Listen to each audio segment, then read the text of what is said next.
All right, now you can hear me. Stupid microphone. I don't know why it keeps disconnecting. What's up, everyone? Let's get started. Let's do this. We're gonna mythic it up tonight. Ah, there we go. What's up, everybody? I hope y'all had a really awesome last day of the working week. I hope it's the last day of the working week for you. But yes, so, by the way, guys, if you didn't see the message up on Twitter and on Discord, let me pull this up real quick. If I can find it. I got too many windows open. Here we go. So, good friend of the channel and buddy of mine, Cody, who wrote the Mythic C2 framework, actually had put out a playlist up here. So we're going to start looking through this and looking at Mythic for developers. He was really trying to get this out before December, and I see he made it. So this is awesome. I'm looking forward to it. So what I'm doing real quick, actually going through the home lab and setting up a Mythic server real quick. Except for some reason it doesn't like my YAML. No YAML. No YAML from me. Let's go fix that real quick. So why does it say 44 is giving trouble?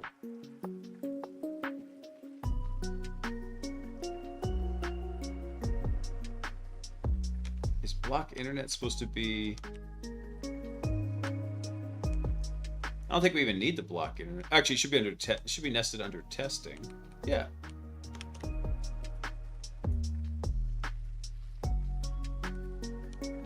Oh, I think that's supposed to be in 1. Is that right? No, up here it's up 2. It says it's fine. What's going on? Oh, I think that should be... I must have missed some of these. I'm rolling it by hand here. Let's see. All right, let's see if that does it. Hey, there we go. So what we're going to do is we're going to go set up Mythic real fast before we work on this.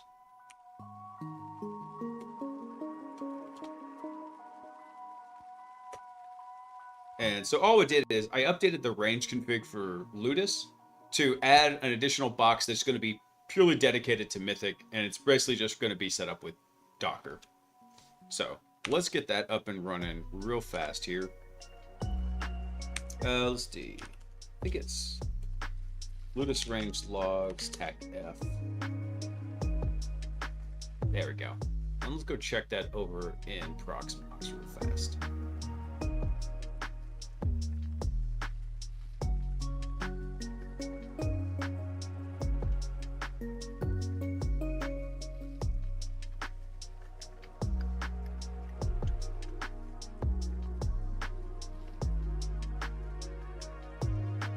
There we go.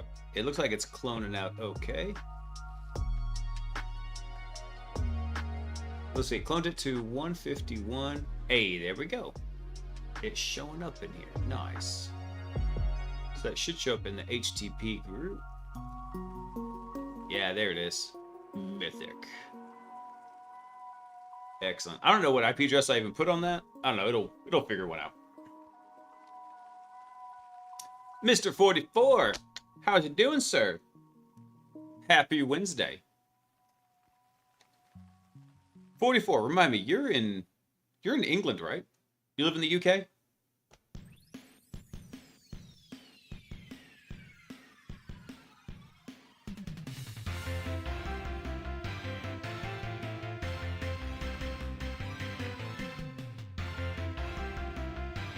Alright, let's let this build out real quick. While it's doing that, let me go pull up the docs. Let's get the docs. Let's see. Mythic C2 docs.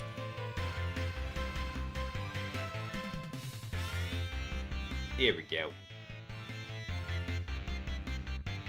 Alright, let's get the installation over real quick. So basically, once you've got it, it's a real fast install process. There we go.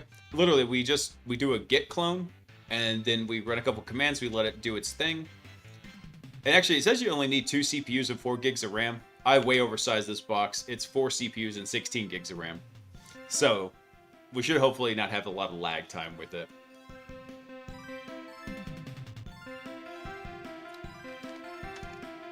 Oh yeah.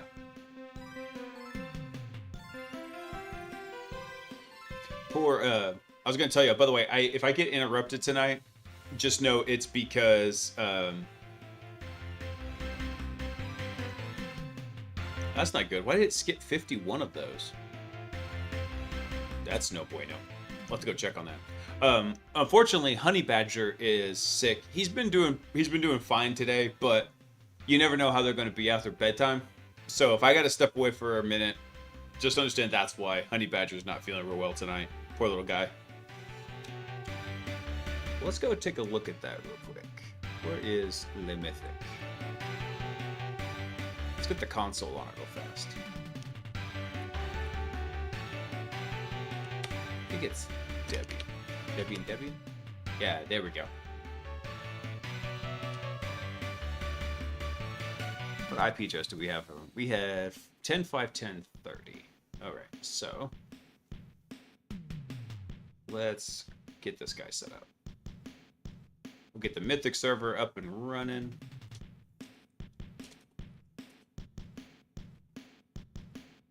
And where did it go? There we go. Let's rename you. This will be Mythic. Accept. Yeah, very nice. Alright, we don't even have tmux on here, do we? Nope. Alright. Sudo apt update. And let's do sudo apt install tmux. Let's put a little quality of life stuff on here. Let's make sure Docker's running. Okay. Very good. Very good. Docker is up and running. So let's tmux up. Let's just do a sudo su. And then let's go get Le Mythic set up. Let's cd to opt here. ls, alright, all we have is container D. Where'd it go? There it is.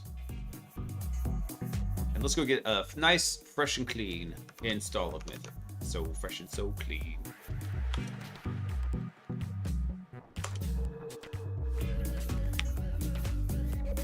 Yeah, you killed me, Smalls.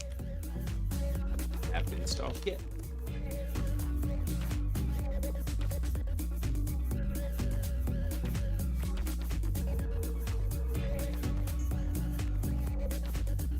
Okay, there we go. So we got that running now. Let's try this one more time. Okay, and then I'm going to do one more thing for simplicity's sake. I'm just going to move this from Mythic to Mythic. So now it's just going to be in lowercase Mythic here. Why? Because this makes it easier. All right, so now what we should be able to do is, I think we just need to build the Mythic CLI. And then I think we'll be good for that. Let's see. Yep, we just run the make command. Actually, you know what sucks is I don't think this thing even has make in it. I think we'll have to go install build tools. What is it? App. I think it's build essential.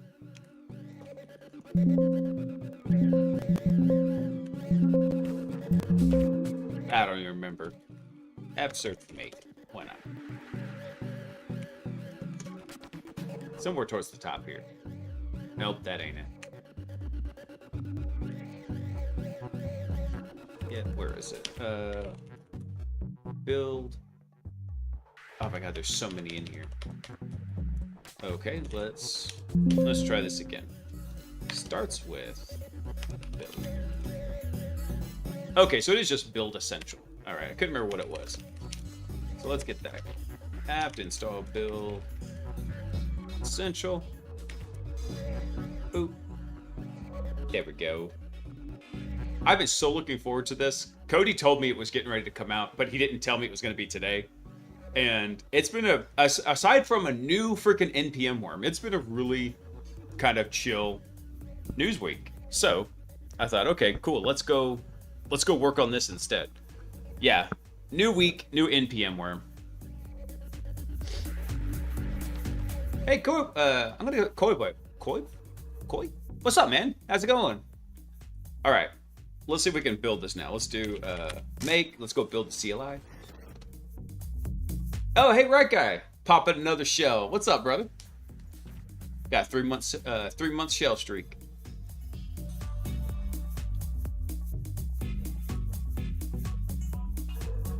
All right, did we get our Mythic CLI? I think we did.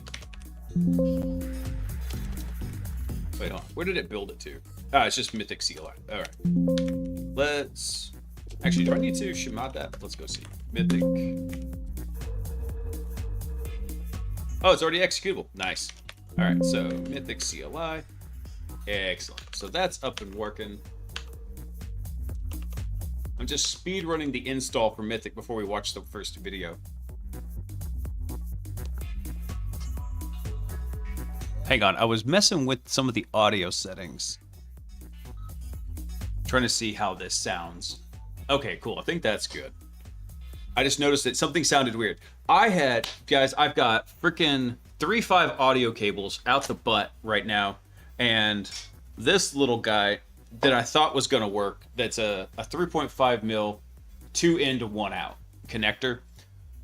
Trying to figure out how to combine the audio from the streaming PC from the desktop, and this thing worked, except there's a flaw in the whole setup that I didn't recognize, which is the microphone. The microphone's 3.5 out, doesn't like to play well with anything except headphones. So, kind of screwed that whole plan up.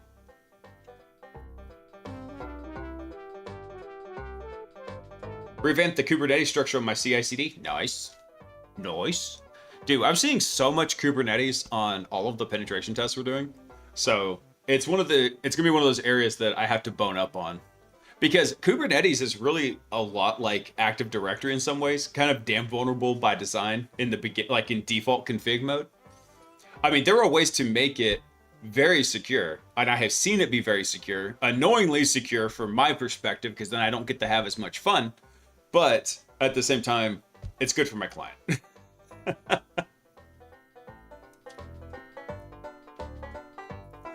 All right, let's see. Oh, so we just got to do Mythic CLI startage. So let's go do that. Let's come right here. Let's do. Yeah. Everything is off. I was working on this whole rig, and everything's like off. There we go. Let's get this running. So once we get Mythic up and running here, what we'll do is we'll go check out the first video from Sir Cody. And I kind of previewed the first video just because I was using it to test the audio sharing between this computer and Streamer.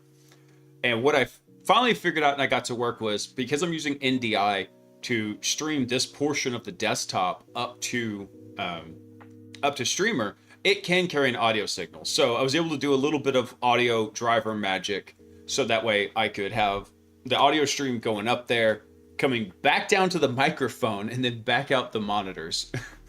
I was like, well, that was annoying. All right, come on, Mythic.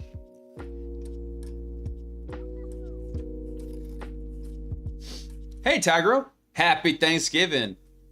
I haven't told, by the way, guys, I have not told Sock yet, but if I can, I'm going to sneak in a fun game stream tomorrow night. I don't know what she's got planned, but I'm going to try and make it work. So y'all stay tuned.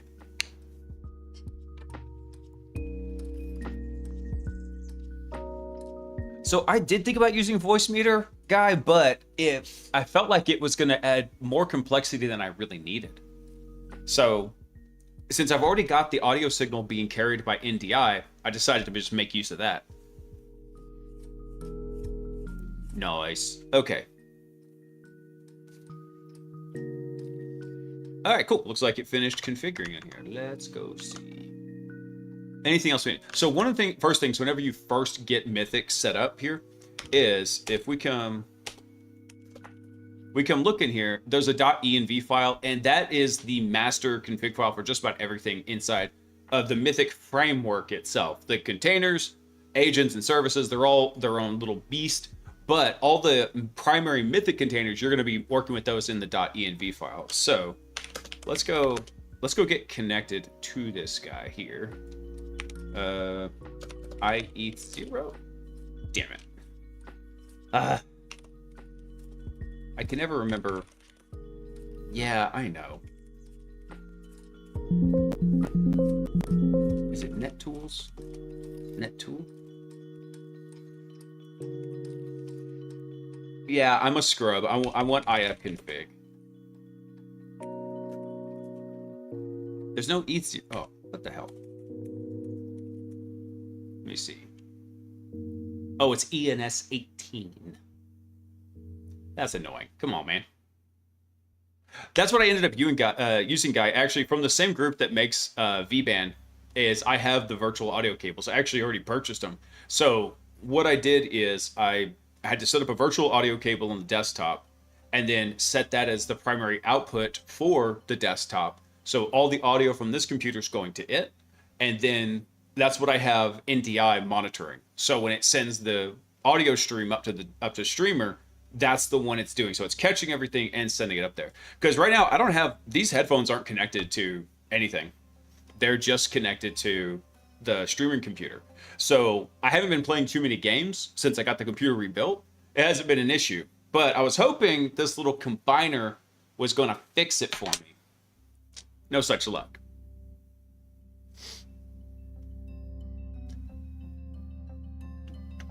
Yeah, it sucked because I could have, if I had just one thing plugged in, actually, no, take it back. So if I had the monitoring port from the Deity plugged into it, it got static, and as soon as I plugged in the other line in, it got way bad. It was so much static, and I was like, okay, I can't have that. Even though I'd be the only one suffering with it, I still didn't want it. Hold on, let me turn this down a little bit. There we go. I was messing with the microphone and moved everything around. All right, so this is 10.5.10.30. Ooh, how do I want to do this? Let's just try it from here. Let's go over here. I think it's 10.5.10.30. I don't remember what port it actually listens on here.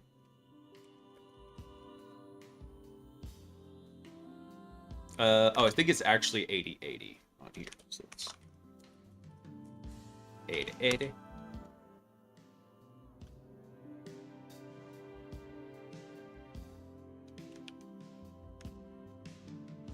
Oh, you know what I just realized? There's something we got to go adjust in the env file, because notice how all these are just listing on 127.0.0.1. Yeah. So let's go take a look at that. Oh, I don't have NeoVim on here. Forgot about that. I probably don't even have Vim on here. Nope. Killing me, Smalls.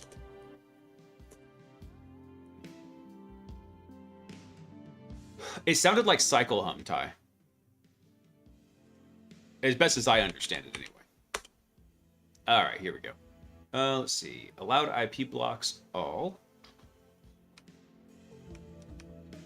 So 8080 is the Hasura port. I gotta remember which switch in here is it to. So allowed IP blocks is all.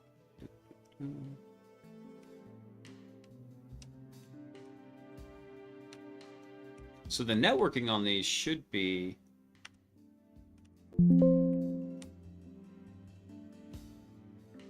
Documentation port 8090. Am I just misremembering for Mythic?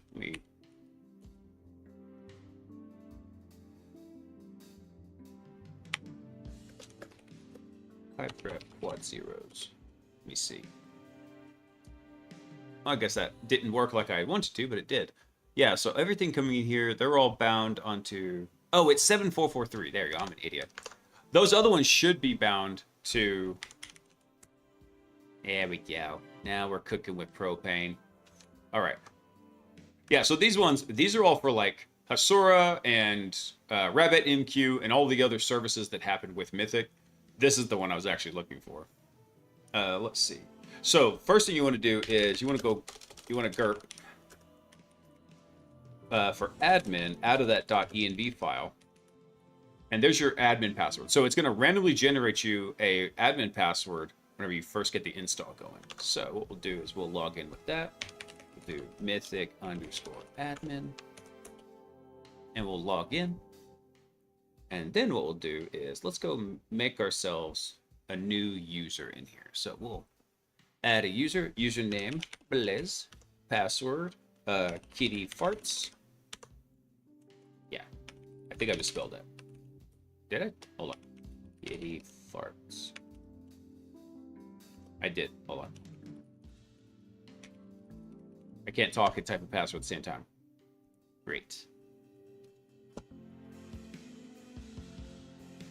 Password must be 12 characters long. Come on, man. All right. Password is password 123 PASS 4. Yeah, there we go. Password 1234. There we go. All right, let's go. Oh wait, I need to make him an admin though. Let's see. Admin. Boop. There we go. Because I'm gonna forget what the mythic one is. Let's see. Password 134. There we go. Excellent. All right. So notice how we have nothing in here right now. So everything, we haven't installed anything yet. So we just have the framework up and running. Let me make sure there's nothing else I'm missing from the setup right here. Let's see.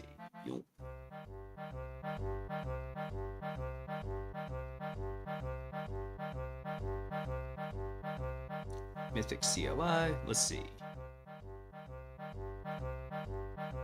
Now, let's go ahead and we'll set up something real quick here. Let's go grab.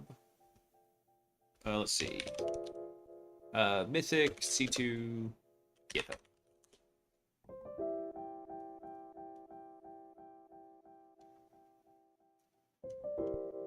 Wait, is this the right one? I don't know if that's the right one or not. Hold on. He's got it linked on the main repository. So all the other agents, which are the actual implants you're going to run on the target system, and the C2 profiles, they're all broken out into their own repositories. Makes it very simple to manage that way. Let's see. Here we go.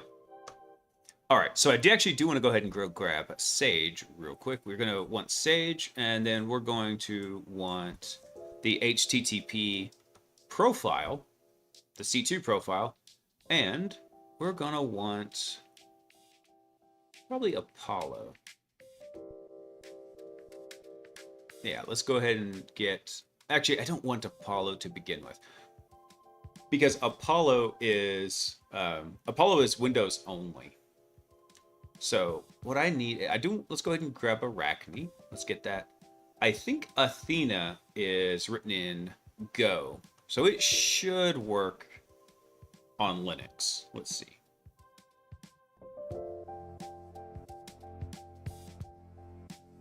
Actually, I don't know if this one does or not. Yeah, it actually does target Linux. It's a cross-platform version of .NET. Ooh, interesting. Not the one I was thinking of, though. Hold on, let me grab a different one here. I think the one I was thinking of was it Merlin? No, which one? Actually, let's go to the agent matrix here. There we go. Let's see. So Aphel, Apollo, Freya, Hermes, Leviathan. Is it Leviathan? Is that the one I'm thinking of? I don't think so. Which one's the one that supports? Well, Merlin does support it. You know, it says Athena does. What was the one I was trying to think of, though? Poseidon. That's the one. All right, let me go find Poseidon real quick.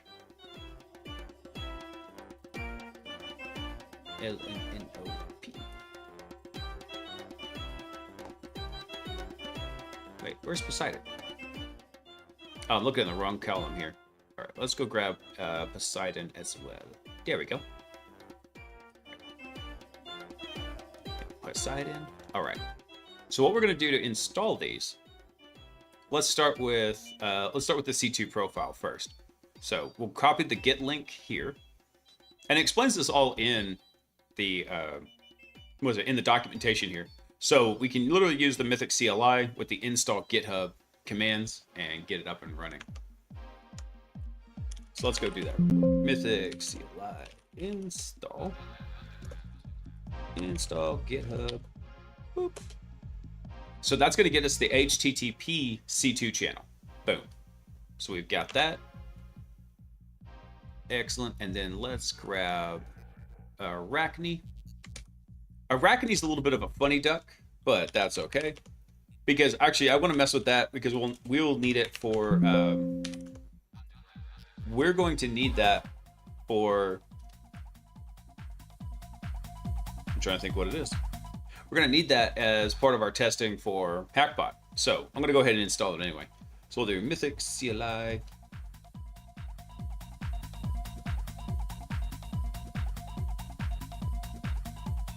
Let's see.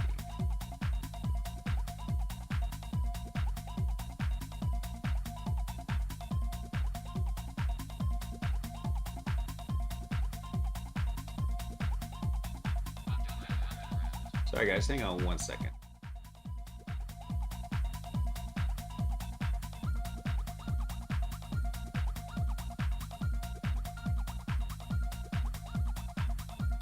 Okay, there we go. All right, let's see here. So we'll do Mythic CLI, install GitHub, and then we'll go ahead and get it to install Arachne. That's a web shell manager for Mythic. It works a little bit different from your traditional Mythic agent because it obviously doesn't call back. You've got to reach out to the web server to trigger it, but it does work, and it works really well. All right, so we got Arachne. Let's go ahead and go get some Poseidon right here. So same thing, we'll just drop that in.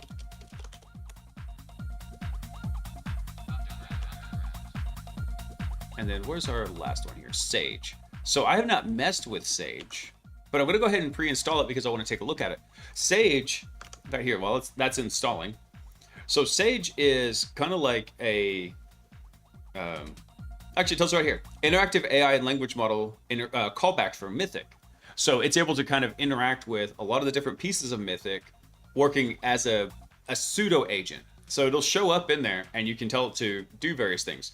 Buddy of mine, Russell, created this and I've been looking forward to playing with it. I just haven't had a chance to. So since we're doing a fresh Mythic install, we're going to grab a copy of it.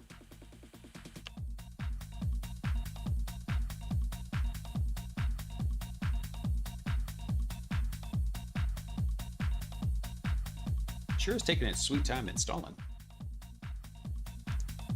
Come on, Poseidon. I know you're not traveling all the way from the Marianas Trench.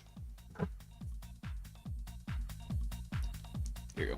Fixing stuff I had on the desk that I had broken while trying to fix all the audio cables.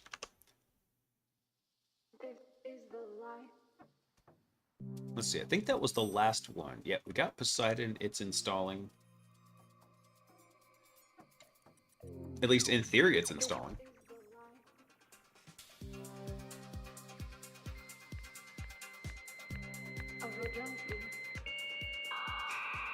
Lovely lettuce. Thank you for coming online. Welcome in. Happy pre-Turkey Day. Come on, Mythic. You can do it. Install. Install. All right. Once we've got all these kind of set up and installed, we'll go ahead and start running through the Mythic playlist. Oh, you know what? I just realized I didn't change the stream title. Let's do this. Let's see.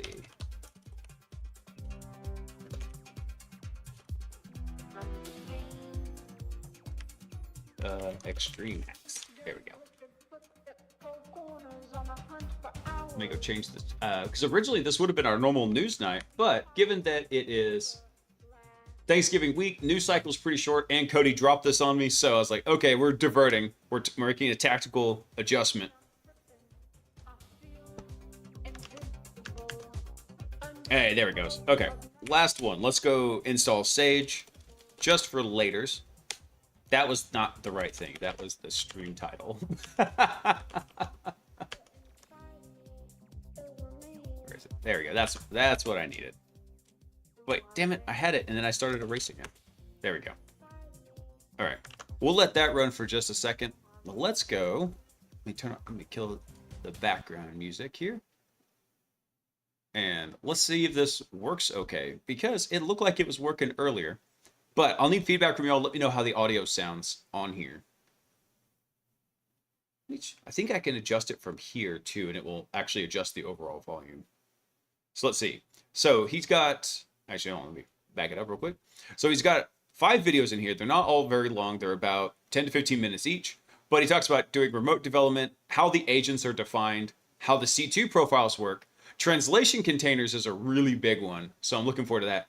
And actually, third-party service agents, I think, is the one that we're going to be kind of interacting with the most for the idea of the hacking bot. So, fun times. Fun times. Let's try this out. Hello, and welcome to an episode of Mythic for Developers. Today I want to talk about how to get your environment set up for doing remote agent development. I think this is a scenario most people are going to want to fall into as they do any sort of agent or C2 profile development for Mythic. So the first thing I want to do is take a quick look at Mythic's traffic flow diagram. I know this seems kind of confusing. I know there's a lot. It's not confusing so much as scary. This is Cody, by the way. And he has had the amount of work he's put into this is absolutely extraordinary. I love talking to him about it.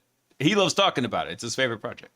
But yeah, this is the back end. I know we've looked at it before, but for the sake of everybody who is new and doesn't remember it or hasn't seen it, this is essentially how Mythic works on the back end. So everything is kind of Dockerized and microserviced to put everything into its various places up here. So you have like payload containers, C2 profile containers. They're all running their own kind of services and exposing them in and out of Mythic. And pretty much everything runs over RabbitMQ here. A lot going on. I promise it's not that bad. I just want to highlight something real quick. So Mythic itself is a series of Docker containers that are all connected up via Docker Compose and specifically RabbitMQ. That's what we see down here.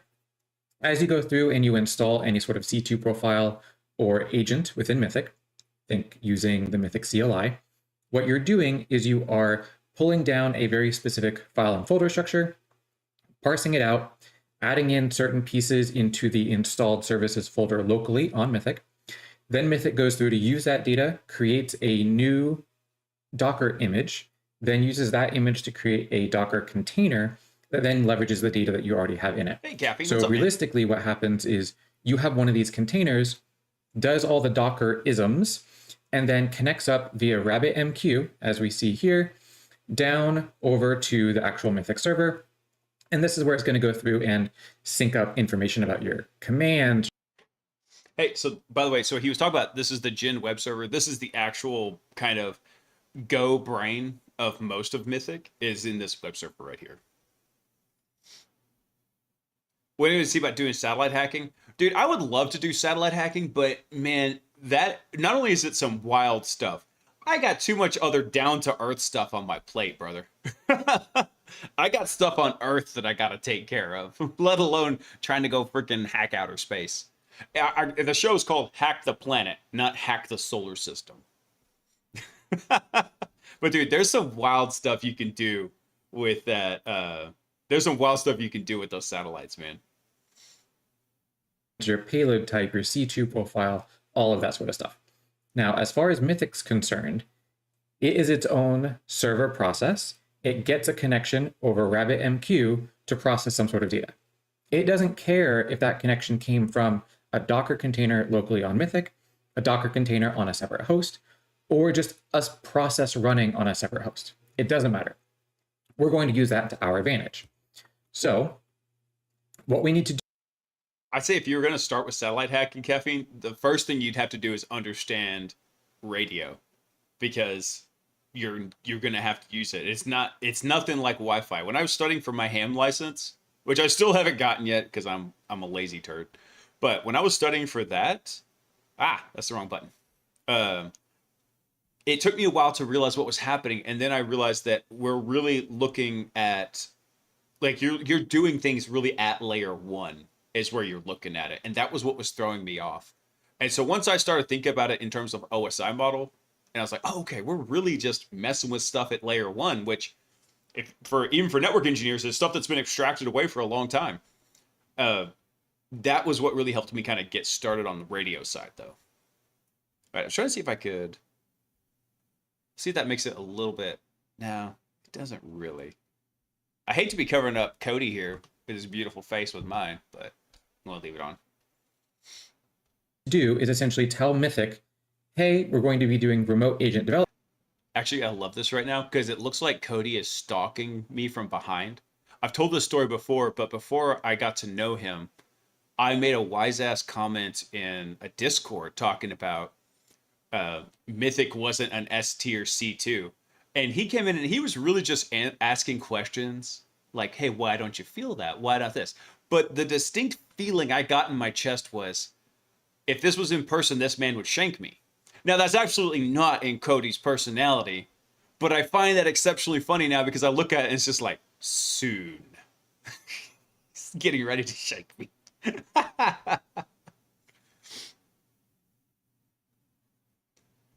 Note to self, learn networking. Dude, yeah, networking is very important. But a lot of times, what you're dealing with when you're dealing with radio is you're dealing with the actual signal amplitudes. You're dealing with the control, the actual like transmission medium, which is the photons, the signal amplitudes, the structures. Are you doing single or double sideband or any of those other things? So when I started thinking about it in that way, and that might not be the perfect analogy, but that's the one that helped me start thinking about, okay, I need to think lower level when I'm working with this stuff. Drewski, what's up, brother? We are going to be hacking on some Mythic tonight. I'm excited because I've been waiting for Cody. This is Cody, by the way, right here. Getting ready to stab me from behind. I've been waiting for him to drop this video series. I did not know he was going to drop it today. So since it's a slow news week, we said, let's kill the news. Let's do some Mythic. Ty, I kind of wish I had started with radio. I think it would have made everything else afterwards seem so great. That's why I'm glad my first programming language was C++, because it made everything else after that seem easy. Development stuff will be handled on other computers, so we need to enable that. If we come over and look at Mythic itself, so say you have Mythic installed somewhere, as you do this and you install, services and agents and all that sort of stuff, you'll get a .env file and a Docker Compose file. So if we look over here in Mythic, in our .env, there's all sorts of things that get added in here as you're installing agents. It's a lot to cover, not going to cover it here. There's a couple of things that I want to point on though. So in Mythic, there are these two specific environment variables, RabbitMQ bind localhost only, and Mythic server bind localhost only. By default, every service on Mythic, all these Docker containers, they are binding to localhost only, 127.0.0.1, except... Well, that's exactly what we saw too. Like coming and looking at, like we were just talking about in here. Let's see. Oh, come on, man. You're killing me. If I can zoom out on here, any? Well, let me zoom out. Anyway. Yeah, so from here,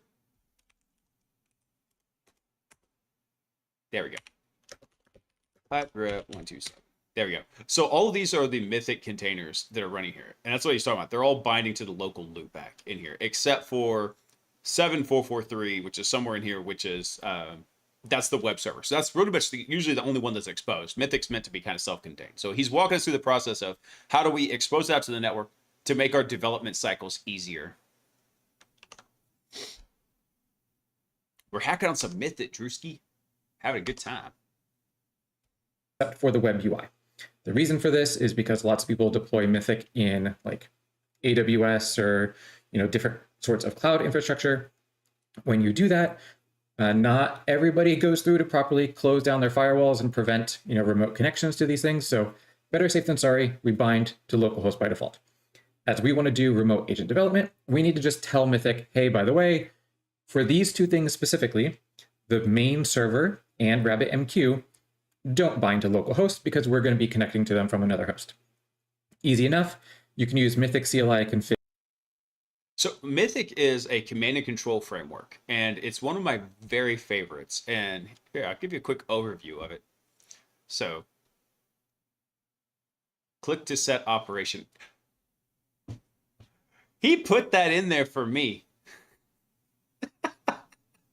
So I've been the unofficial QA guy for Mythic. So this is a command and control framework, Drewski, that it really is a framework though. So to compare this, something like this is more akin in structure, not in type, to something like Metasploit, where it's a framework and it provides you tools to go build your own items, versus something like Cobalt Strike, where it is a C2 platform, where everything is kind of given to you, where you can tweak some things, but really, if you're using Cobalt Strike, you're using Beacon.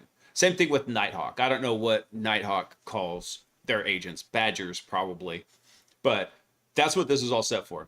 Now, well, the reason I was laughing about this is because I was seeing some weird errors one time, and I had done just what I did. I logged in, I created a new user, I set some other stuff, and Cody's helping me troubleshoot it. We finally realized, he's like, wait, did you set an operation for everything? Like an op for you to work on? I was like, no.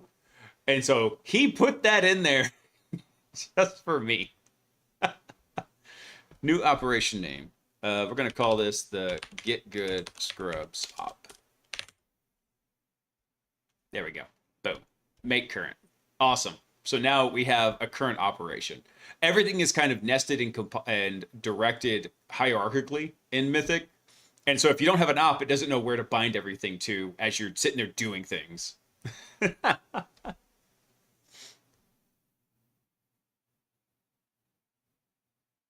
You said you started with C++. I just started doing C. I have done some C, and I've done a decent amount of C++.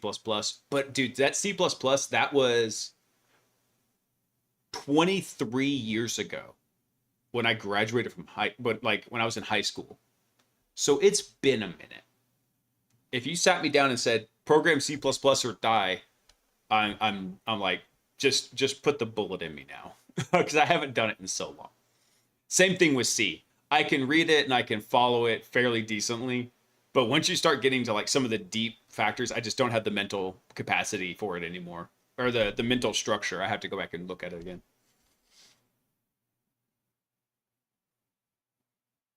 I did C++ too. There's now C++ 23. Yeah, I bet. Wouldn't surprise me. So, but yeah, so Drewski, here is what we're going to be working on here. What we've got is, in fact, let's go take a little quick tour real fast. So you can always see what you've got set up in Mythic. By default, none of this stuff would be here. But we've installed what are called services, and there's different service types in Mythic. So these are our payload services. So we've got Arachne, which is for handling web shells, like something we're going to need for Hackbot to do the root me example. And then Poseidon, which is just a generic Linux agent. So we could generate this, it would give us a callback on a Linux system. But then you've also got profiles in here. So we've got our web shell profile, which actually came with Arachne. We didn't install that. It was part of the Arachne setup. And then we've got our HTTP profile. So say, for example, Poseidon had 3 or 4 different profiles that it supported. We would need to install the ones we specifically wanted to use with Arachne. They don't come bundled together typically. Arachne is a special case, but for Poseidon, it's a more traditional agent. It just works on its own. And then you also see we have a translator in here for Arachne. So we'll cover what the translation agents do, or the translation services do a little bit later. But Cody was telling me about it, and you can do some really wicked stuff with them. So you also have other ones like command augmentation, third-party services. You can use webhooks, eventing, things like that. So, but yeah, it's really cool. The thing I love about it is once we get an active callback in here, the interface is so nice. It logs everything, which is a freaking godsend during an operation. If I forget to take a note on something, then I can come in and I can say, oh, okay, well, crap, let me go search the logs in Mythic. I can go see what the exact input-output was. So nice. So nice. Config set, RabbitMQ bind localhost only, false. Same with Mythic server, bind localhost only, false. And then you need to restart Mythic to get those configuration values pulled in and updated in Docker Compose.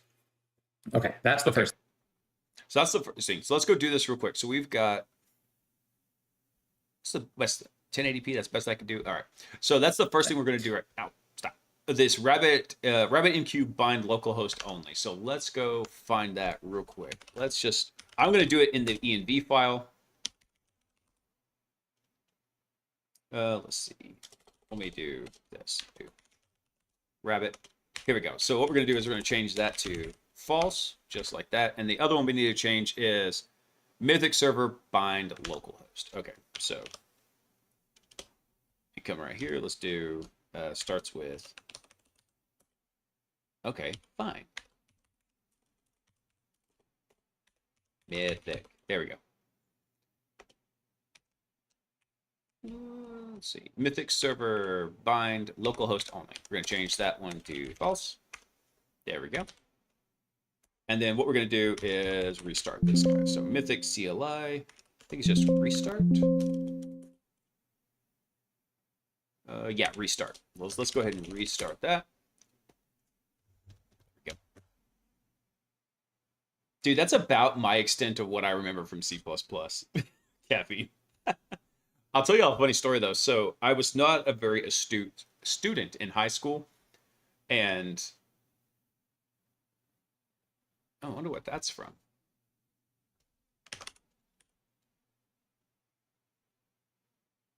Which Docker container is from that? Let's see.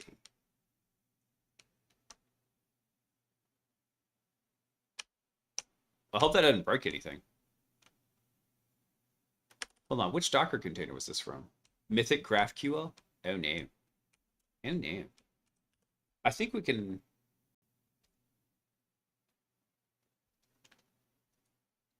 We'll wait for this to kind of restart here for a second. But yeah, so like I was saying, I was not a very astute student in high school. I was pretty much a solid D student when I was there. And it was largely because I just didn't want to do my work. So I didn't do homework. I did really well on my test. The only courses I had really stellar grades in, it was such a weird split, right? It was either I was making like 68 to 72 in a class, just skirting that passing line, right? Or I had like a 98 or like 100 in the course. And that's exactly what it was. So courses like chemistry and computer science, I had like hundreds in that. Courses like English, actually I failed English. I had to retake it 3 times. I took every English except senior English in high school, like over summer school. So don't do that. Just get it one and done. Be done with it. Apparently I liked English so much I did it up. I did it like 3 times. So what I did is they wouldn't actually let me into the programming course because they said my math skills weren't good enough. And then I get into the programming course and I had 100 in that class. And I went and took my report card and I showed it to the teacher who said I couldn't join the class because I wasn't in her class. I was in the other guy's class. There was 2 teachers for it. And I was like, I showed it to her. I was like, my math skills weren't good enough, were they? I was like, boo, eat it. What's up, Pack Rat? All right, so something happened here. It did not like one of the systems in here.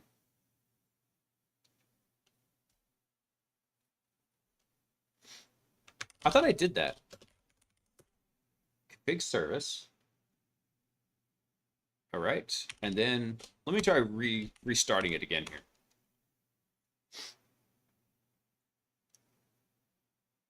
Now, why is it throwing such a fit? Is it because I didn't do it the way Cody wanted me to do it? Hang on, let me just kill this. So he was saying to do it through the command line. Maybe that's the way we should do it. Okay, so we're going to do config set. I got to type all that crap out. Man, all right. So Mythic CLI config set rabbit MQ. And what is it? Bind localhost only. Okay. Bind localhost only. False. And then the other one we need to set is... Wait, hold on. Crap. Now, stop. It's the same command. We just got to change it. I think it's mythic underscore server. Okay. So we'll do mythic server false. Okay. Now, restart. Maybe it'll register it differently that way. So Vandal, that's what I did. I edited the env file, but now, for some reason, one of these containers is like, I don't know what to do.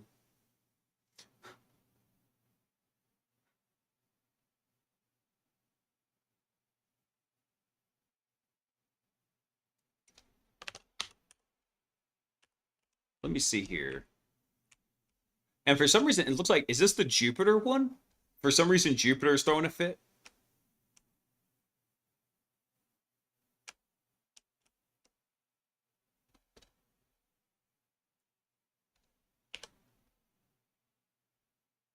Connection refused. Let's see.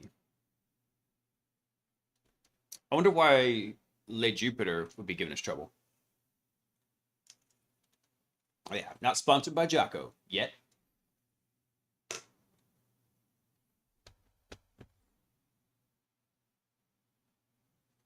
Failed every math class I ever took, but got a 90 in the object-oriented programming class at university. I feel you, man. And you know what's funny is, so I wasn't failing math, but they said my math skills weren't good, so they put me in remedial math, which I guess got me the credits I needed, but I didn't really do any better in that because I never did my homework. And then now I have a degree in math. And it's not like they hand that stuff out. I remember this girl was in a professor's office, and I was waiting to talk to him, and I could kind of overhear their conversation from out in the hall. And she was thinking about switching from computer science to math because she wasn't doing real well in computer science. And I remember this professor very bluntly telling her, "Yeah, math is not a fallback degree." I just remember that. No containers running. Okay, hold on. Let's see here. Fix service. Okay, so that should be... Is there anything else to run with this? No, there's nothing to run with that. I wonder why Jupiter is being so crazy. Let me see.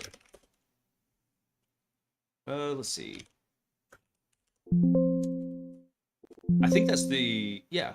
CD2, Jupiter, Docker. There's the Docker file. Let's look in the Docker file real quick. So here's the line. Hold on. Actually, I take it back. I thought it would be in here. Somewhere in here, there should be, like... Here's pip3 install Mythic. But actually, somewhere in there... I was actually saying that it wanted to run UV install. Let's see. Hack the planet! Hack the planet! Oh, actually, here we go. So here's where it's loading the metadata from it. Let's see. Build Docker file. Is this... I thought this was the Jupiter one in here. I mean, I could just do like a hard grep for it.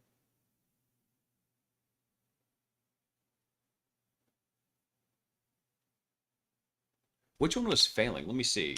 Let's do Mythic CLI status.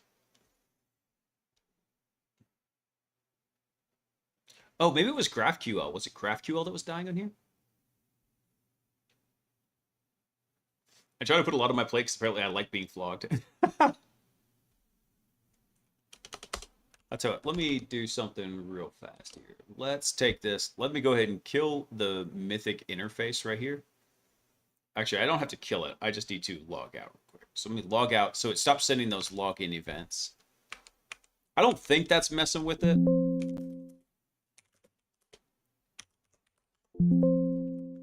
Mythic CLI start. Okay. So right here, down here, it's saying, let's see, attempting to connect to Mythic UI. So actually, I think this might be the primary Mythic container in here, come to think of it. I hated school, still hate school. I actually, once I understood how school worked, I guess I liked it a little bit better. It also helps when you can go pick the courses that you like. High school, they're like, just, here's your courses, go take them. I was like, well, this freaking sucks. So this looks like it actually is the primary Mythic container, the Mythic server. Let's see.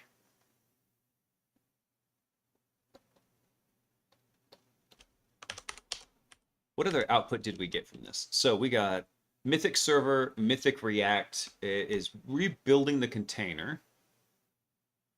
Working during Mythic, copy, install, update. Those are all cached. Which one was this doing though? 6 of 9. Ran into an issue with pip3 install ultraviolet.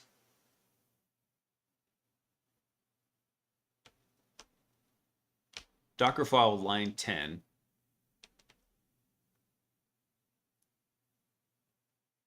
Maybe this is Rabbit MQ.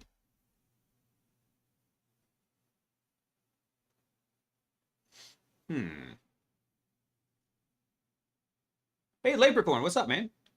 Back in the 80s, when I first took computer science, a typing class was required for each computer class that was taken. What? I ended up with 8 semesters of typing at a young enough age for it to matter, and I appreciate that. I'm trying to actually find a smaller keyboard for Agent Zero right now, so that way he can start getting into typing some more. Let's see. So maybe this is Rabbit MQ. Let's see. Where's Rabbit?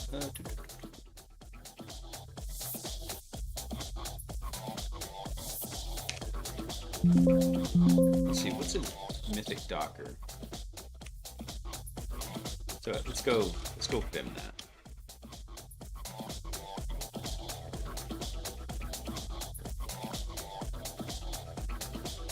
That wasn't it. Oh, there it is. It's freaking right there. Let's see. Vim, Rabbit, MQ, Docker file. Okay, so it's not Rabbit.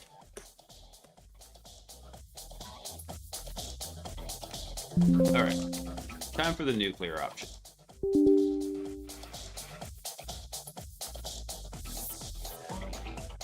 What the heck happened?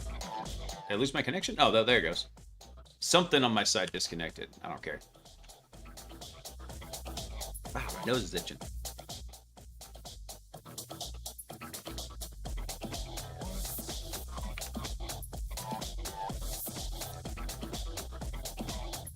Okay, so there's the error that we're getting right there. So what we're going to do is, I think it's grep tag R.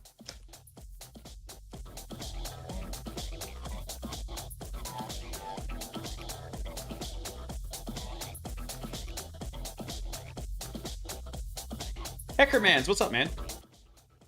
So what happened with Mythic? I don't know, bro. So I did an update on it following through Cody's video, and something happened where trying to build one of the containers, it said pip3 install UV failed because it's an externally managed environment. I was like, dang it, I hate when it does this. So trying to see which container this was that broke. I thought it might have been Mythic React, but that doesn't really make sense, I don't think.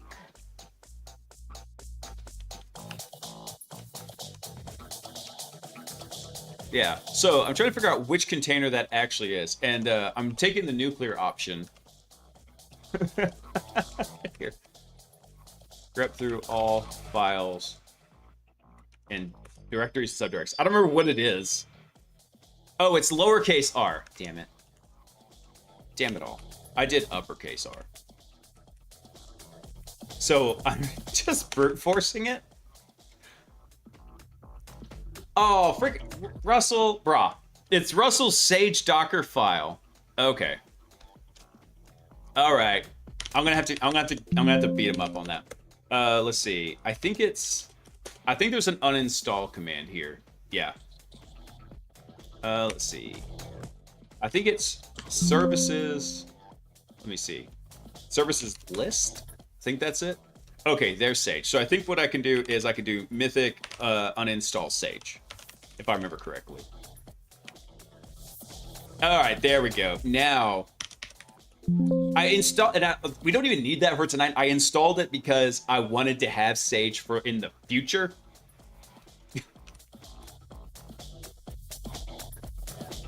That's all right. I'll just text him like just as I know he's getting to the turkey coma and be like, "Hey, by the way, man." It's gonna drive him nuts too. And I know what he's gonna say too. He's like, "Well, it works on my system." I was like, "Cool, just ship your system to me." Oh wait, you tried that. That's what Docker's for. Because it's so much easier to just ship an entire operating system sometimes.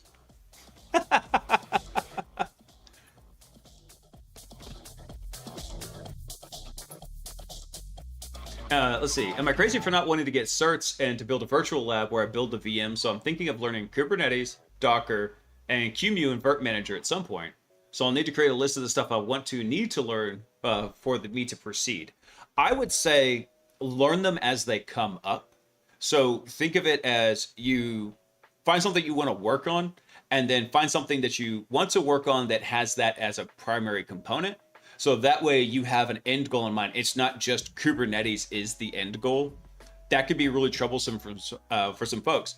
However, if you could learn Kubernetes as part of building and deploying something a little bit more complex, where Kubernetes is an enabling feature instead of the feature, that's a better way to approach it, I think. And then you can really go easily kind of mess with it and tinker with it and have a good time with it that way.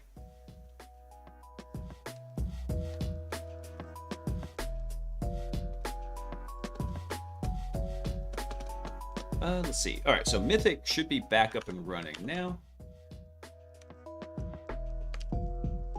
Let's see. Hey, there we go. And super secret password uno dos tres cuatro. Except I probably typed it wrong. There we go. Excellent. So break it down as features for my learning projects. Yeah, exactly, dude. So don't think of it as like, I'm just going to go make a Kubernetes cluster. It's like, well, Kubernetes isn't really a thing to, it's not something to do by itself. That's like saying, I'm going to go pour a foundation for a building I'm never going to build. That's what Kubernetes really is. So think of it that way. Like, find something that you want to work on that you could use Kubernetes to enable. Think of it that way. Yeah, no worries, man. All right, let's see. Now, where did I leave off? Oh, wait, Cody's video. Okay, so now that we got all these taken care of, let me kill the background music. Let's see what else the fine Mr. Feature has for us. Now, we want to go ahead and have the Mythic server set up for remote agent development, but now we need our code set up to connect remotely and do things that way. So if you ever spent time looking at Mythic's Docker Compose, which if you haven't, I don't blame you. I don't think most people need to, but as you're doing remote agent development, it's handy to know what sort of stuff the agent containers are expecting to get passed in. So here we can go ahead and look at an example of the @fel Docker Compose configuration. Every agent, C2 profile, eventing container, basic logger, webhook, whatever, they all get the exact same configuration. They get all of their data passed in via environment variables, and the values for these environment variables come from that mythic.env. It's all tied together. So because this same data gets... Hold on, I just got distracted because Packrat was telling me he's dealing with CVE 2013 3900. That's an old CVE, dude. That's a really old CVE.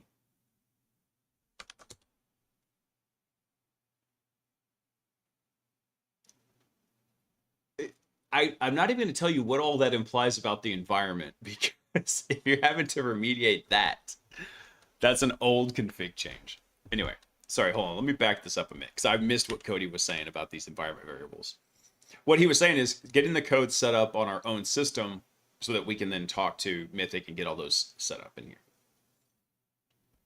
Every agent, C2 profile, eventing container, basic logger, webhook, whatever, they all get the exact same configuration. They get all of their data passed in via environment variables, and the values for these environment variables come from that mythic.env. It's all tied together. So because this same data gets passed to every container, some things you may or may not need to worry about as you go about doing development. For example, if you're just doing agent development and not like creating a new C2 profile, then you don't need to worry about things like the Mythic address and Mythic WebSocket address, because you're not going to be forwarding traffic on behalf of a C2 profile to Mythic. The things that every container is going to be interested in are things like the RabbitMQ user, password, host, and port. Where am I connecting and who am I connecting as? Same with the Mythic server information. If you're looking down here at like the webhook data, that's really only useful if you're doing a webhook container. And then we have things like the debug level. So to what level of verbosity do you want to have your container data spit out information? So interesting. So he's got this set up for, it looks like developing for @fel, because he's got services @fel environment in here. Hold on, let me go take a look at something real quick. I don't think when we looked at the .env file, I don't think there was anything about like Apollo in here. Okay, so this is just all the Mythic variables. There's nothing about the installed services that gets in here. This is a one-way street from Mythic to whatever the containers are. Okay, good to know. I would eventually create an agent in Go. That'd be sick. There are some agents already in Go. Like if you want something to help bootstrap it, there's some in there. I thought for just the lulz to maybe learn Nim just to go create an agent in Nim. But then I decided I have actual really other important stuff I could do that's not just purely for the lulz.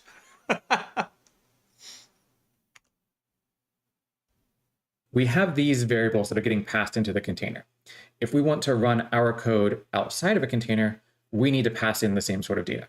Because all this is passed in via environment variables, you can just have your code have all these same environment variables with the actual values plugged in, run your code, and be good that way. We're going to take a slightly different approach that I think is a bit easier to maintain. So if we come over here and we look at Mythic, we're going to be looking at the @val container. So you can see right now it is offline. Perfect. We're going to be turning it online. So what we can do is we can look at our @val GitHub repo. So essentially all I've done is cloned it down. You can see the same generic format that pretty much every agent is going to have. That's it.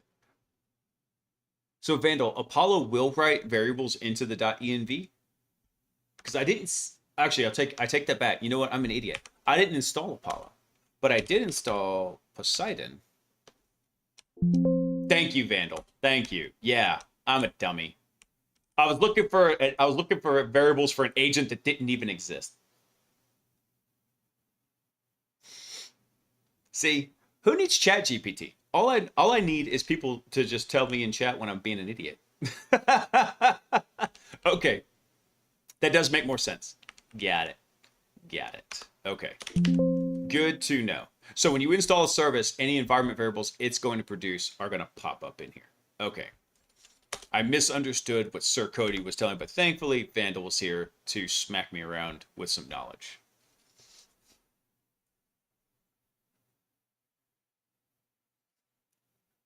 For some reason, Roblox is setting off CrowdStrike. Either everyone's been playing it and we never saw it, or all at once everybody's playing Roblox. What the heck? Hold on. What alert from CrowdStrike are you getting for Roblox? Because I'm curious. Because is it just like, hey, this is potentially unwanted stuff? Or are you getting like, hey, Roblox is allocating memory and other processes?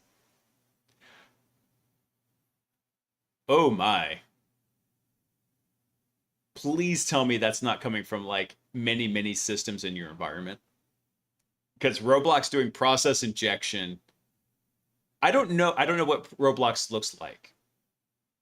Bullshit, I can't hear you. Sound off like you got a pair. Just a couple so far. Bro, I would go triage those and see if it's a legit install of Roblox. And the only reason I say that is because a lot of times whenever I'm doing a seeded access environment, what I'll do is we'll do like DLL backdoors in an actual legit piece of code. We'll modify it so that when it spawns like in the background. It doesn't actually render a video, or it doesn't render a window in Explorer. And that's how we'll do it. So I'm just imagining somebody backdooring Roblox and putting it on one of those systems now. Now, I'd say I've never played Roblox, so now I kind of want to go spin it up on something running like Elastic, and just see what kind of alerts it sets off from Elastic.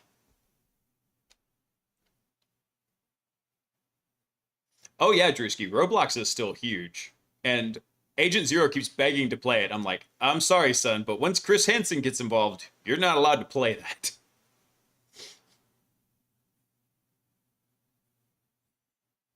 Have, your agent icons, documentation, stuff like that. Inside of this payload type folder, we have one folder called @val. Whenever you actually install an agent via Mythic CLI, this folder, or one that you have in your C2 profiles folder, that's what actually gets copied into your installed services folder. The rest of it just gets... Okay, that's important to know. Hey, Simbleed, what's up, man? Well, let me back that up so I can make sure I got what he was saying here. Basically, it doesn't matter how hard you make everything for confidential compute CPU. So if the CPU supports hyperthreading, you're still vulnerable since multi-tenant threads run on the same core. Oof.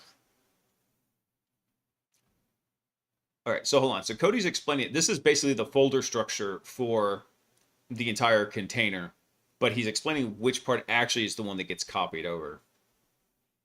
Inside of this payload type folder, we have one folder called appfel. Whenever you actually install an agent via Mythic CLI, this folder, or one that you have in your C2 profiles folder, that's what actually gets copied into your installed services folder.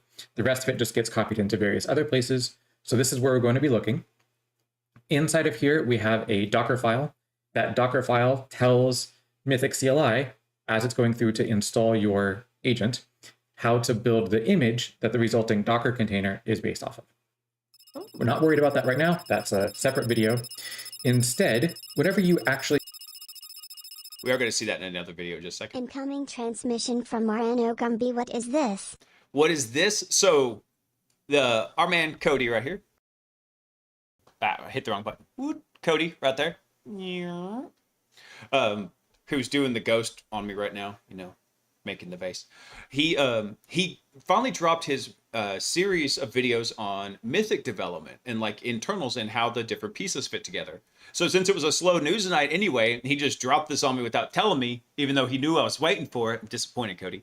We decided, okay, cool, we're going to hard pivot. We're going to go over this because eventually we're going to have to start working on this for Hackbot. The exploitation agent is very close to complete. We're just trying to chase down some bugs. And then we're going to start moving into post-exploitation. So this is going to get us the base knowledge for building the post-ex agent to integrate to Mythic. Chances are probably what we'll do is we will have a piece that it'll probably split into two pieces. We'll have a piece obviously set up for Hackbot that's going to be a special agent. And then we're going to have a piece that's going to be on the actual Mythic system. That's my theory right now. We don't necessarily have to do it that way. Technically, we could do everything over GraphQL, but I'm working on it. So that's what we're doing is we're watching through Cody's videos right now. And you know what? I don't have to work tomorrow. So we're going to go through them all. Transmission from Marano Gumby. Noise.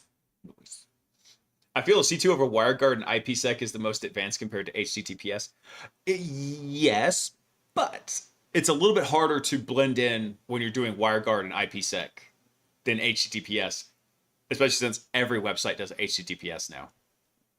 So it's not about what's more secure or what's more advanced. It's what blends into the environment. You want to blend into the noise. You want to have when you're trying to evade detection, you want to be a needle in a stack of needles.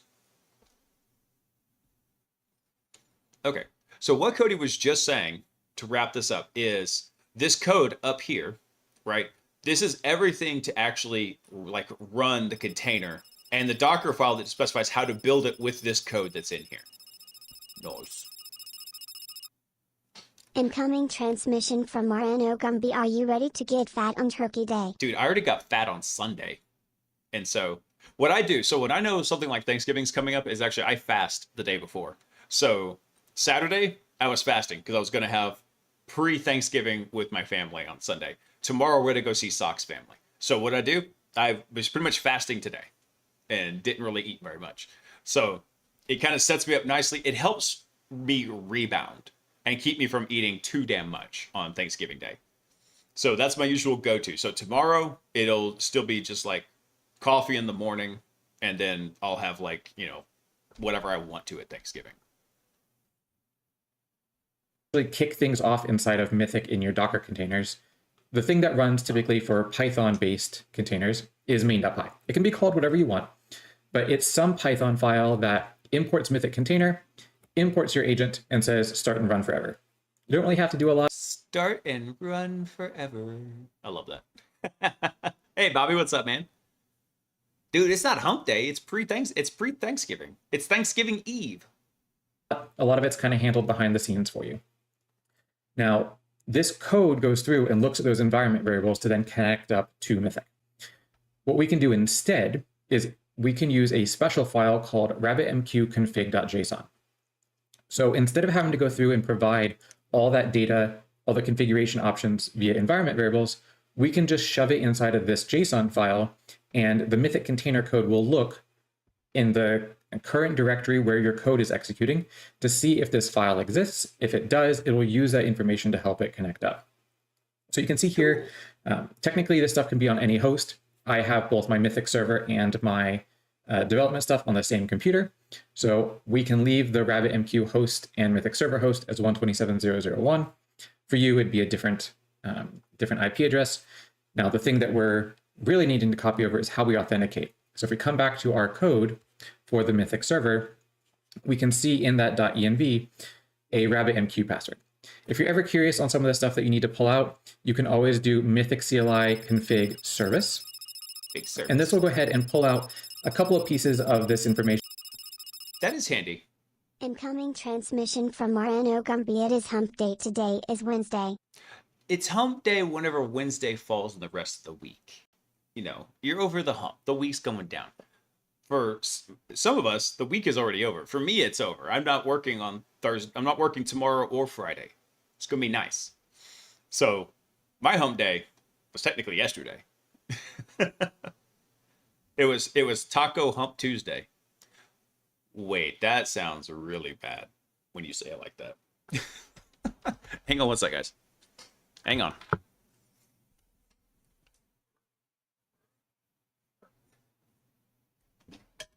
I get my water.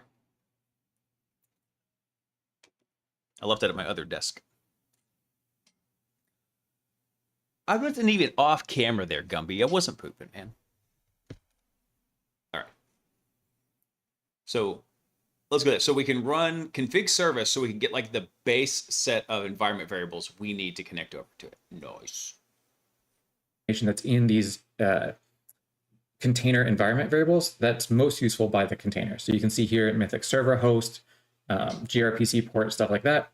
You'll also notice that because we're looking at the context of things within Docker Compose, you'll see this Mythic server host as Mythic server, this RabbitMQ host as Mythic RabbitMQ. That's just a Dockerism for how things are referenced via these services here. For us. But yeah, hold on. Let me back it up one sec. So what he's saying is, if you're looking at this, you're wondering, hey, why isn't this like an IP address or anything like that? It's because Docker does some DNS magic in the back end, and you can actually reference a container auto-magically through basically like a DNS intercept that Docker does as a container name, right? So rather than trying to figure out what the weird dynamic IP address that that Docker might assign to the container, you can reference the container by its container name. So in this case, Mythic server right here. So that's what's happening, and that's what he was just explaining. Just a Dockerism for how things are referenced via these services here. For us, though, we can replace these with the actual IP. So the Mythic server host for me is going to be local. For you, it could be different IP. The thing I'm interested in is this RabbitMQ password. So I'm going to go ahead and copy that. And we're going to hop back over to our @file container, our code. I'm going to add another entry here for RabbitMQ password. And I'm going to provide that value. Now, all we need to do is just run our main.py. Right? There's nothing extra special about that. Any change you make, you don't have to copy over into the installed services on the Mythic container. The whole entire Mythic server you can leave alone. It's separate. It doesn't have anything to do with what you're doing right now. Let it do its own thing. So what we can do, I'll pull up the Mythic server kind of behind us. You can see the @file container is listed as offline. I'm going to hit debug, which runs our main.py in my IDE. And then you can see over here, now our @file container is online. So if you scroll through the stuff that's kind of popping up here, there can be a lot. What you can see here, we are by default. Also, I would like to point out that Cody is using PyCharm. Doing informational debug logging. You can see what container version and PyPy version this would get reported as. You can see we're processing the @file agent and all the commands. If there's any errors, like it can't find a browser. I take that back. I don't know if that is PyCharm. It looks very similar to PyCharm. Anyway. Browser script file, it lets you know. Goes through all the different commands. You can see here we're connecting to the specific host. We use that password and we're successful. We synced our agent, and now this starting services to listen. This means that on that RabbitMQ, we're now going through and listening for all the things that Mythic might be trying to tell us. You know, are we issuing a task? Are we trying to build a payload? All that sort of stuff. So you see all these various started listening. And now we're kind of waiting because we're we're debugging. So let's do something where we can hit a breakpoint. So let's look into the @fel agent functions. So these are all of the commands that we can issue. Let's say maybe we look at the cat, and by default, maybe the description is path to file, no quotes required. I'm going to update that to say hello. And hey, Gumby, thanks for the gifted shell, brother. So, Packrat, I actually run, I do run Pi-hole here at my house. I just bit the bullet and I bought a Raspberry Pi to run it on because I have it actually tied up to a UPS with all the rest of my network gear. So if you run it with a VM and that host goes offline, the entire basically internet goes offline because you're not going to have any DNS in the house. So that was why I went with that decision. So all my network gear is on backup power and the Raspberry Pi is on that backup power too. So my internet will stay up for a good long while after my power goes out. Actually, I need to go replace the battery in that UPS. It's gotten kind of weak. I think it only lasts like 15 minutes now. It's kind of lame. Yeah.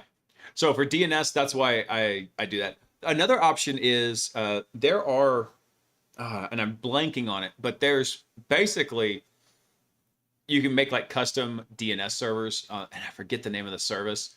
It'll let you spin it up online, and then you can have that be pretty much like your Pi-hole in there, and it can do all sorts of different stuff. So there are services available for that. I'm blanking on the one that my buddy told me about because I don't use it, but it is an option. then I'm going to also put a breakpoint here inside of the create go tasking. So because I made a change to the Python code, I need to stop my debugging. You'll see that the @fel agent will briefly go offline here in a couple seconds as it detects that this container is no longer running. There you go. And then we can, I want to debug. We can run it again in debug mode. You'll see we came back online. Now, if we come over to Mythic and we look at an @fel agent, we were modifying cat. So if I do cat shift enter, I'll always get the modal pop up. I can hover over this, and now you can see that. By the way, that's a goated suggestion. So you can type in your commands in the Mythic bar, but if you hit shift enter, 99% of the commands will pop up this kind of modal. And if it takes multiple inputs, you'll have them all listed here. Again, one of my favorite features. Our change, the tag hello, is here. So everything that we do remotely, all we have to do is stop and start that Python code. All the changes get synced over via RabbitMQ. Way nicer than having to commit to GitHub and reinstall and wait for containers to build and all that sort of stuff. Not necessary. Now, as we go through and we want to actually hit our breakpoint, I'll go ahead and pull up that agent code, scroll down, and let me actually issue this task. And you can see already there in our Python code, we hit our breakpoint, and now we can see information about ourselves, the task data that comes in, all sorts of stuff. Right? This is an IDE. You can do your own debugging. So it's really easy to go through and test things out, introspect, do all that sort of stuff without having to rely on Docker and containers and any of that sort of stuff. You can really put all of that aside until you're ready to make this easier for people to install without your help. That's the whole point here of Docker and the Docker containers. It's just making all the unique things that you do for your agents locally transferable. But there's no reason to have to mess with any of that sort of stuff while you're doing your agent development. We want this to be nice, quick, smooth, easy. This is so much easier than installing it every time via Mythic CLI. This is exactly. And this is also especially cool to see for us because everything in Hackbot is already written in Python. So being able to go to build an agent in Python or whatever kind of container we need. That's why we're watching these videos, to learn more about the internals of Mythic. Whatever we need that we can transfer data back and forth to be able to control Mythic, something that is hopefully not just a buttload of wrappers around GraphQL, because GraphQL makes my soul weep. And I tell Cody that every time I have to go mess with GraphQL for Mythic. But we'll have it in here. Basically, we can keep working on the Python side of things. Same sort of stuff applies if you're doing your kind of meta coding in Go versus Python. If you make a change to the Go code, you just have to recompile it and run it, provide the same sort of environment variables, and you're good to go. If you look at the Poseidon agent or anything like that, you'll see I like to do that with a make file. So it's easier for me to provide those configuration options as I build and run Go code. It just kind of depends for each person how they kind of feel about it. So this is the first video of doing agent development for Mythic. So I just wanted to really highlight how you can have a better workflow as you go about doing this sort of stuff. And so Cody has actually told me about this before, because I did the same thing when I was debugging a problem with Apollo. There was a weird issue, and I think it was around the ls command and how it handled UNC paths versus like local host paths. It got kind of funny. And so this was the way Cody had told me how to do it. So it was cool to see. So the main idea is that you can have your IDE up, you can have the code for the agent downloaded and running. A lot of times they need to have some kind of encryption key already set up to them. But actually that was debugging on the actual agent side, not on the Mythic container side. So it's a very similar workflow. We just got to provide a couple of configuration variables and we're Gucci.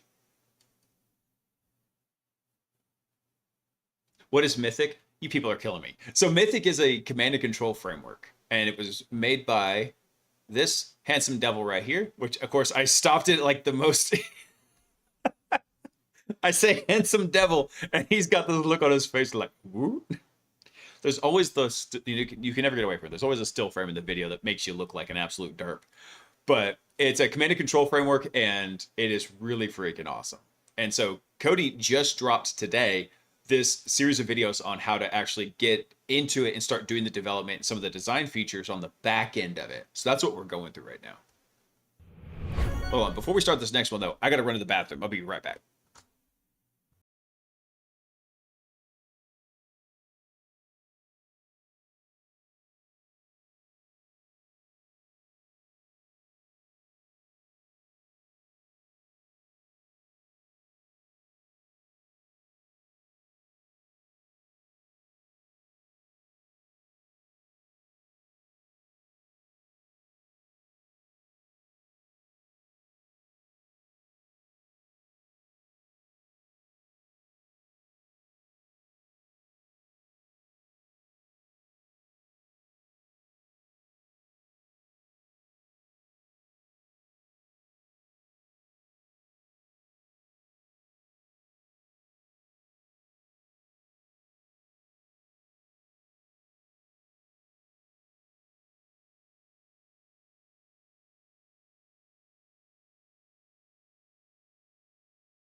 All right, I'm back. Yeah, that's right, Gumby. Fastest pooper in the West.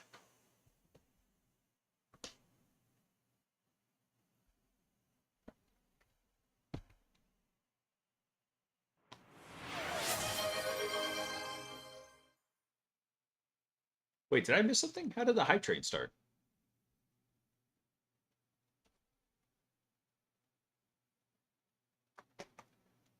Huh. I would have thought the hype train would have started a while ago. That's weird. But cool. Choo-choo! All right. So now, next in this series, what do we got going on here? Gumby's like, me. I'm the conductor. Look at me. I'm the conductor now. Incoming transmission from Marano Gumby me. Me. That's funny. Okay, so now the next video we're going to do is actually how to work on the agents and how they're defined, then C2 profiles, and then translations, containers, and third-party services. So, excellent. Can't wait. Yeah, I'm guessing the poop break started the hype train. I wasn't pooping, guys. Come on. I don't poop.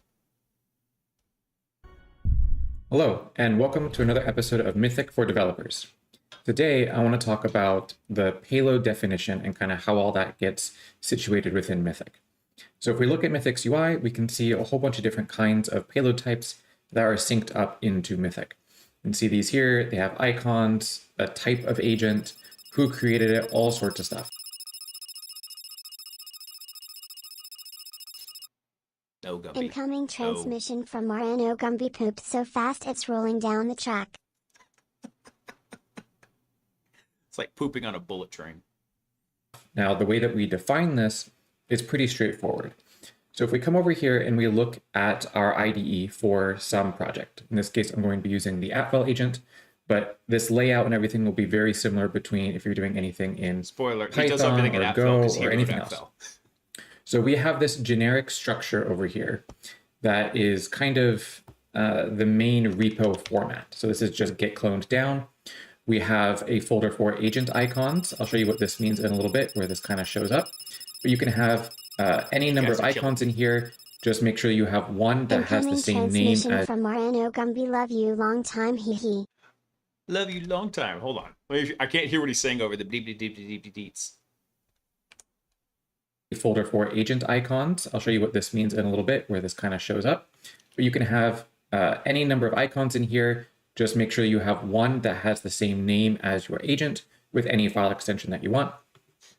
If you want to include any C2 profiles, like maybe you're doing a new C2 comms profile, or you want to bundle a C2 profile with your agent, you can put that in here. Ooh. Similarly, if you have documentation for a C2 profile, we have a documentation folder. Same with if you have documentation for your payload type or wrapper, and then your actual payload type itself. Now, the reason we have all these folders is so that as you install an agent with Mythic CLI, you can go through and have the appropriate information copied into the right places. If you remember, for Mythic, we have an internal documentation server for all the agents and C2 profiles as well. So the way all that sort of information gets processed is with this config.json file. So this tells Mythic CLI as it get clones down your folder, your repo, and looks at each thing, we can see, okay, if we want to exclude anything in the payload type folder or the C2 profiles or certain documentation and stuff like that. Generally, you can include everything. It's not going to cause any sort of issues. I'll cover this in a later video talking about how to do, pre-compiled images that we then leverage for faster install times on Mythic. That's what this is referring to, the remote images. You've probably seen it in your mythic.env file. Again, we'll cover that in a later video. What I want to talk about now is the general structure for things and the agent definition, what the different things that you can define in there mean. So in the previous video, I talked about whenever we actually install something like an agent inside your payload type folder, this entire folder is what's copied over into the installed services on the Mythic server. In here, we have a couple of pieces of information. We have that main. Let's go take a look at that real quick. So he says this gets copied over to the installed services section. I want to see real fast. So, let's see. So we have, where would that actually show up? Hang on. Where did it show up for Sage? Because Sage is the one we found that actually broke everything. So where did it actually show up in there? So that's where we found the bug. And then we just booted out Sage. So where did we, that's it. That's where we did the uninstall. So from the uninstall, but where did we actually see it? Hang on, let me find that command. Where was the grep command? Ah, there it is.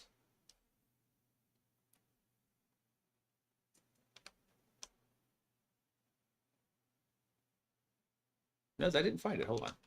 Rep. Where did we find this in here? Ah, here we go. Oh, so it actually is in the installed services folder. See that? So that's where Sage went and got. So let's go look at that real quick. So we do installed services. Yeah, so there's the ones we've got. So that's what he was talking about. These getting copied over. So we have Arachne, we have HTTP, we got Poseidon. So if we look at Arachne real quick, we just see that one folder in there.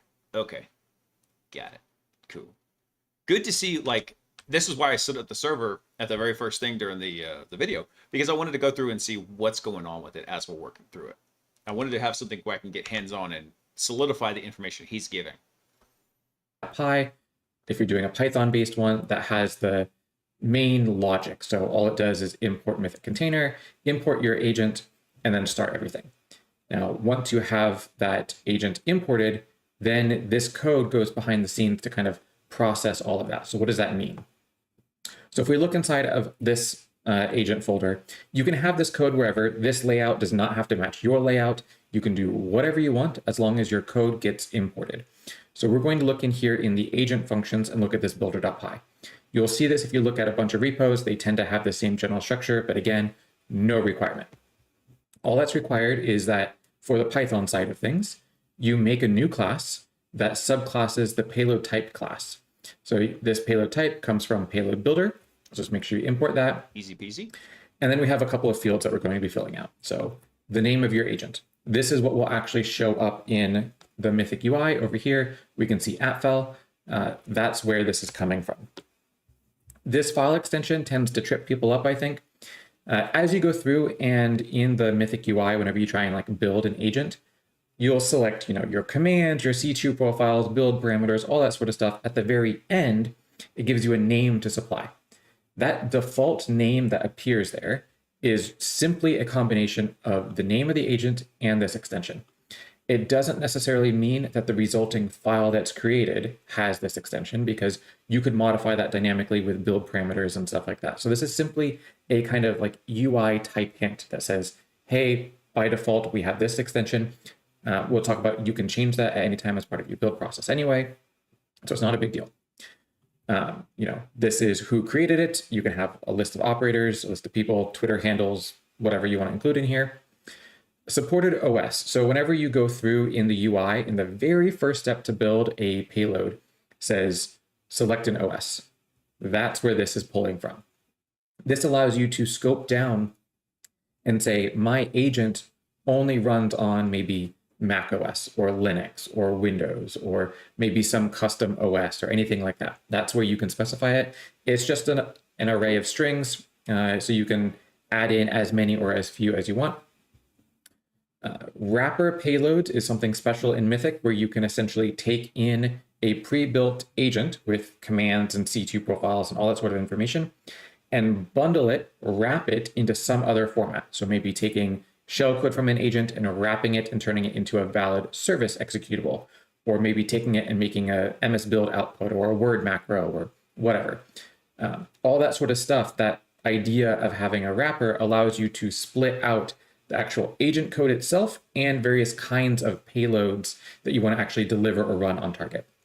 Ooh. So this is just specifying, is what we are defining one of those special wrappers, or is it an agent? So wrapper false. If you are wanting to identify that you support specific wrappers or different agents, you can put the list of names here. This note is just a description that pops up in the main Mythic UI. We can see here that we have it here. This payload uses JavaScript. That's just coming right from here. So far, it's all very structured. Import it, class it, subtype it, and then boom, just start configuring away. Very nice. Cool. I gusta.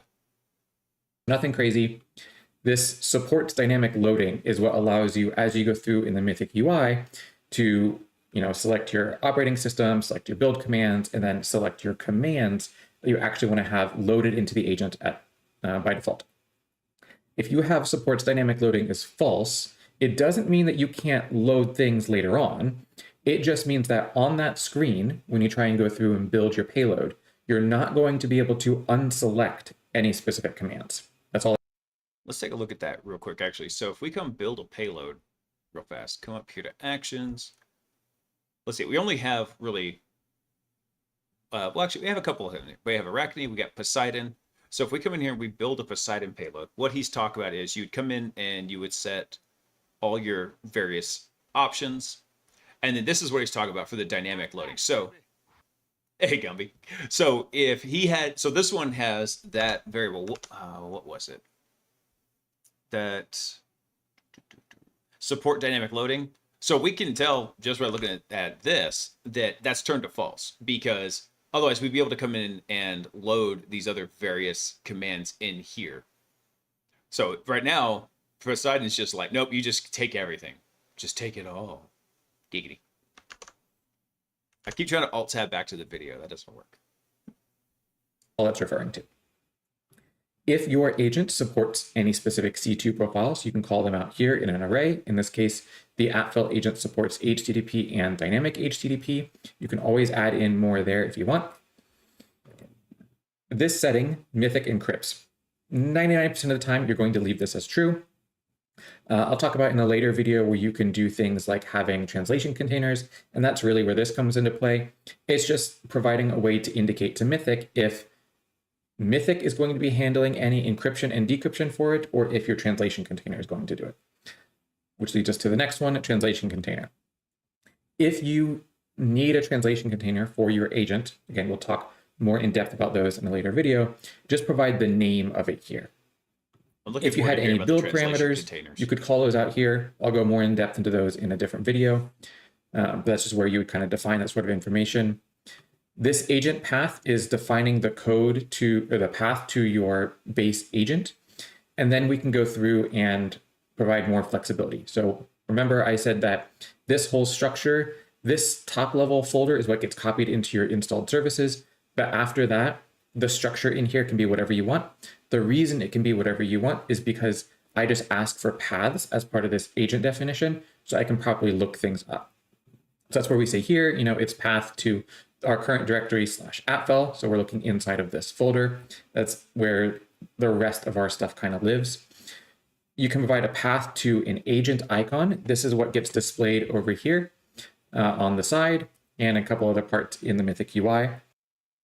I never realized that the appfel icon is a little robot taking bites out of an apple. And by the way, appfel is an agent specifically targeting Mac OS and was the progenitor to Mythic. Originally, the entire C2 was called appfel, and then Mythic was born from that, and then appfel became an agent for Mythic.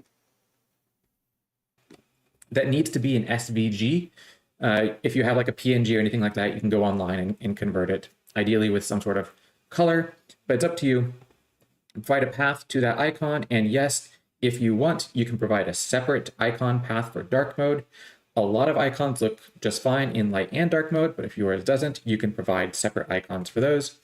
And then here, agent code path. So this agent path is just the path to this folder overall, which kind of has both our agent code and our command definition functions. So we're just calling out here specifically the path to the code here is our agent path /agent code. Again, folder structure can be whatever you want, but you just have to provide these sorts of paths. Now, in addition to all this information, you can define build steps. So if you look in the Mythic UI and you come over here and look at any of your payloads, you'll see all these various little steps that are kind of shown up here for other agents. What that's doing is showing you... It's Marvin the Martian. It's not Marvin the Martian. Marvin the Martian looks completely different. As the build process is happening, where are you? Are you collecting different files? So look at this. So you see how we have these two different steps in here? So this one right here, this was a Poseidon payload, right? So it's got 3 steps that are happening. Apollo had 4 steps that were happening. And then this one right here, appfel, has the 2 steps. And that matches up with what he was just showing, that there are 2 build steps where it's going to be going through and triggering those different steps in here. So that's showing, he's showing how the code is lining up with the UI. Where are you? Are you collecting different files? Are you configuring things? Are you maybe compiling things? Are you passing it through obfuscators? Are you waiting on stuff?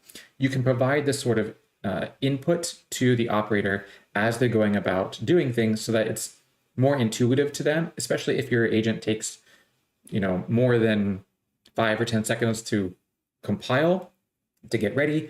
This gives a handy way for people to see, what's happening kind of behind the scenes. So that's what these build steps are. You provide a name and a description, and then as part of your build, you can say, hey, I've completed this step.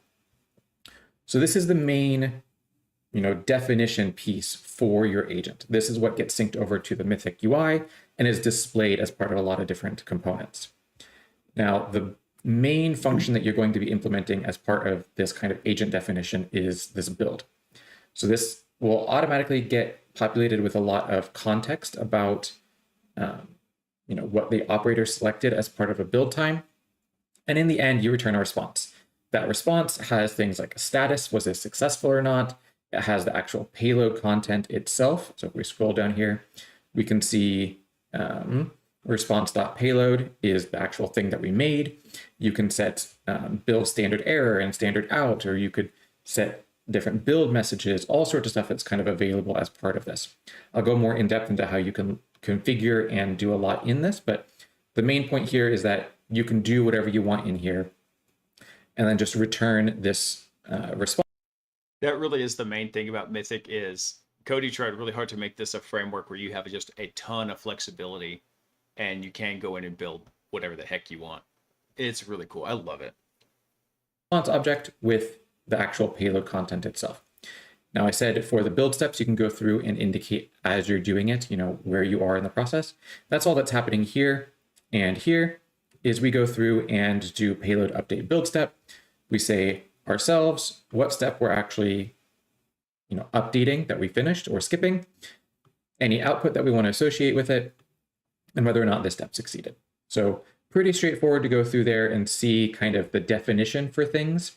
Now, you might be wondering, we have all these different kinds of agents and all these different things that they're able to do. How can we represent all that in a way for people to determine that they should use one agent versus another? So in addition to this config.json that helps the Mythic CLI go through and install your agent or C2 profile, there's this agent capabilities JSON. So you can go through and create this, and this helps populate nothing in the Mythic UI. It doesn't help with the build process or anything like that. Instead, this goes through and updates something in the Mythic overview page so that you can see more details about these different agents that you have available. It's very similar to the stuff that you'd be configuring in your agent overall. So what operating systems, what languages, what features your agent supports, what kind of outputs, Euler, what what's up, C2 man? profiles you support, all that sort of stuff. Now, if we come over here and we look back at Mythic, there is this community overview page. So this page allows us to go through and kind of see what agents we have available, what C2 profiles Mythic's tracking overall, when they were last updated, what branch was updated, do they have images, like a lot of information, including going to the specific repo URLs, seeing the history of these agents and C2 profiles being, cloned and visited and all sorts of stuff kind of available for you there. That agent capabilities JSON file, though, if we look up here at this agent capability matrix, this is populated every night. So Euler, speaking of the artifact kit, so there was just a big update to Cobalt Strike, and it was funny because they finally added some kind of like color theming to Cobalt Strike, and it's funny because now it's like Cobalt Strike and Havoc and oh god, what was the other one? It starts with an A. I don't remember the name. They all just kind of look alike now. And so I just thought that was really funny. But yes, the artifact kit can get pretty deep over on the Cobalt Strike side. Go through and pull that data out and make it into a bit of a nicer spreadsheet for you to go through and compare. So you can see what Mythic and agent versions there are, what operating systems they support. This is what we're going through earlier. JSON file had So Mythic features and custom features. So these JSON Mythic file. features are the ones down here. These are kind of broader features that Mythic supports. Incoming transmission from Marano Gumby. Why was the internet down earlier today? DNS. It's always DNS. Like reverse port forwards, tokens, stuff like that. And then there's additional things that maybe you want to highlight about your agent that's not included down here. And so that's these additional kinds of features that you can call out. So that's these custom features, maybe specifically doing BOFs or supporting Mimikatz or stuff like that. You can pick whatever it is that you want it to be and just include it in there. And that gives people a nice way to figure out and be like, oh, well, How'd I know? Because it's always DNS, except when it's not. And even then it is. DNS is like Lupus. You ever watched House? And he's like, it's never Lupus, except when it is. DNS is the exact opposite. It's always DNS, except when it's not. And then it's still DNS. I want to be able to do shellcode ejection. So I can look at Apollo and Athena agent and the Merlin agent and use those in my operation. So that's kind of the main crux of how all this sort of stuff is laid out.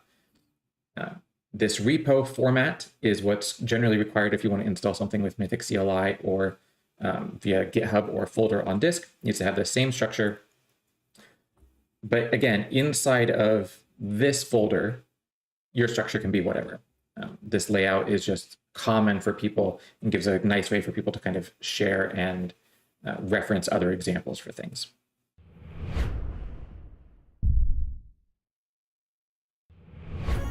So Yeah, Drewski, that show was really good until it just went and it, like so many shows do, they just go completely off the rails towards the later seasons. I'm looking at you, Supernatural, because that was a really good show in the beginning, and then they started the whole Angels and this crap arc. Ugh.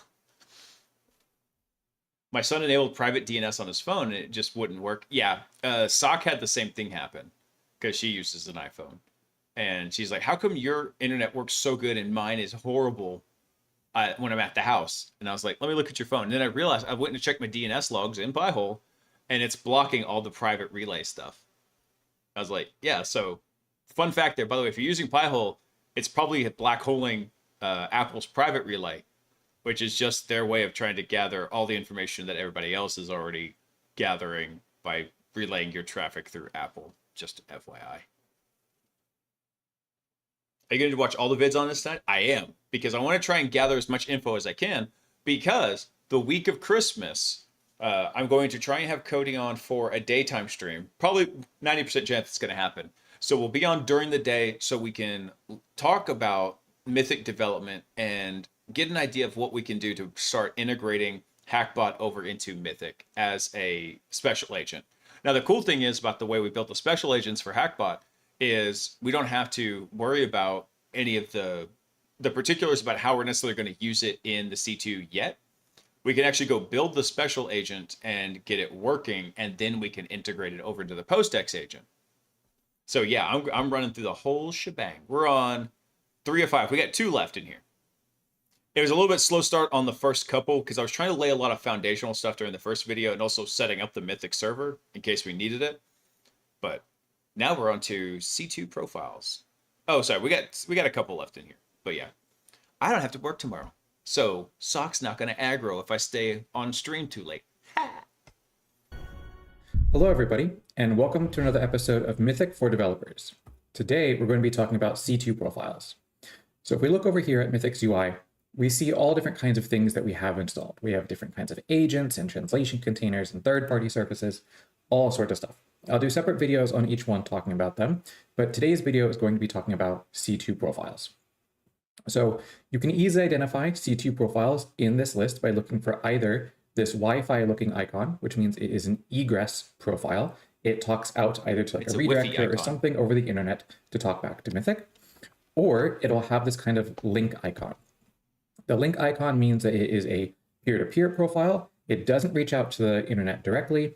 Instead, its purpose is to allow 2 different agents to connect and talk to each other.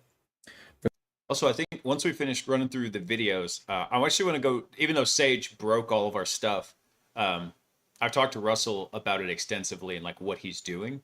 So I want to go dig into the Sage code a little bit with the new information we've got about how these different containers actually work.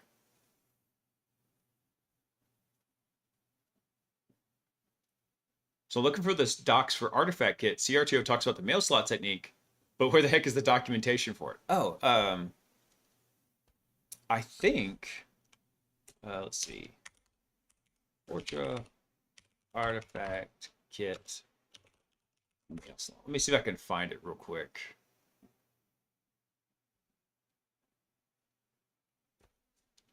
I think it's, let's see, Cobalt Strike. I'm trying to remember.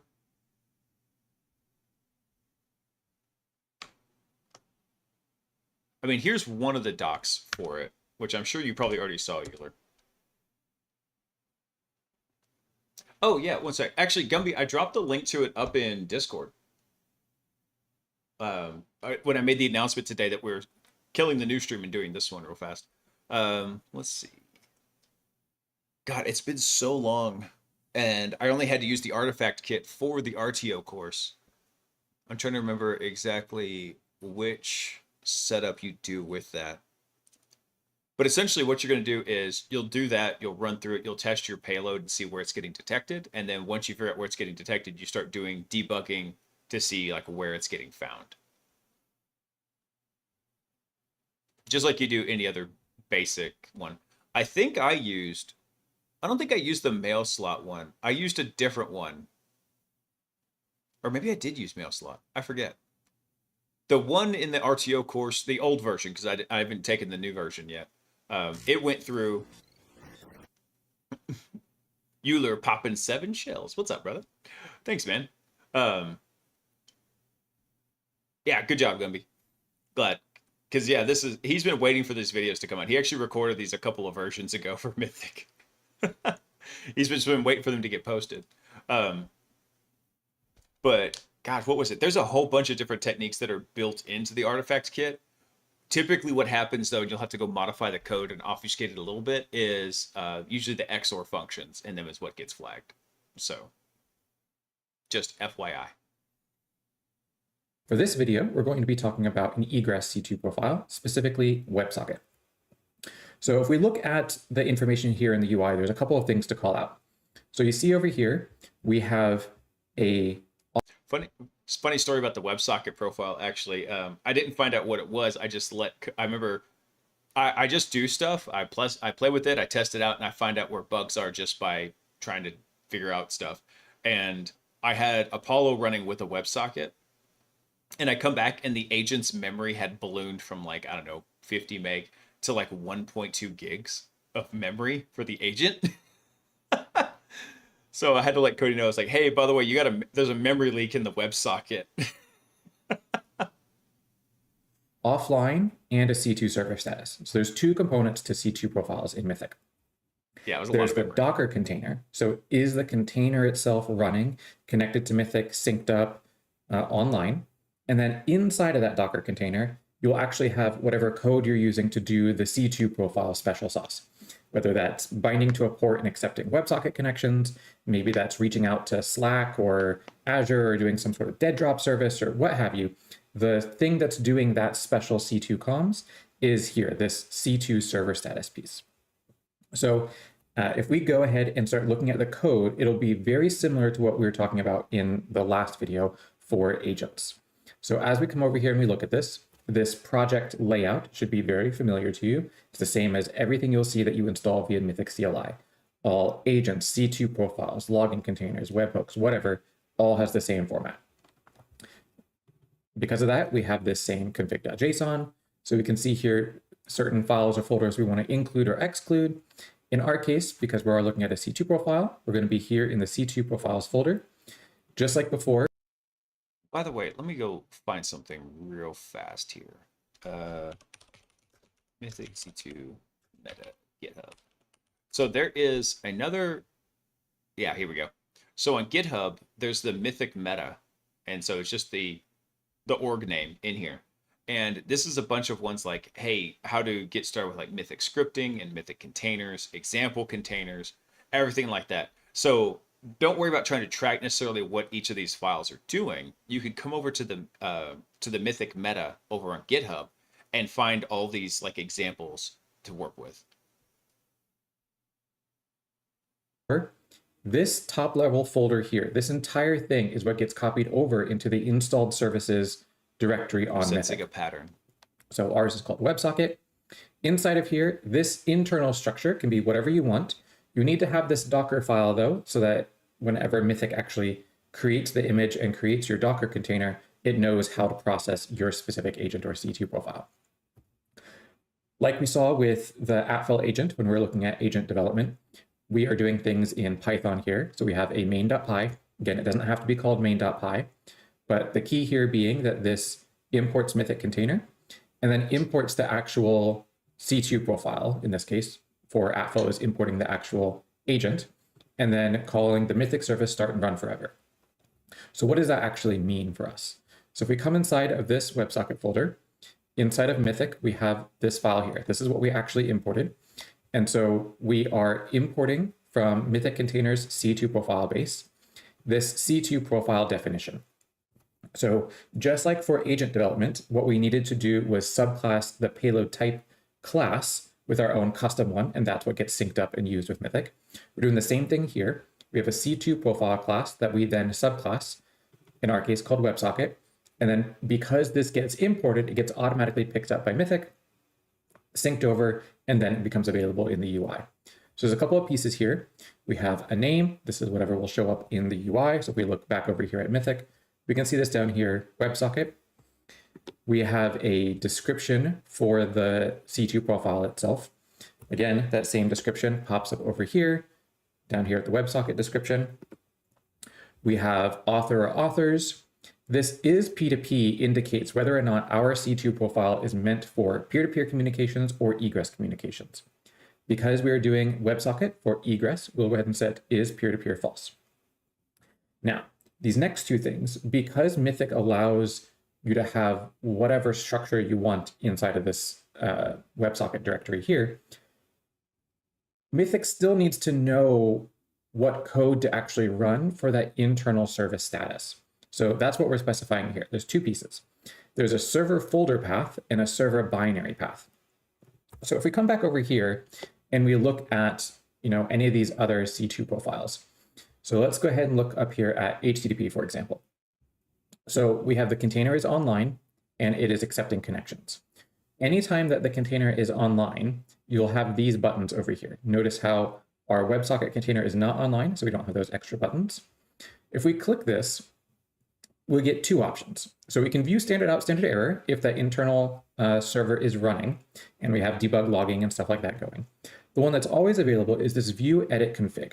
So you've probably seen this already a couple of times for, just using Mythic as you're trying to go about and operate. You might need to change for a C2 profile what port it's bound to, if you need to change SSL connectivity, add in configuration parameters, stuff like that. That's all in this JSON file that you're probably used to seeing. Well, that is a very specific file that Mythic is pulling. It's always config.json, and Mythic needs to know where that exists in your code.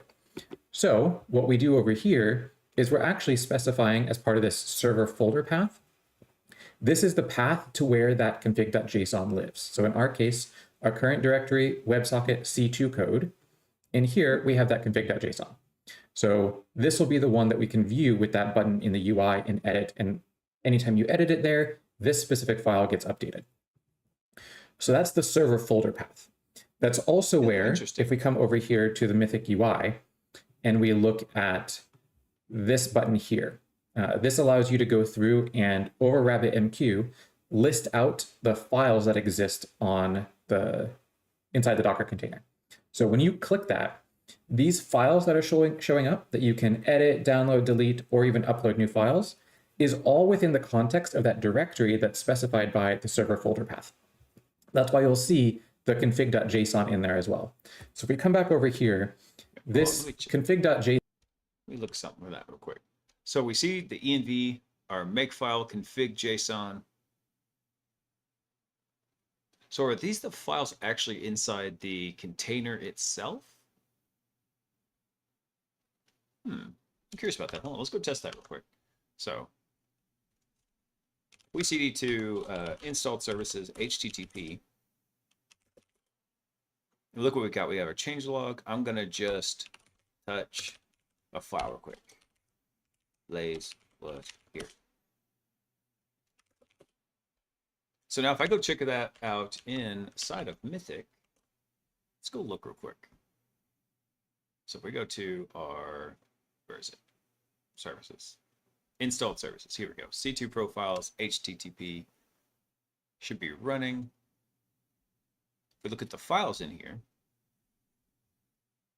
Okay, so these must be the files that are actually over in the Docker container itself. That's what I think we're looking at real quick. So we have fake HTML, config, makefile. I don't see that anywhere else in here. So let's do something real quick. Let's do Docker PS. And then where is our HTTP service in here? I know it's in here real fast. Let's see. Let's do grep for HTTP. There it is. All right, so there's our container ID right there. So let's do Docker. Docker container inspect. This one, I think. Yeah, that's what I want. All right, let's do. Let's look for no volumes. Mount.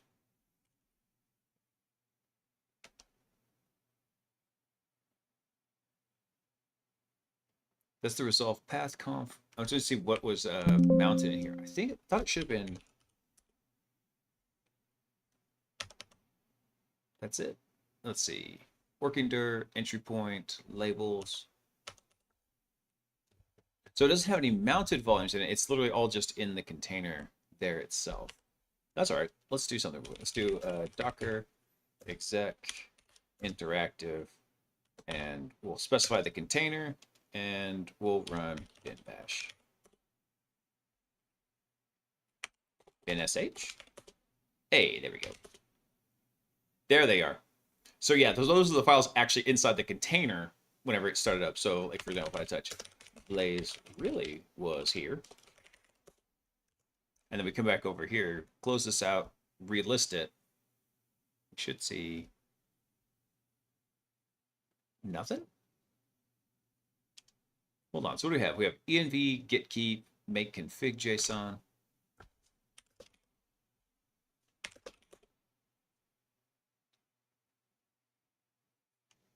Oh, wait, these are the same ones. See that?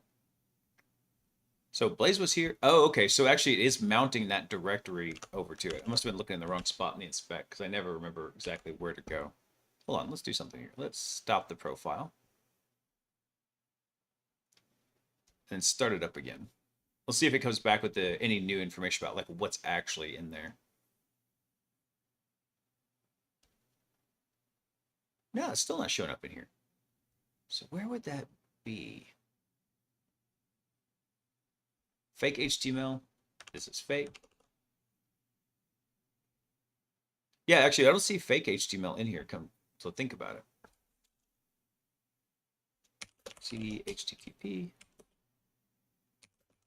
C2 code. Let's see. I'm in a regular shell here. Is this where we're at? Echo, or no, touch. Blaise wasn't here. We'll see if that comes up now. I want to see exactly where these files kind of map to in here. Let's see. Hey, there we go. Okay. So it is inside the Docker container itself, but because we saw this, it actually is over in the installed services, right? So, but it's not necessarily what's in there. Let's see. So then if we cd to HTTP C2 code, then we should see Blaise wasn't here. Okay, got it. So so you can access all the files in the container. I didn't think that didn't sound right that they would just be stuck there. Yeah, so it's under, in this case, it was installed services, the name of the service, and then I guess the name of the C2 profile and where that code actually existed in there. So C2 code. What's in C2 functions?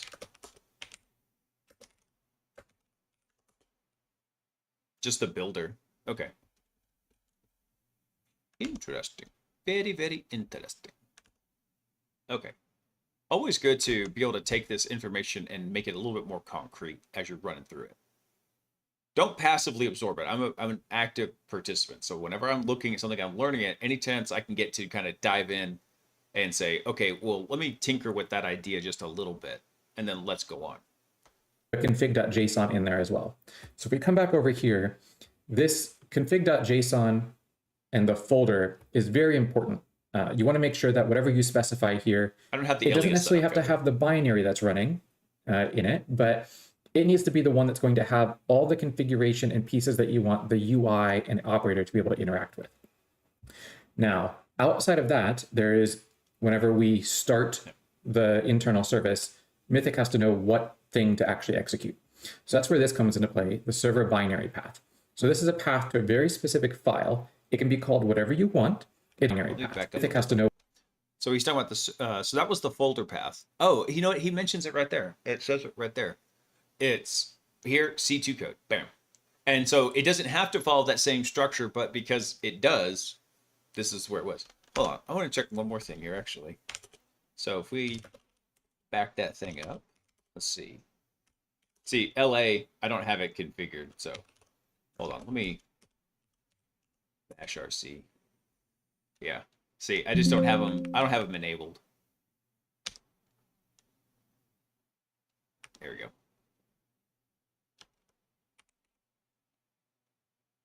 ls options. What do we have? Do that, and then A. There. Will that make you happy, Gumby? If I do this. There you go. Happy now?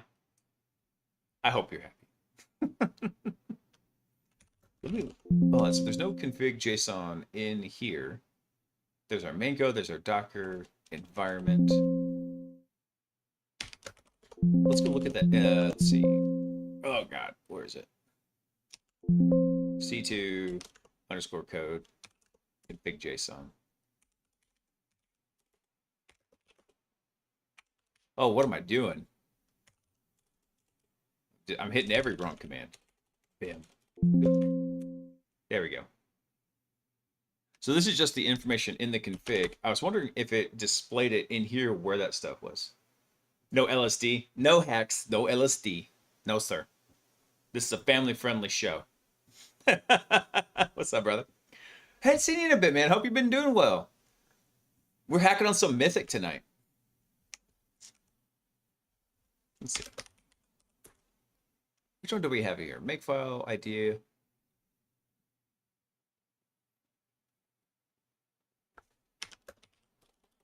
Let me see, what's over in main here? Oh, just the main binary. Because up here, what he's showing is... So in the actual Python code here, well, I mean, now there's a difference here. We're not looking at WebSockets, we're looking at HTTP because I don't have WebSocket installed. But when he's looking at this one here, this is where this is all kind of defined in here. Oh, because it's defined in the main code. That's why. I'm an idiot. But this should have been defined somewhere in here, shouldn't it? Docker file, let's see.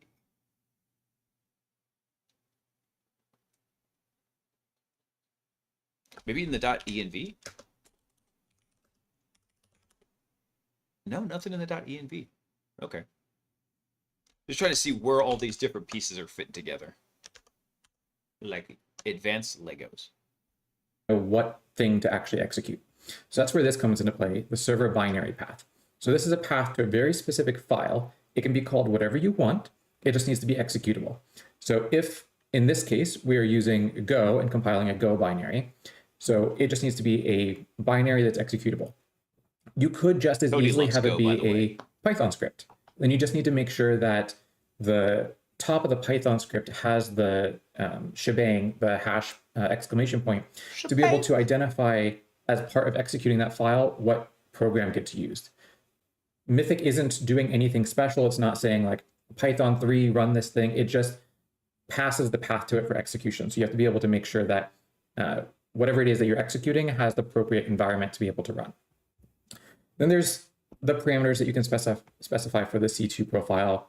I'll do another video that goes more in depth into these, but this is where you're specifying the various aspects that you want the user to fill out as part of building the C2 profile for an agent. There's also a bunch of other different functions that you can add in here. There's a lot you can do. I'll talk about these more in depth in a later video, but the reason I want to call out this WebSocket C2 profile is because it provides a nice split of how you can really architect things. So as you go through and you do these things like defining your WebSocket and stuff like that, you can do them either in Python or Go. But that's just kind of this metadata aspect about how to interact with RabbitMQ and sync data over to Mythic. The actual server code that's running to bind to ports, reach out to Slack or Twitter or do your special C2 comms sauce can be written in whatever language you want. Mythic doesn't care as long as it results in something that it can execute. So that's why even though we're doing all this in Python, the actual code that's going through for WebSockets is Go.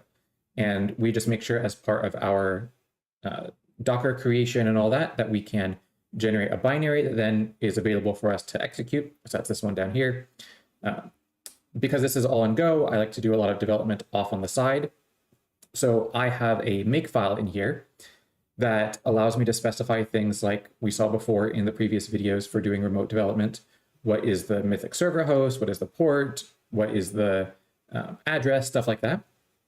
And so you can run your server code completely separate from Mythic.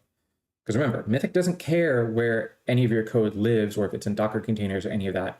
It just cares that it knows where it's getting these connections from. So I'll do a So he has basically libraries set up to work with Go and with Python. But if you're willing to go all out and make something that can just talk to that RPC endpoint on RabbitMQ, you could do it in whatever you want, is what he's saying, which is really cool. But I'm going to stick with Python for now because I'm a scrub. Oh, no, I went to the wrong. I've been back. just want to call out that you can run all this separate. So we can have not even the quote unquote container running that's synced up to Mythic, but we can run this internal Mythic WebSocket binary as long as we give it all the right environment variables and have it still get agent connections and forward them off to Mythic without any issue. It really makes doing your C2 development a lot easier because you can have any IDE that you're using, spin it up, run, debug, step through, do all that sort of stuff without having to worry about making changes and pushing to, installed services and all that sort of stuff all the time. So if we go ahead and start debugging this WebSocket container, you'll see here, we'll get a lot of the same sort of stuff that we saw before for the agent, where we have a debug level. We're connecting up with a certain version for the container, certain PyPy version. It says that we're processing a C2 profile called WebSocket. It knows this because we subclassed the C2 profile and gave it a name. It tries to connect to RabbitMQ. It's successful. It syncs all of our data over. And then it starts listening via RabbitMQ for taskings from Mythic to do various things. So one of the first things that will always happen is after it starts and a container kind of starts up, Mythic will automatically task the C2 profile to start running. So that's what we're seeing here is this output is the output of starting that Mythic WebSocket server binary. So we can always come over to the UI, very cool, hit stop, and you'll see now we got a request to stop the server. And then if I hit start again in the UI, you'll see it come through and we get our output here. If we look back at the UI as we do this, we can also see that same output appearing here for just starting the server. So you can really see this kind of end-to-end component going through.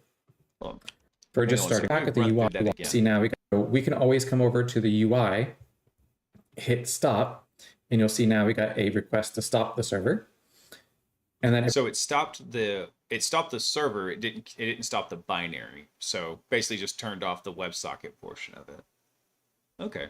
So the server binary should pretty much always be online, but whether or not it's actually active and participating is a different story. So it should always be talking to RabbitMQ, always be on like, hey, yeah, I'm still online.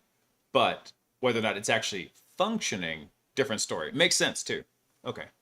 I wanted to make sure I was tracking on how the execution flow is happening. If I hit start again in the UI, you'll see it come through and we get our output here. If we look back at the UI as we do this, we can also see that same output appearing here for just starting the server. So you can really see this kind of end-to-end component going through. Jail time. Bam. Those are the kind of main things I want to call out for just starting to get used to doing C2 development. I'll have more videos where we go more in depth into these various parameters and extra functions you can do and crazy functionality. But I really wanted to highlight here that just like with your payload, your agents, you can have this run outside of Mythic. We can do it here in an IDE. Outside of the kind of meta code that describes the C2 profile, your actual C2 profile code can be any language as well. Same sort of thing we saw with agent development, where you have that kind of meta code being in Python or Go, but the actual language of your agent can be anything that you want. So hopefully this clears up a couple of things about kind of how C2 profiles are structured. The whole goal of a C2 profile is just to get the data from an agent and forward it off to Mythic. It's not concerned about the content of the message, so like making sure it's in a certain format or making sure that it's, Mythic's JSON versus some custom protocol or any of that sort of stuff. It's not concerned about that at all. Its whole point is get a full message from the agent, give it to Mythic, get the response back, and send that back to the agent. However that kind of communication pattern exists, that's it. And the reason that we have this split out in a separate container is so that we can kind of define a C2 profile as more of a data contract. Here's how data comes in, here's how data goes out, then any agent can say, you know what, I am actually willing to speak that contract. And so I will mark that I support the profile. And now you can start building and tying these sorts of things together. So hopefully that kind of clears a little bit of stuff up about the role of a C2 profile container in Mythic. And I'll dive more in depth into these various aspects in future videos.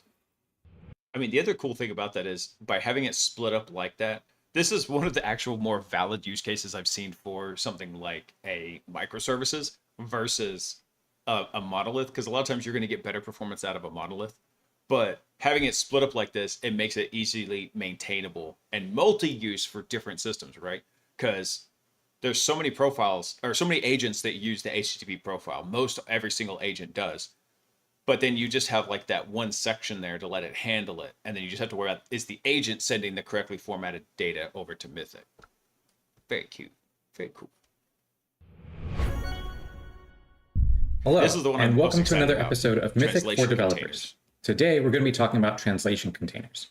Now, I think translation containers is something that trips people up a bunch, especially in how translation containers compare with something like a C2 profile. The idea of a translation container is probably pretty unique to Mythic. It offers a lot of functionality, but I can see how things get kind of lost in the weeds and how all these different components are fitting together. So I want to take a moment to talk in this video about what a translation container is and how it all sort of fits together.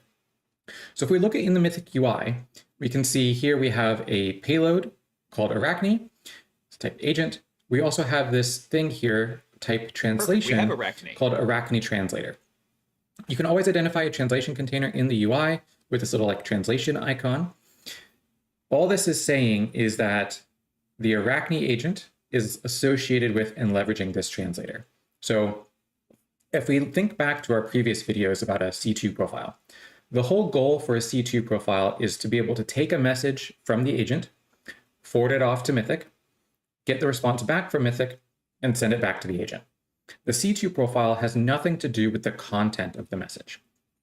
Instead, a translation container allows you to say that the content of the message will not be this normal JSON standard that Mythic uses.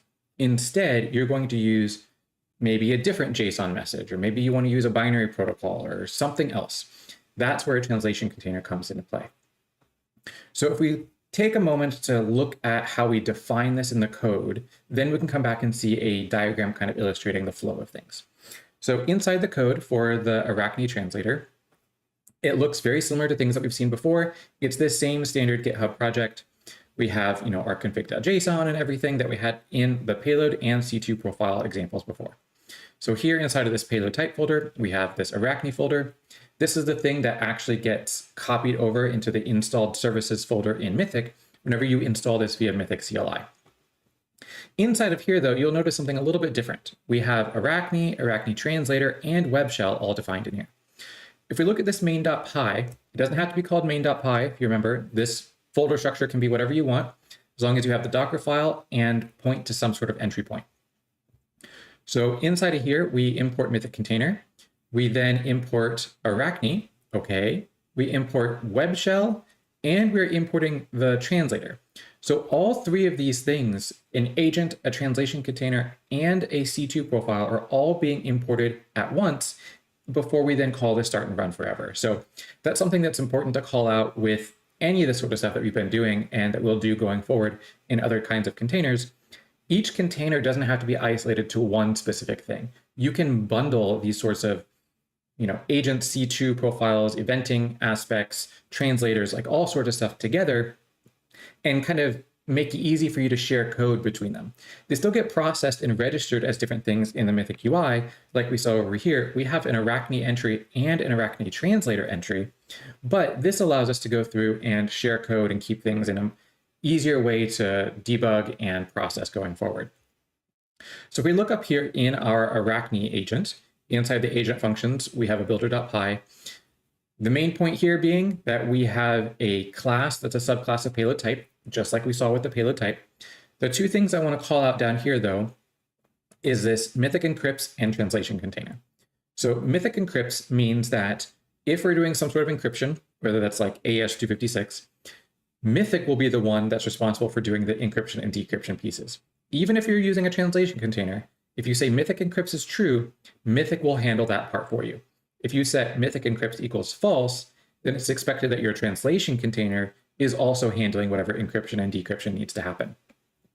To say that an agent is associated with a specific translation container, it's as easy as saying translation container equals and then the name of the translation container that you want to use. So what does the translation container look like? Well, if we come up here, we have a file, just like we had from before with payload types and C2 profiles. We import this translation base, and we make a new class that is a subclass of this translation container class. At that point, once we do that, we have that subclassing, and we import this class, now it's available to be synced over to Mythic, just like we saw with payload types and C2 profiles. These translation containers need just a couple of things. A name, this is what we see over in the UI and how agents are able to associate with it. Some description, some author, and then we have these three functions. So we have generate keys, translate from C2 format, and translate to C2 format. So if you're going through and saying that in your agent, Mythic does not handle the... Interesting. Okay, so we generating keys makes sense. But I wonder if these are hard to find functions that must always be like this. Translate to and translate from C2 format. Encryption, decryption. By the way, the reason why you need something like this because pretty much Mythic only speaks JSON. So this information right here is how do you get it? How do you get the JSON from Mythic to the agent? How do you get the agent to eventually send valid JSON back down to Mythic? That's why. So that means that your translation container has to be the one to handle it. At that point, if you go through and select in a C2 profile, you say maybe I do want to use encryption and I want to use AES-256. It would be up to your translation container in this function, generate keys, to generate the encryption and decryption key that's going to be used later on. As you do this for these follow-on functions, Mythic will give these keys back to you and allow you to do the encryption and decryption yourself. But if you're the one that's going to be doing it, you are the one that has to be able to generate the keys. They can be asymmetric. That's why there's a separate one for decryption and encryption. It's completely up to you. But now, say the agent is sending a message to Mythic. It's not going to be in Mythic's standard JSON format. So this translate from C2 format message, this function is called with the content of potentially decrypted, whatever the agent sent. In our case for Arachne, it's just a single string with various pieces separated by pipes. So we can then take that, split that back out, and generate the normal message that Mythic would expect. Here we have standard JSON, we have an action, in this case we have responses and the data that we want to send along.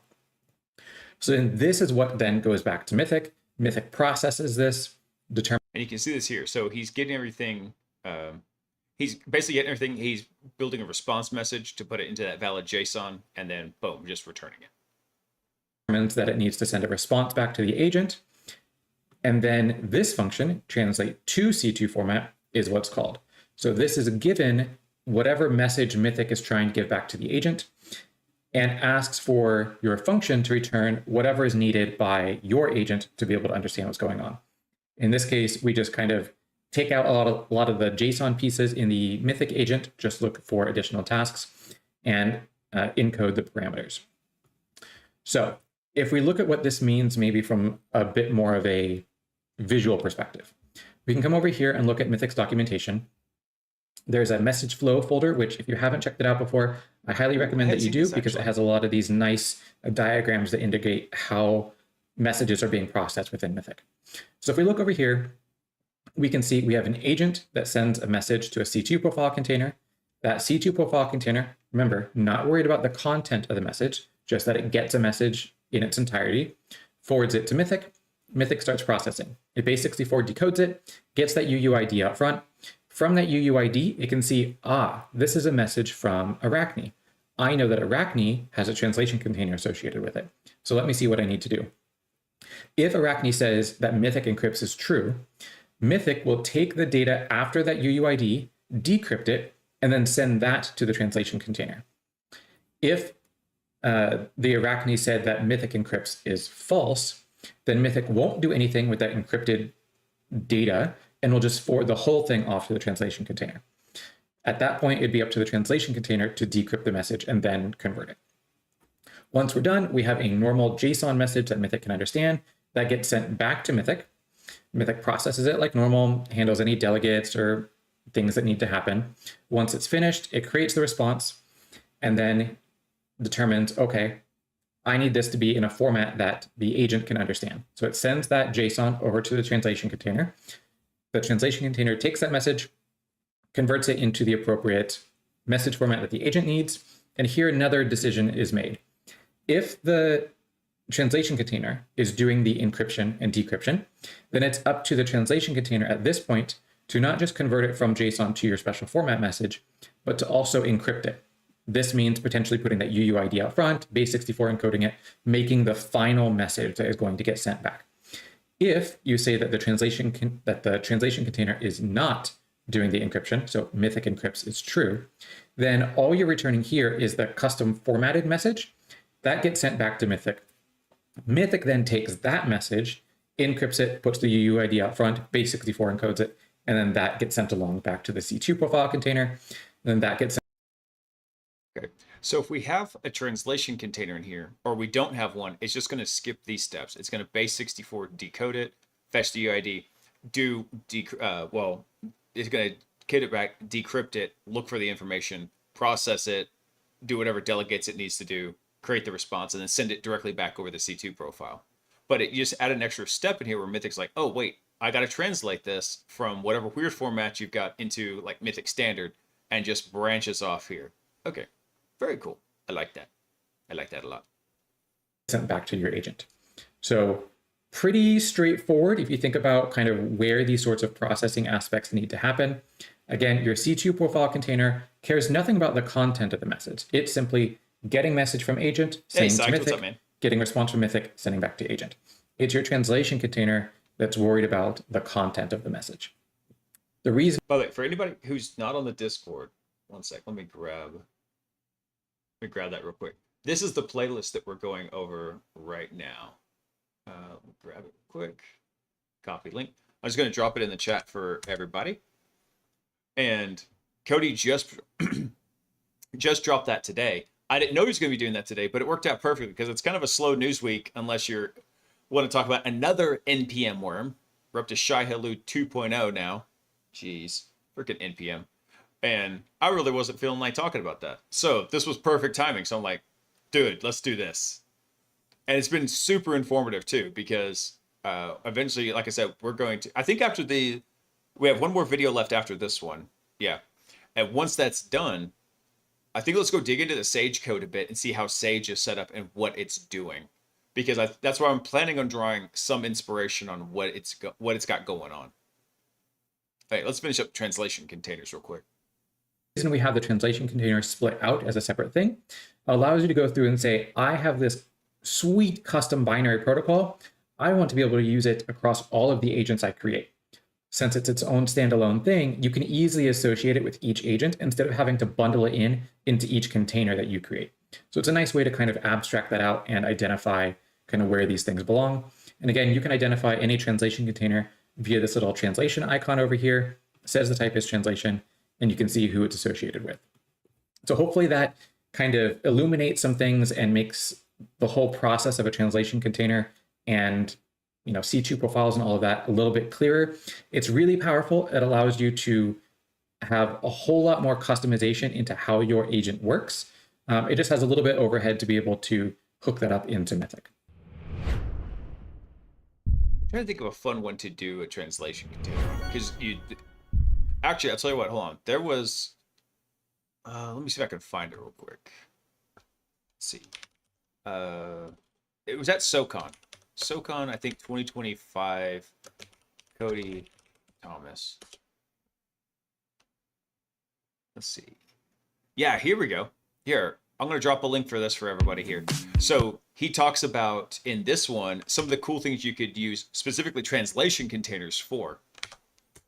My preferred C2, Mythic. I really like it. Now, one of the kickers is, if you're using something like Mythic versus, say, Cobalt Strike or Nighthawk, or any of the other Adaptix. That was the name I was trying to remember earlier, Adaptix. if you're using any of those, they're designed to be C2 platforms, right? They are, here's what you've got, and here's some knobs you can twist.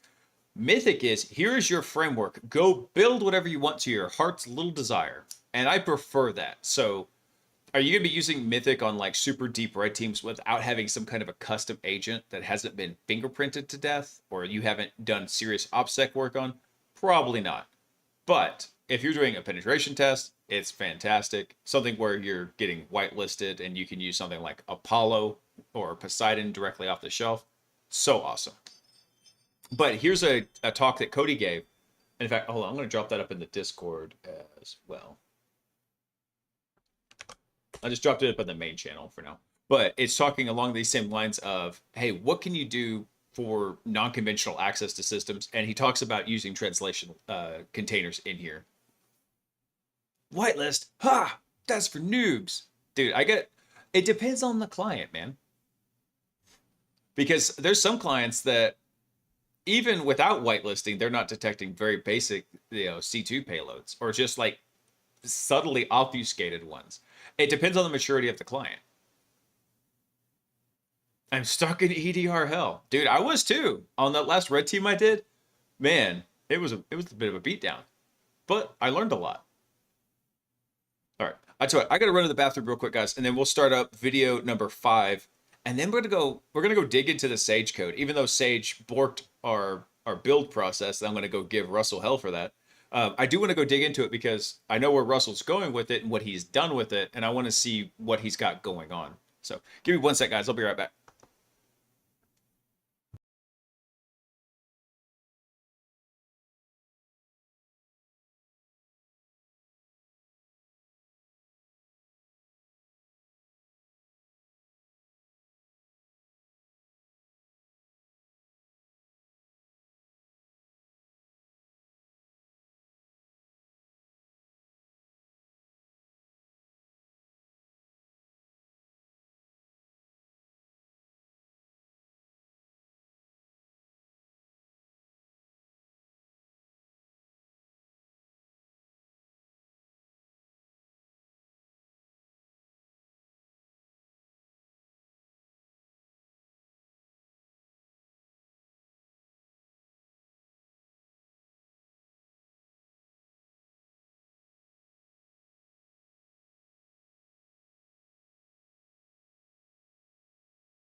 All right, I'm back.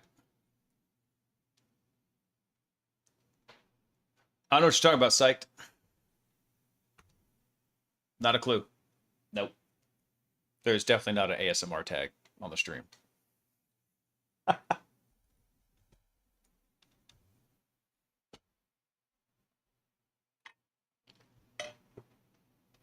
Mm-hmm. That's right. So I had to go refill my water because I was out, and also go check on Sock because Sock and Honey Badger both running a fever today. And so Honey Badger, he normally fights sleep like a freaking champ. And you ask him if he's tired, and he just starts going ballistic and running all over the damn house like, I'm not tired. You know, they get that tired manic, right? Not today. Shut up, baby. I know it. And today at bedtime, he was actually snuggly.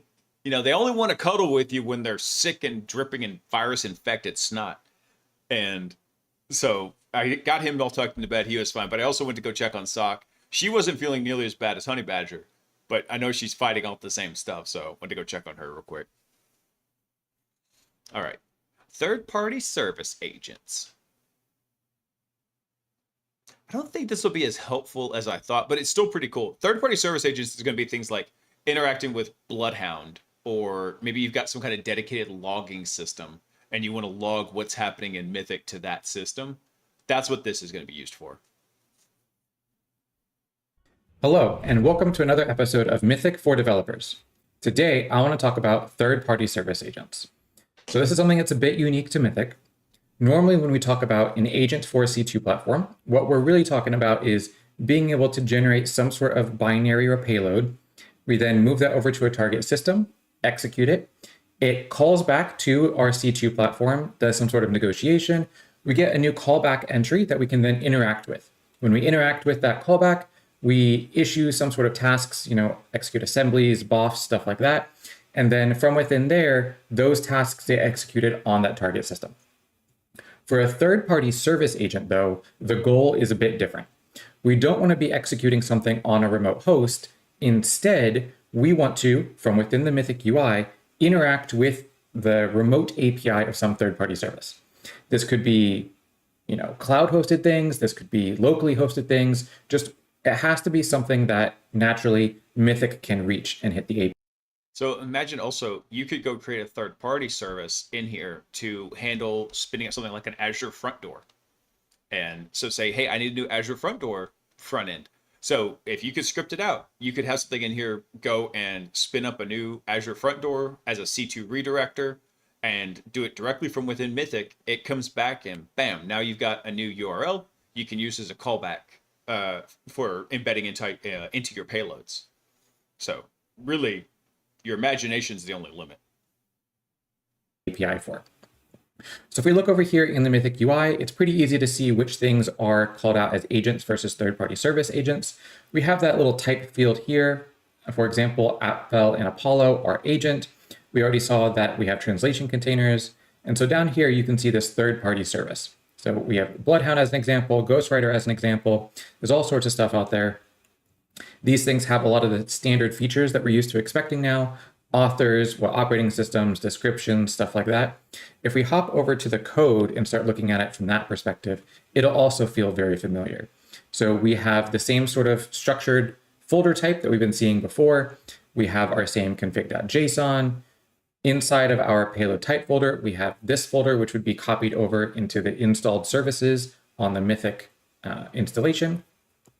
Inside of here, we have that same RabbitMQ config that we're talking about for doing local development. We have this main.py that goes through to import Mythic container, import the agent itself, and then start and run forever. So far, nothing's different. Inside of here, we have our builder.py. Remember, the whole goal here is just to go through and import things from this payload builder, subclass this payload type with your own, and import it.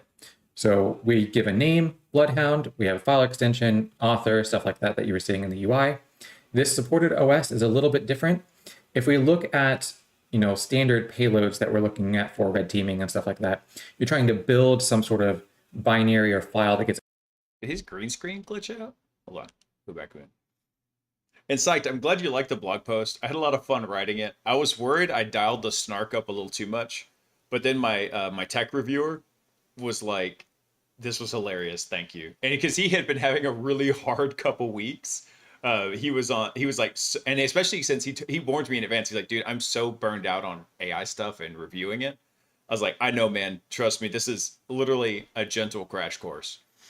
And he actually sent me a DM as he's reading through it, and he got to the part about Game of Thrones. He's like, I was trying to forget about that. Thanks for reminding me.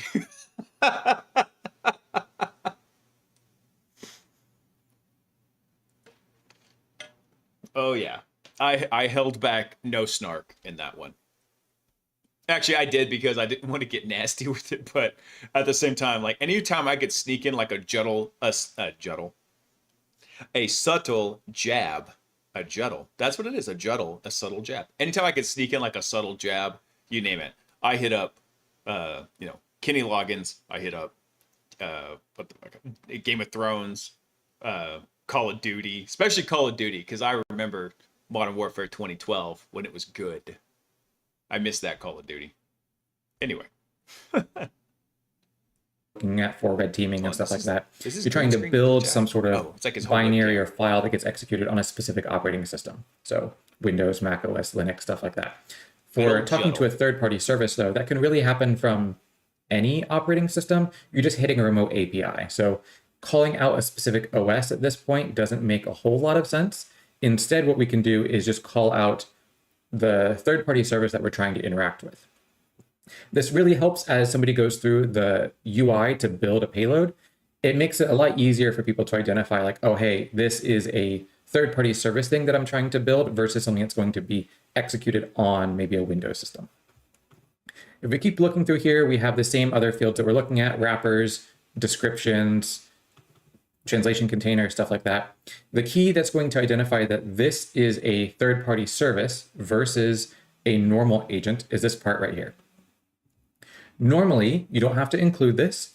By subclassing this payload type class, you will by default be of agent type agent. This is your standard thing that you would create: Atfel, Apollo, Poseidon, stuff like that. If we want to change that type from standard agent to this third-party service, all we do is set agent type equals agent type.service. It's just a string, it just says service, pretty easy. And now whenever we sync over, we'll get that third-party service little type associated with the payload. We can, of course, still have icons associated with this third-party service, just like we could with anything else. Another kind of unique thing for this is there's not really going to be any C2 profiles associated with these sorts of third-party service agents, because again, they're not calling back from a target system trying to go through, dynamic HTTP or WebSockets or communicating through Twitter and all sorts of stuff. The whole goal is that it's just a standard API request that we're doing, ideally as an authenticated user. So because there is no actual thing that we create to run on a target system to get our callback, if we want to be able to issue tasks to this, we still have to have some sort of way to get a callback in the Mythic UI to then interact with. What we can do is inside of our build function, we can use this API call, Mythic RPC callback create. So we are saying, hey, as part of this build process, pre-create and get ready for us a callback that we can then interact with that's associated with everything that we just specified for this build. So what he's talking about here is we look at Mythic. No, so right now we don't have any active callbacks, right? But if we had Bloodhound set up, we would actually have like a Bloodhound callback listed in here that we could go to it, we could click in it, we could actually interact with whatever our Bloodhound CE instance is. Send that thick RPC. I know, right? The function name is kind of ridiculous. What is it? Send my thick RPC. I'll have to tell Cody about that. Send my thick RPC call. This cracks me up. Damn, it's like. Here we can see the payload UUID is self.uuid, the specific thing that we built all of our configuration options. There's no C2 profile that's associated with this because we don't have any that's associated with our payload type. And then because we are making a new callback entry in that list of active callbacks, we want to be able to specify something that's intuitive for the user to identify, hey, this is a Bloodhound callback, or this is a Ghostwriter callback versus something that's coming from your target system. So you can set all these same sorts of fields: user, host, IP, integrity level, domain, process name, like all that same sort of stuff that you can set for a callback, you can set here, anything to help make it a bit easier for you to identify. I found that having the user and host as Bloodhound makes it pretty easy to identify, but to each their own.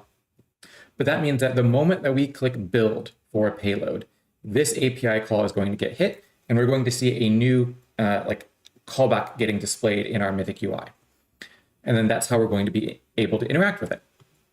Now, if we are interacting with a third-party service, ideally, if I issue a task to that service and you issue a task to that service, we want them to be treated as coming from our specific user contexts. We don't want to make it so that there's everybody on the team has their own login to Mythic, but when interacting with the service, everything kind of gets scrunched together, and now you can't tell who's doing what with that service. So to get around that, you probably noticed this already. Here in the description for Bloodhound, for example, it says Bloodhound API ID, and we have Bloodhound API key. Even for Ghostwriter, we have Ghostwriter API key. So some way to identify who we want to authenticate as for this. So what we can do, the way that this happens in Mythic is with secrets. So if you come over here to your user, select your user settings, there's this little key. So this is your secrets key. You can click this and set any key value pairs that you want. They're just strings. They tend to be, API key. this will be the key that is requested by that third-party service. So like the Bloodhound API key, the Ghostwriter key, stuff like that. And then whatever value that you want associated with it. Only you can see your own secrets, so you don't have to worry about somebody else clicking in and viewing and taking your API keys and stuff like that. The way this gets used, though, is whenever you go through and you actually issue a task, in this case to the Bloodhound agent, all of your user secrets are sent down with your task so that they're available to the payload type container if they need to use it or not. So that's how your Bloodhound instance, in this case, will go through and fetch your ID and API key to authenticate as you to Bloodhound to be able to issue queries and do stuff like that. Same with if you were using Ghostwriter, you provide your own API key, and that way we can track, as you go through and add findings or mark objectives, that it's you that's doing it. So we can keep that sort of user authentication transparent through all of it. So just to recap, what he's saying here is, in fact, let's go look at this real quick. We won't see the same thing in Mythic, but where he's doing this is you come down to settings and you go into your user right here. This is where like those keys would be set right here. So if we had, where would it be? So like if we had a bot in here for these secrets, actually, hold on. Did he say, let me double check real quick. So we're setting the secrets. Yeah, so for example, here he was setting them on Mythic admin. Hold on, let's back it up. There we go. Because he's running as Mythic admin. So you set the keys on your user right here. So for example, we'd come in here on the Blaise user, click right here, and we would just add in whatever secret key, whatever secret value in there. And that's how we would go through. We could set up those different APIs, like API keys if we needed them. So there's even ones like here, you can set one up for like the Forge container. The Forge container needs a GitHub personal access token just so we can go pull some stuff from GitHub. But it doesn't, I don't think, even need very many permissions. It's kind of weird. So this that you want to see used, though, is whenever you go through and you actually issue a task, in this case to the Bloodhound agent, all of your user secrets are sent down with your task so that they're available to the payload type container if they need to use it or not. So that's how your Bloodhound instance, in this case, will go through and fetch your ID and API key to authenticate as you to Bloodhound to be able to issue queries and do stuff like that. Same with if you were using Ghostwriter, you provide your own API key, and that way we can track, as you go through and add findings or mark objectives, that it's you that's doing it. So we can keep that sort of user authentication transparent through all of it. So if we come over here and we look at our payloads, we can create a new payload just like normal. We can see here now we have this Bloodhound entry. We can select it. We can provide any data that we might need for building, stuff that's a bit more generic across everybody that's using it. So in this case, the URL for wherever Bloodhound exists. That's all we really need. In my case, I'm running Bloodhound locally, so some of the ports are already taken. So I'm running on port 8088. All the commands, just like we saw over here in the code for the agent, you can identify if you support dynamic loading or not. Just to make things easier for people, I said that this agent does not support dynamic loading, and so you can just expect to have all your commands available for you there. There's no C2 profiles. We're talking to a third-party service directly via its API, and then you can provide a name or anything like that. So the moment we hit create down here, we're going to see the payload build process kick off, and we're going to get a new callback. So here we go, payload build, new callback. And you can see here, we specified a user and host. We did not specify a PID, so we have PID of 0. So we can come over here to our callbacks. That's the process. We can see now we have this one entry up here for Bloodhound, and you can interact with it just like any other. So there's a who am I can issue it. It uses that secret that I had set in my user configuration and uses this to then talk to Bloodhound and get some information. So here we can see I authenticated as admin to pull data here. And then you can execute queries and everything like that. So it's a pretty nice way to hook into the Mythic UI and all the Mythic UI features that exist, but still talk to any sort of arbitrary third-party service that has an API you can leverage. And using these secrets allows you to really, make sure that you aren't exposing extra secrets unnecessarily. Everything can still be properly tracked on who's doing what, not just within Mythic, but third-party services. It's a pretty unique but pretty handy way to go through and start tying your normal operations into the various other services Really cool, man. you might already be using as part of normal operations. Also, Cody is just such an awesome dude because he takes feedback super well. He has the patience of a saint. There was some dude who was probably up to like no good, just constantly hounding him in the Bloodhound Slack, and he just took it all in stride. Let me see here. There was... Okay, hold on. Let me look at the... No, I didn't want to start it. I wanted to look for the video. Because there's actually one more I want to go through with y'all before starting this, and that is Mythic Eventing. And I think he's got a video in here on it. Let's see. Graph use, reporting, browser scripts, Mythic scripting. Here we go.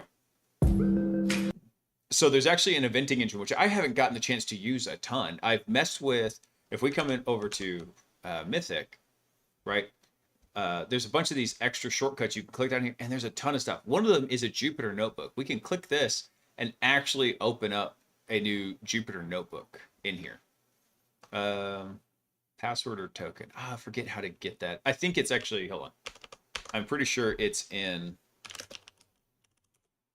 I think it's in here. I think if I rep Jupyter from .env. Yeah, here's the Jupyter token. So we can grab that real quick, drop it in. Boop. And then now we've got a full Jupyter notebook that we can come in and we can actually mess with a bunch of these other events that we can do with it. So not directly applicable to developers, but if you're using the eventing with some of these other containers, you can do some like really awesome stuff. Is he the only dev on the project? For the core framework stuff, yes. He's pretty much the sole guy for it. Obviously, there's lots of other developers that have built agents, built different C2 profiles, built all sorts of third-party integrations. But that's one of his big jobs that he does during the day, is work on Mythic and also some other code developing stuff. He actually used to be an operator back in the day, which is one of the reasons why he was... You see so many quality of life features in Mythic because he knew all the pain points that operators were having because he was doing it.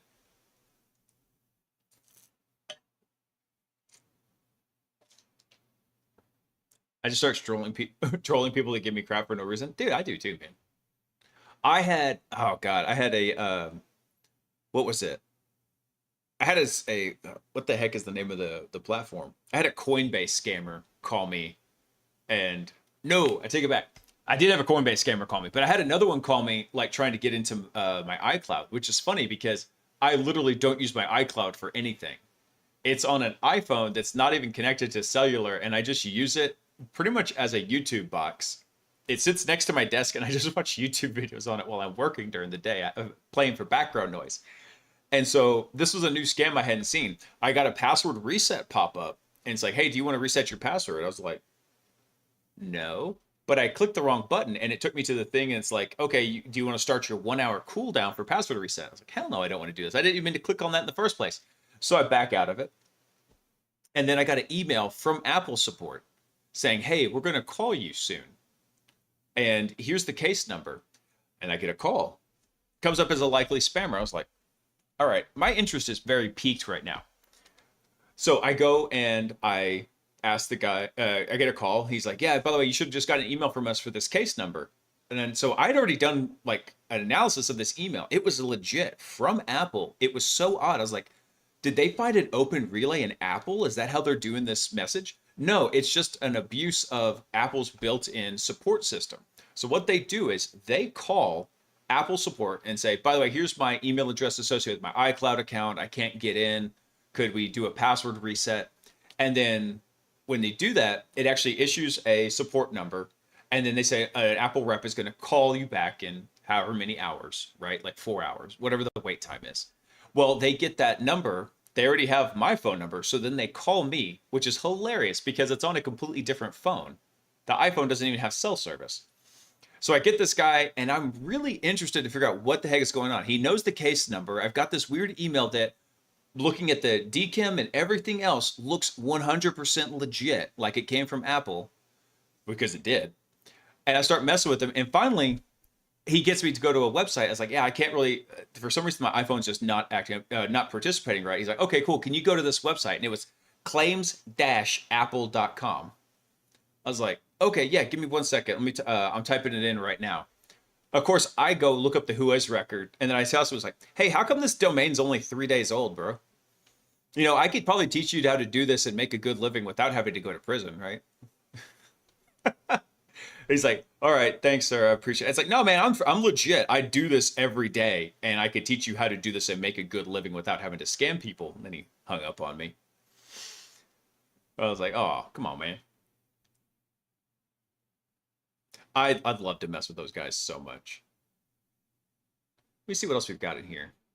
Yeah, hold on, let me zoom this out a bit. Can I not? There we go. Yeah, so they've got a bunch of examples here in the Jupyter notebook. But for you guys, actually, and for me, for myself, there's one more video I want to go over, which is how to do the actual Mythic scripting and eventing. I'm pretty sure eventing is covered in this one. This is the Jupyter notebook. Let's see. With some example GraphQL queries, how to use the Hasura console. Hold on, let me see if this is the correct video I'm thinking of. Let's see, tagging, searching, socks. Yeah, I'm pretty sure this is the one for scripting that should help out with this. Dude, before my dad passed away, I had him trained on how to go mess with the scammers. Because he's retired. He was, you know, he's in his 80s. And I had him, like, just trolling those guys. It was hilarious. And I told him, it's like, keep them on the line for as long as they'll talk to you, which is usually like 55 minutes. And then if they haven't gotten anywhere, they'll cut you loose after that. He's like, okay, I could do that.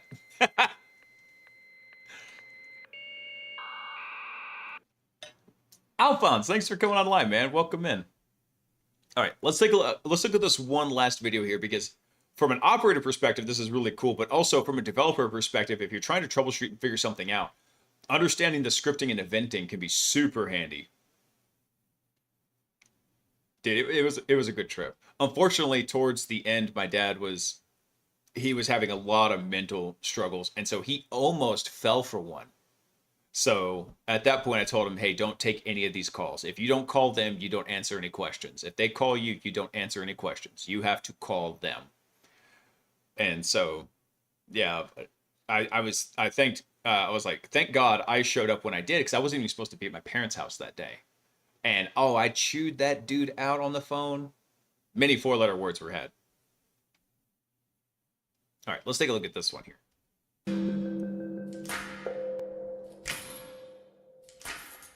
Hello, and welcome to another episode of Mythic for Operators.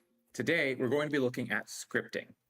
FYI, this is a slightly older version of Mythic, because Cody recorded these and they kind of sat on the shelf for like 9 months, I think, before they got released. But everything should be fairly similar. So scripting comes into play in 2 separate pieces. There's the actual script itself. And yeah, this is before dark mode. And then the GraphQL API backend that's kind of managing and allowing all this scripting to happen in the first place. All of this GraphQL API endpoints that we use for scripting and he had a different are going to be the exact same ones that our normal web UI also uses. So yeah, anything that you can do in the web UI, you can also do in scripting, and then some. So if we want to take a look at scripting, we can click the little hamburger icon here, go to services. And you can definitely tell how old this is, because this was the old interface over here on the side. Oh, it did have dark mode. He just didn't have it turned on. And click Jupyter Notebooks. Now, scripting is available anywhere. All it is a PyPy package called Mythic. For convenience, there is this Jupyter Notebook container installed along with Mythic that has that PyPy package pre-installed along with a bunch of sample scripts. Now, you can run any of this code from within He's a noob, here. change my mind. It'll be just fine. Not even close. You can also run this code on a separate host, your local operator machine, whatnot. You can run it anywhere. It's just Python. So if you log in and you click for this Jupyter Notebook, By the way, another reason I wanted to go over the scripting is because this was the first way I had in mind to interact from Hackbot over to Mythic. And so not only is it really cool because you can automate stuff with it, but also you can take a look at it and you can say, okay, what's kind of happening with this? And pretty much, like I said, it's all a GraphQL API.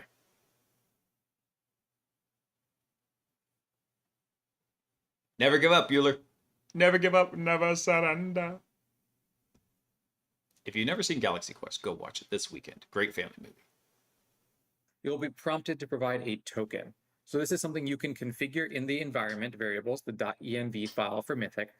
By default, this token is just Mythic. So you'll provide that and log into this page. You can see here on the left-hand side, Mythic examples and full script examples. So these will evolve over time and get more and more examples that's most up to date with the Mythic that you have currently installed. So if we look at the Mythic examples folder, we have a lot of various examples that are kind of piecemeal. So an example, looking at the authenticate to Mythic. If you're not familiar, let's just see if that one's still in here. Full script examples. Nope, that's not it. Let's see, Mythic examples. Authenticate to Mythic. So yeah, he's still got. They've changed quite a bit, but the relative examples are still in there. With yeah, he's on a Mac. Jupyter notebooks and how all this stuff works, you can see one. Later, Eulerman. Hey, Euler, hit me up if you need help with that evasion stuff. It'll come back to me. I just got to dust the cobwebs off because it's been a minute since I had to dig into Artifact Kit. At a time, you can see this here. We have an import, then we have 2 join lines in one cell, another cell down here. This allows you to break out each kind of block of code that you want to execute separately. And for each one of these, if you click into the cell, you can either hit this play button, which runs the selected cell, or you can hit Shift Enter. So for example, what I did just there is I re-executed this from Mythic import Mythic function. So this just imports Mythic. The next thing we're going to do is log in, right? This is scripting, so we want to log in to then be able to do things. What's happening here is we use the mythic.login function. We provide our username and password. The server IP is the IP address of the Mythic web UI that you normally access. Because this container is running alongside the Mythic server process, what we can do is we can actually use the internal service name resolution to then directly connect up to the web front end. So this Mythic Nginx is actually that port 7443 UI that you're accessing. So we put our server IP, Mythic Nginx, the port, and we're going to print the thing that we get back. So if we run Shift Enter, this executes, and you can see here our username, password, the API token that we get back, our access token, refresh token. If you remember from previous videos, Mythic uses JWTs to do a lot of this authentication. And of course we can... I will never call it a jot. Ever.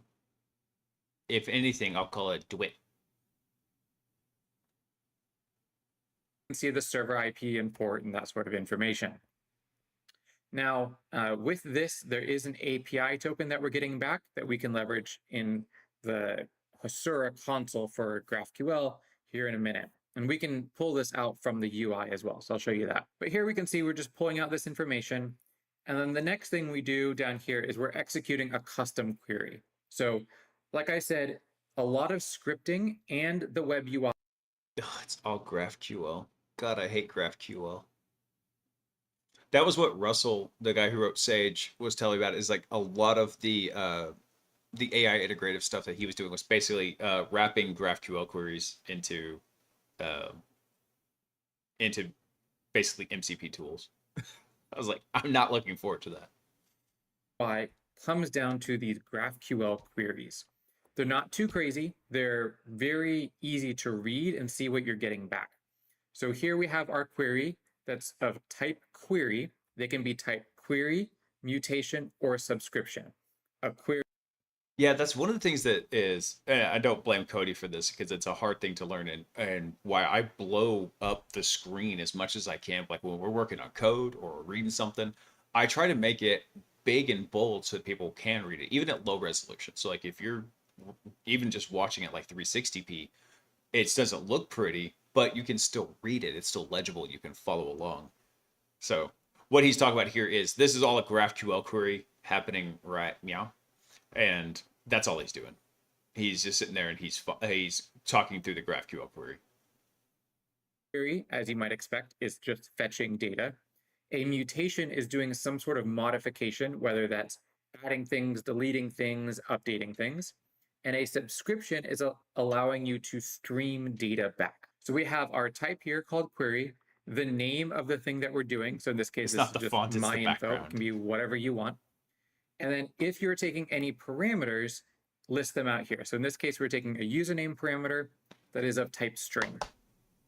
Now, with that, we're actually going to do the execution, what we're looking at within the database. So we want to look across all operators, and we want to select the rows where our username equals the thing that we supplied. For rows that match that, we want to pull out the ID, the username, your current operation, and then we want to look at what other operations are associated with that user, the operator here. For those operations, we want to pull out the view mode. So are you lead, operator, spectator? And we want to pull out from that operation the name and identifier. So this looks really complicated. If we do Shift Enter and run it, we can see down here that we get our list of operators that match where operator username equals username. So that should just be one. Inside of That that, helps Gumby we if you get use the right this resolution. data. So ID, username, current operation, and then in that mapping of operators to operation or spectator, so you can structure those operation console to Mythic. You'll notice here, every time you authenticate and log in via scripting, you get a notification, just like anytime anybody logs into Mythic. You get notified that, hey, this person logged in. So we'll click the little hamburger icon. Under services again, instead of clicking Jupyter Notebooks, this time we'll click GraphQL console. So just like how we had to log into the Jupyter Notebook, we need to log into Actually, this part the will be really Hasura helpful. console. I already logged in here, but to pull out the data it's requesting, it specifically wants the Hasura secret password. So you can use Mythic CLI to pull this data or just look in the .env file. It'll be a randomized password. So you can fetch that, log in, and then it'll be dropped into this view. There are two main things we're going to be looking at here. This API tab and the data tab. So here in the API tab, we can see that we are sending some headers. These are request headers.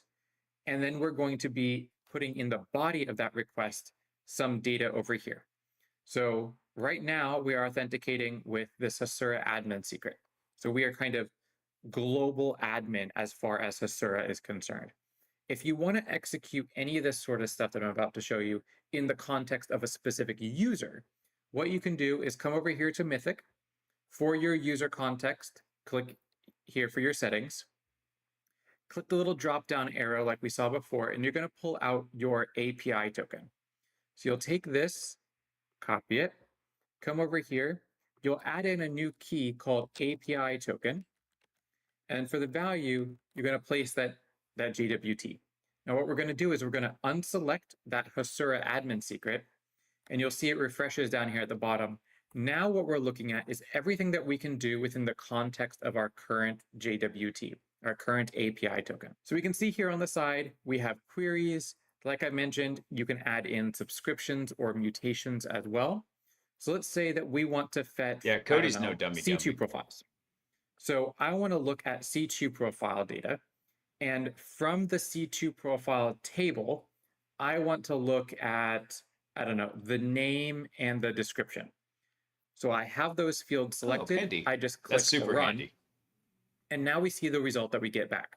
So we have, as the data, C2 profile, looking in that table for matching rows, all of them. We pull out the name and description. So here you can see Poseidon TCP and HTTP. Well, what if we want to get a little bit more complicated? We can say, let's also pull out the is peer-to-peer. So HTTP is not a peer-to-peer profile, Poseidon TCP is. So let's say that I only want to find C2 profiles where, let's look at is peer-to-peer is false. So peer-to-peer is false. I only want the egress C2 profiles. So let me click run. And bam, it's automatically filtered down for us. So it's really easy to just click through and do these sort of modifications to craft a query that you're interested in. So let's say you do this and now you have this query. You want to be able to run this program. Yeah, this there are so many times. So I'm guessing this is probably done because GraphQL probably has introspection turned on, so you can actually see the data structure of everything. I'm guessing. If that's the case, this would have been so handy on so many pen tests I did years ago when I kept running across GraphQL that had introspection turned on. I just did it all the freaking hard way. Programmatically from your scripts.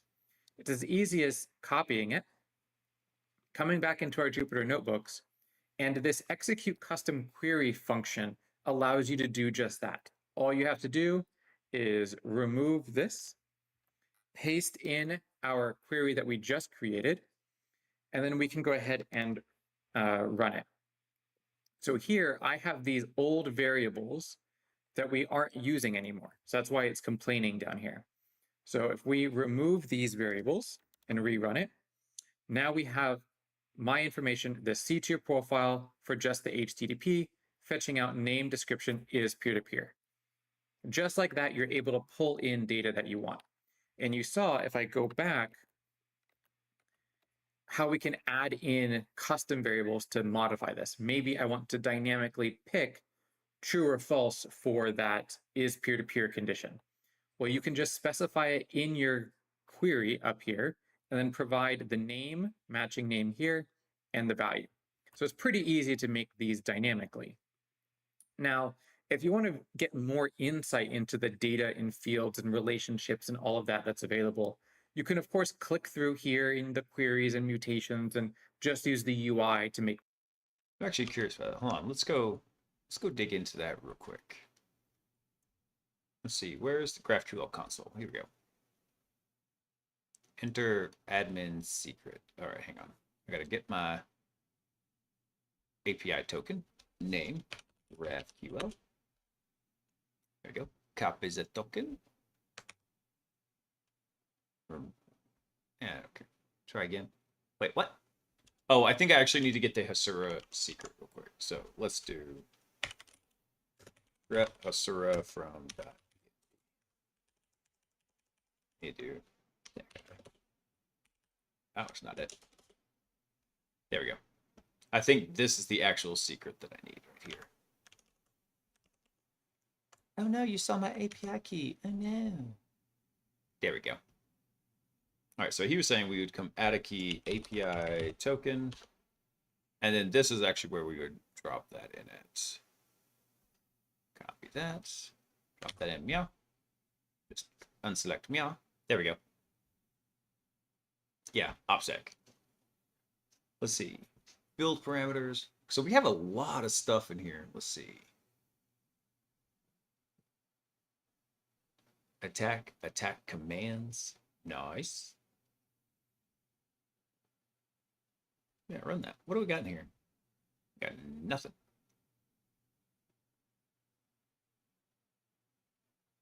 What does it show? Docs.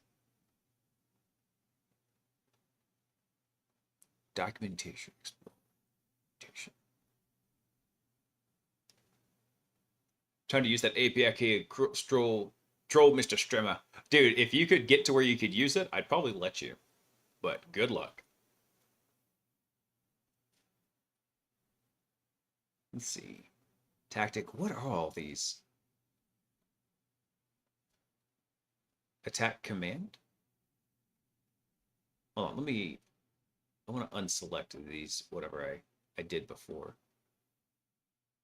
No, I don't want attack. I just want attack command. Send me the attack commands. Okay, there's a whole bunch there. What else do we have for attacks? Attack command, attack commands. Sure, run that. So do we have any that are valid in here? I'm gonna have to play around with this because unfortunately, I think this might be the way that we're gonna actually integrate Hackbot over to Mythic. And basically just playing in here, building up the queries that we want and what we want it to do. So what I imagine we'll do is we'll go set up something like Arachne over on the TriHackMe system. We'll connect over to it, and then we'll test it in here.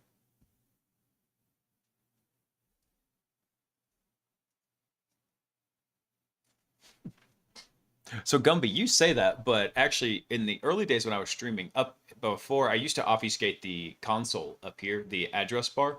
I don't anymore, but there was a way you could actually read the way the Guac server for the old RTO lab connected. And when it did that, the actual access token was up here in the URL.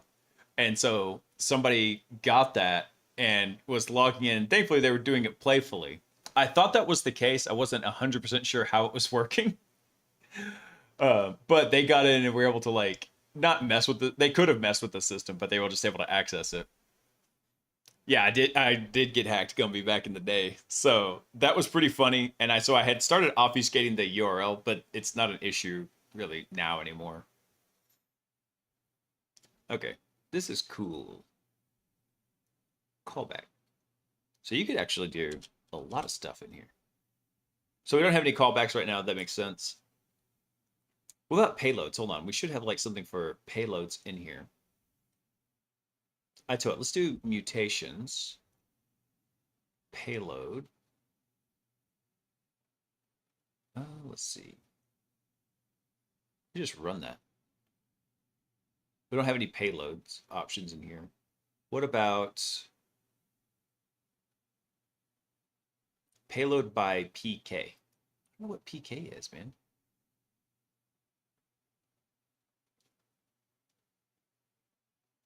So we have task tags. I'll have to ask Cody to see if he's got any documentation about what all these different data tables are actually doing in here. I just remembered I was screen recording and it's been 4 hours. I keep that on my stream deck, so as soon as I finish the stream, it's like I just turn them all off. Oh, that's funny. What are these little 8 warnings? No, go away. I don't care about that. All right, let's come back over here.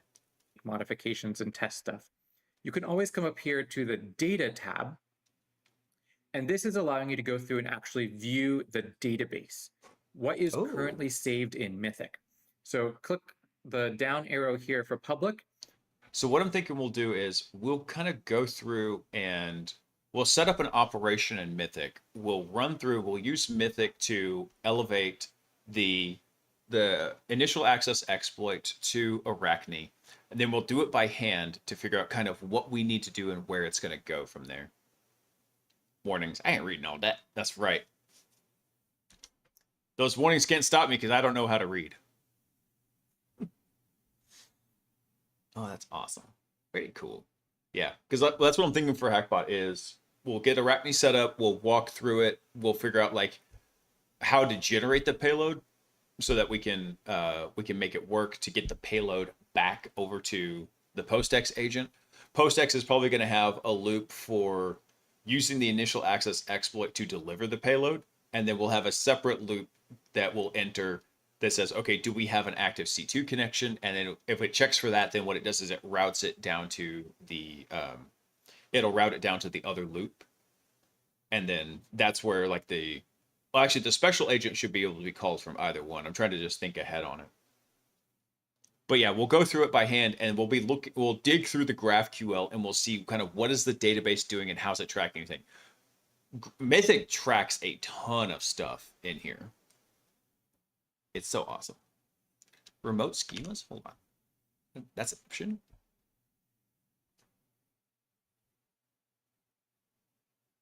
What are remote schemas? I guess we don't have that. Actions? Data? Data public? What do we have? Agent storage, browser. Nice. Nice. Nice. Payload? Nothing in payloads? No. Probably because we haven't made one yet. Oh, I want to try that real quick. I'm going to make a throwaway payload real fast. Let's go to payloads. I want to make one. Generate new payload. We'll make ourselves a new Poseidon payload. Start fresh. Yeah, I'm just going to leave all this as default.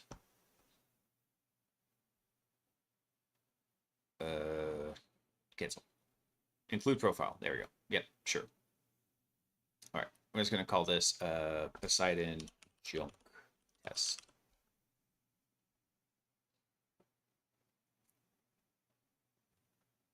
Build failed. Oh no. OPSEC check failed. What? Callback host set to default domain.com. It was supposed to be set to default domain.com, you punk. All right, fine. Not domain.com. There. That make you happy? I'm not pooping. I'm sitting right here, man.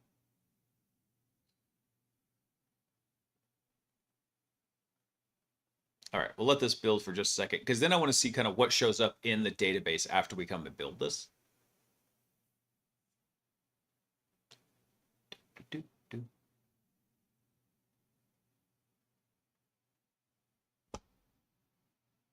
That's not what the poop counter was intended for, Gumby.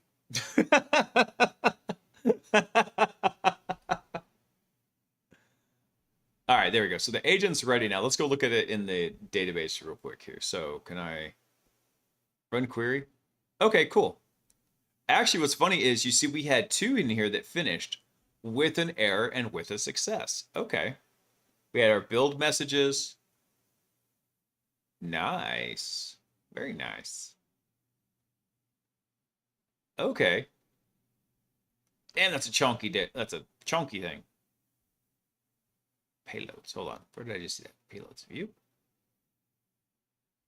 Ooh. Very cool. All right. Run query. Neat. Neat. All right. Yeah, the error message. You suck. Get good, scrub. These are all the various tables that exist in Mythic. So just like we're looking, C2 profile, you can see the 2 C2 profiles that we have, name and description. You could, of course, pull creation time. Is the container running? Who created it? Is it peer-to-peer? Like all this sort of. Oh no, flags. Actually, I do need to run to the bathroom, so hold on. I'll be right back.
All right, I'm back. Sorry, Peaches needed food and water also. Poor little thing.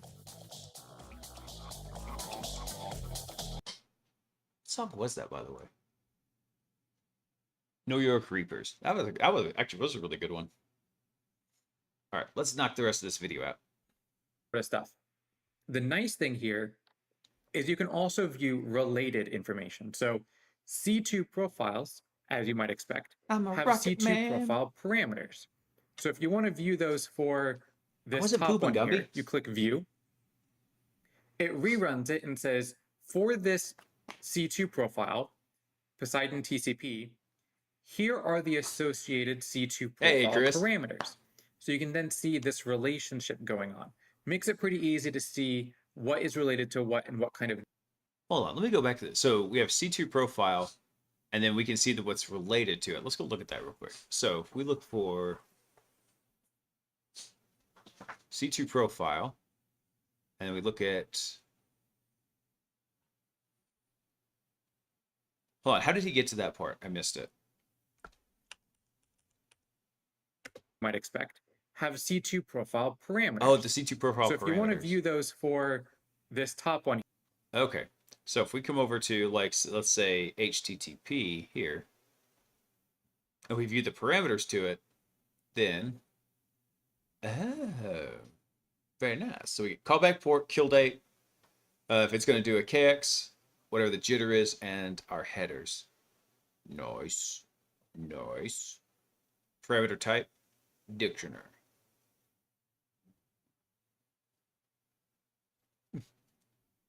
Excellent. Love this.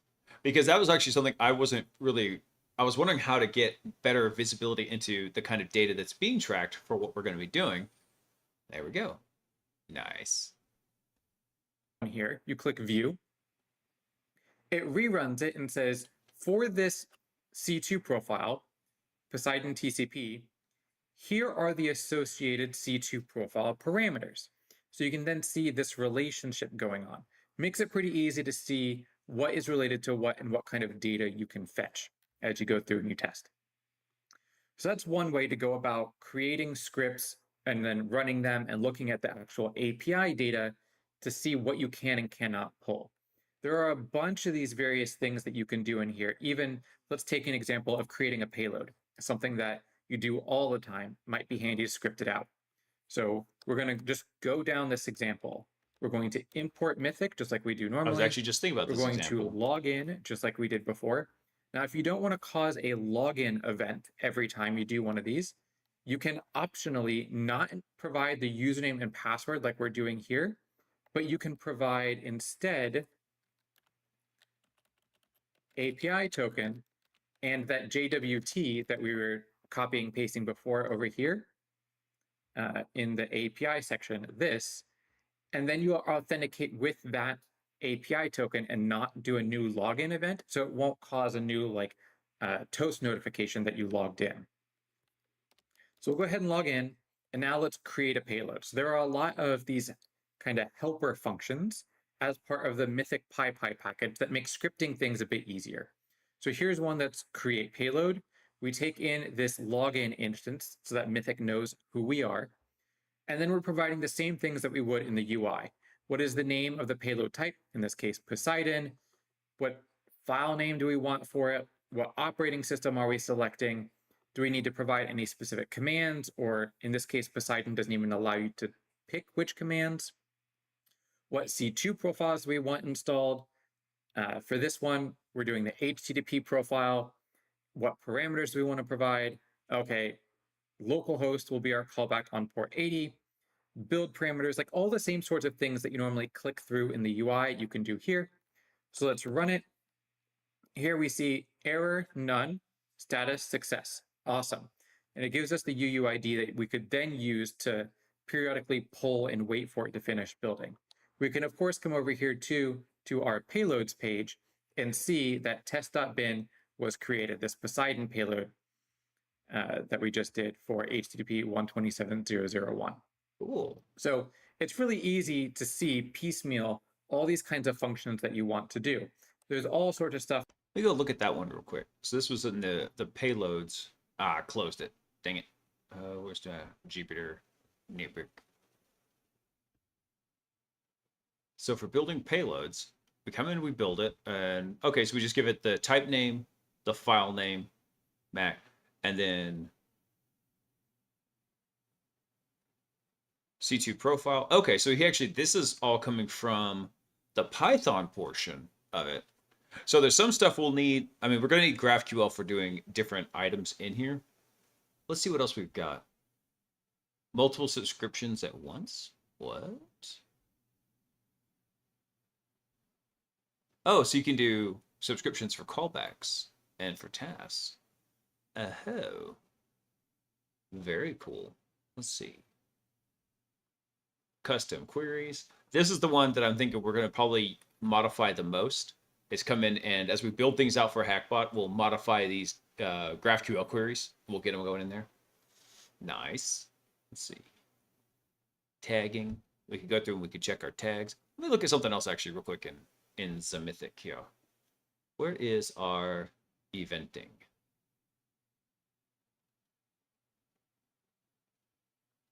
I know it's in here somewhere. Where is that?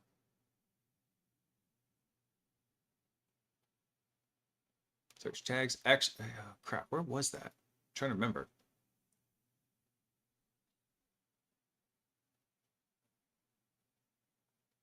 I'm amazed that the YouTube videos exist for this. Well, I mean, yeah, dude, there's a lot that you can pretty much learn to do anything almost on YouTube. It's kind of crazy. Let's see.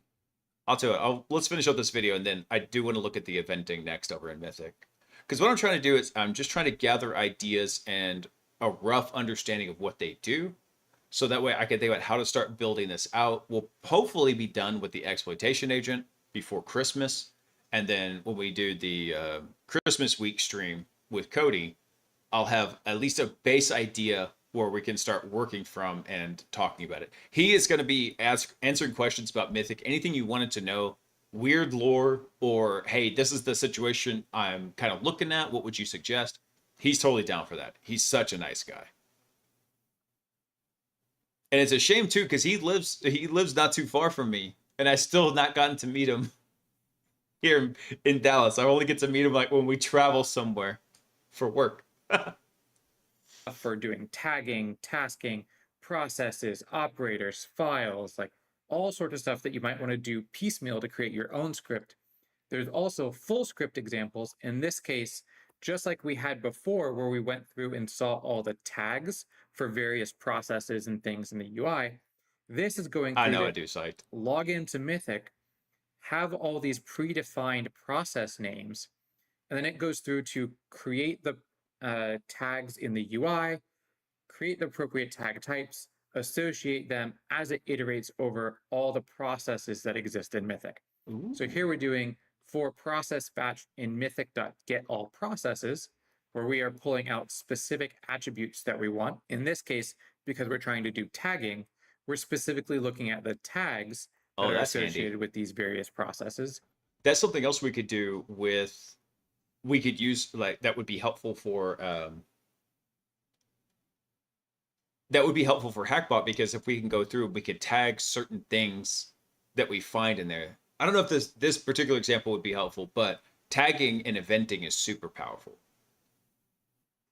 Pulling out the names, metadata, and then looping through to see, do we want to tag a process as EDR, admin, browser, what have you. So it's pretty easy to go through and create these more complicated scripts that you can either run within this Jupyter notebook inside of the Docker container, or of course you can always run it on a separate host, a local host, whatnot. Makes it easy to do things like respond to events. So you can listen and use subscriptions for new callbacks, new task output, all sorts of stuff, to then reissue tasking or make decisions based off the output from previous tasks. It's all available to you here. So again, this is a quick way to go through and look at scripting and how scripting and the GraphQL interface work together to provide not only the scripting capabilities, but the UI overall. And again, those are also located here from the hamburger icon on the top left, the Jupyter Notebooks and GraphQL console tabs. So I thought he covered eventing in one of these videos, but maybe I'm wrong. Logging and webhooks, tagging, SOCs, reporting, GraphView, peer-to-peer connections, browsers, tasking. Yeah, I guess not, but that's okay. let's go look at in the documentation. I know he's got information over here about it. Let's see. Let's see, operational pieces, browser script callbacks. Event feed? No, that's not what I was looking for. Because somewhere in here, he's got the information about the various events that can come back. So like when certain things happen, like you get a new callback, you could have it execute something.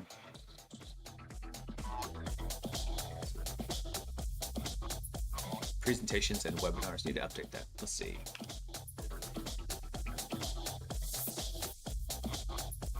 Oh, here we go. Yeah, it's up here in consumer containers.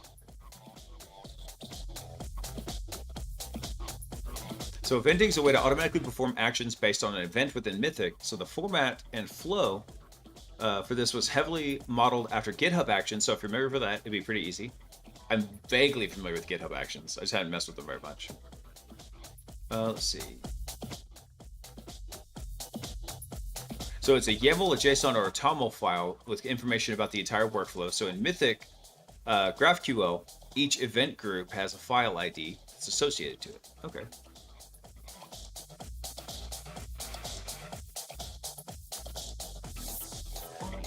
Where do we get to the eventing? Hold on, let me take a look at this real quick.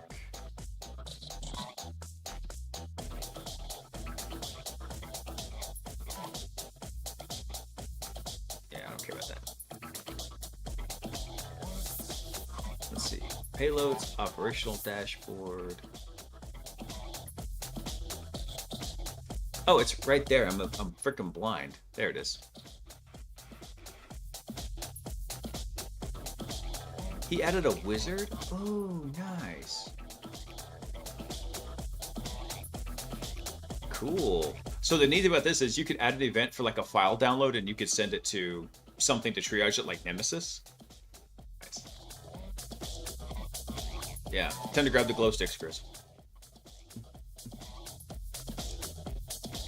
Although every time I think of a rave, I can't help but think of that scene from White Girls.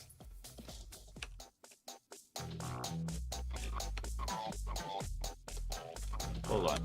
See if I can find it real quick. Since we're basically done and we're just jacking around now. Let me see. Let's see. White Girls rave scene.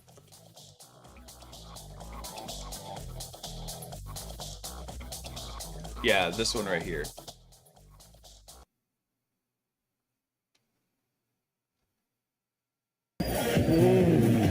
What the hell are you doing? Give me her. Sicko. Where's Latrell? All right, later, Slacks, man.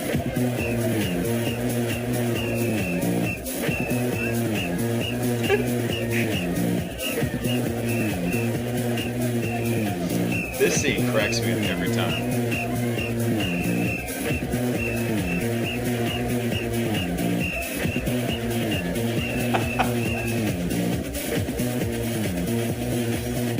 I forget what happened, but I think they slipped him something in that scene.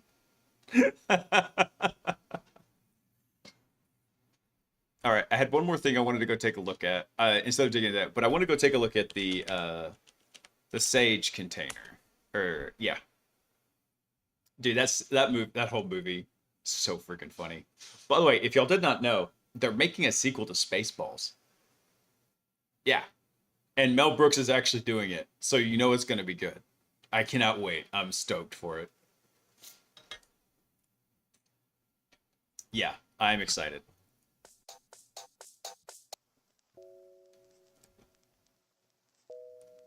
Dude, Terry Crews is so freaking funny. All right, so using our newfound mythic knowledge, let's take a look at this. So we know the actual information we're going to be looking at is over in... actually, let's look at agent capabilities, JSON. All right, so it's written in Go. Payload type in C2 or NA. And we've got whatever our minimum mythic version is, and whatever the agent version is here. So then if we look at our config.json, everything's just false. We exclude nothing.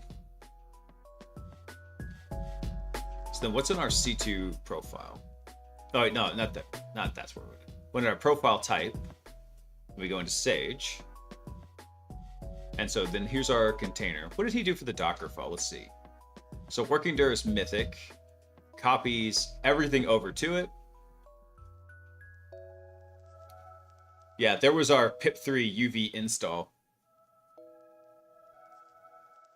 I'll have to go. Actually, I may need to reach out to Cody about this. Cause see that? From the Mythic Go base latest. Which that should be up on Docker Hub.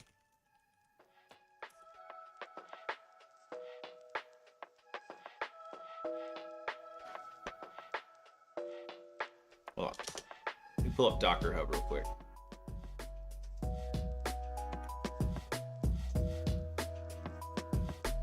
Mythic Go base tags. What do we got?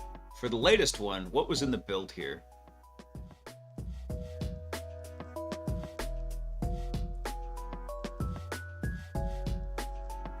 So it doesn't show what he based this off of, but I bet if we actually go back to GitHub, we'll actually find it.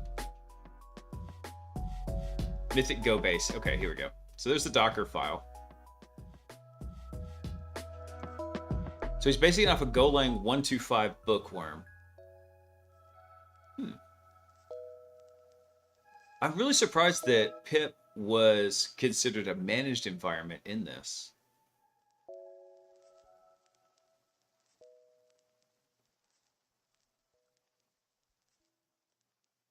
Let me try something real quick. You see here. I think I'm going to do Docker run. I'm going to make it an ephemeral and we'll make it internal. I want to run. Yeah, that should be good right there. And then do a. Oh crap, what is it? I think it's entry tack point. Or no, entry point is one word. Bin bash.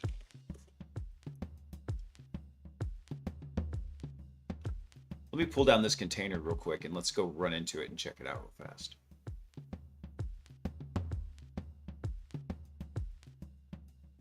It's a chunky boy.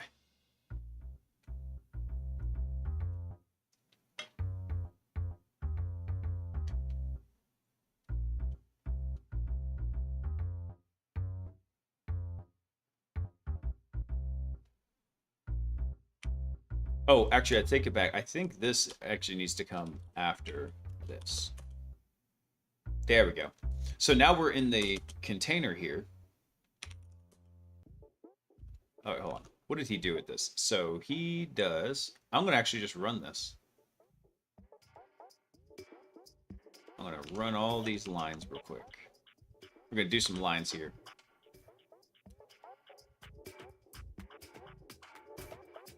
So what we're doing is we're manually coming through and running what he's got going on here. None of this stuff from Go should be an issue. If it's anything, it's going to be what's coming in from up here.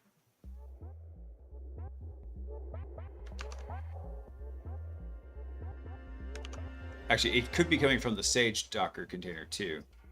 Yeah, here we go. So he also runs this right here. Python 3 pip, and get. So let's go. Let's do that real quick.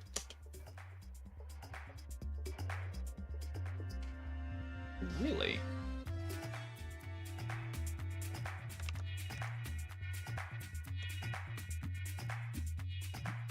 Oh, it's because we cleaned it. Yeah, hang on. Apt update. When we ran the apt clean, it wiped it out.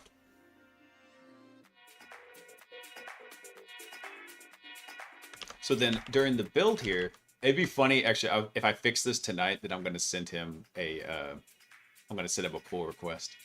It'd be like, who the hell is sending me a pull request at midnight before Thanksgiving?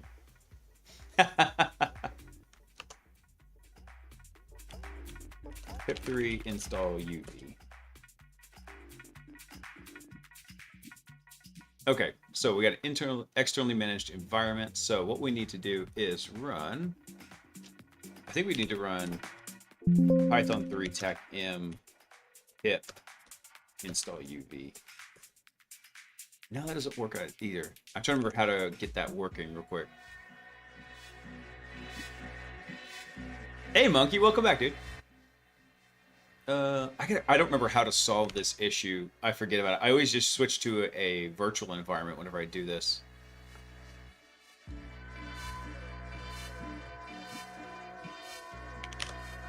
App search, ultra violet. Okay, let's just try searching for UV then.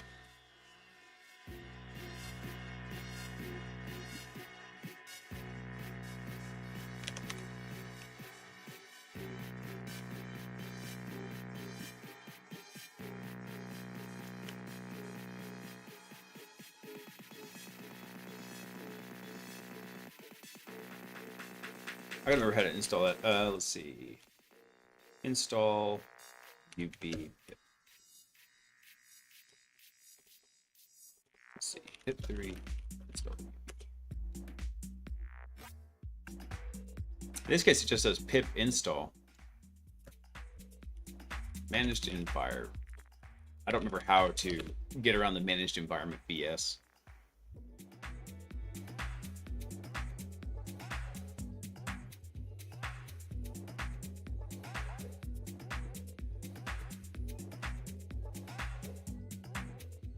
Let's see. We could use the standalone installer to do that. We could also use pipx. Let's see, apt install pipx.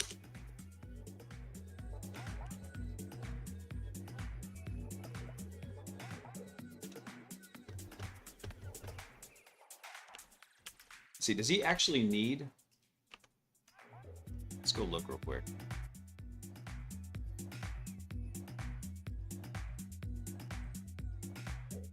Since he's running, actually, he's doing all this with Go. He's using build Sage. He clones down the MCP server here, which, if I remember correctly, this was built using UV. Yeah. So if we swap that out, where we don't install UV that way, if we do pipx install UV.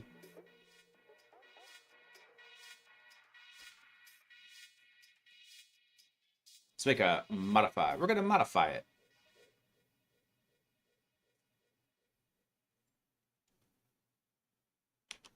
Oh, wait, I forgot. I got to do that.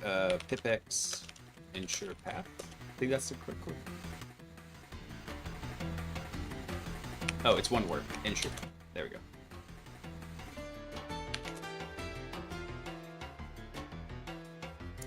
Let's see. Where did it write that to?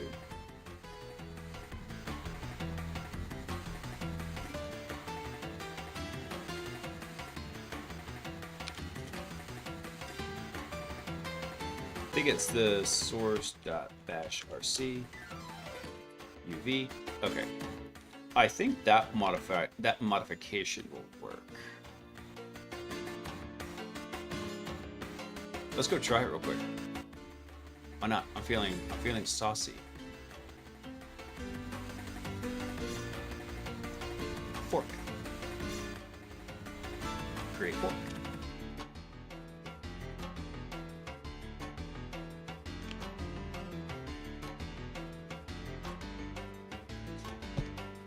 So what did we do? We did history.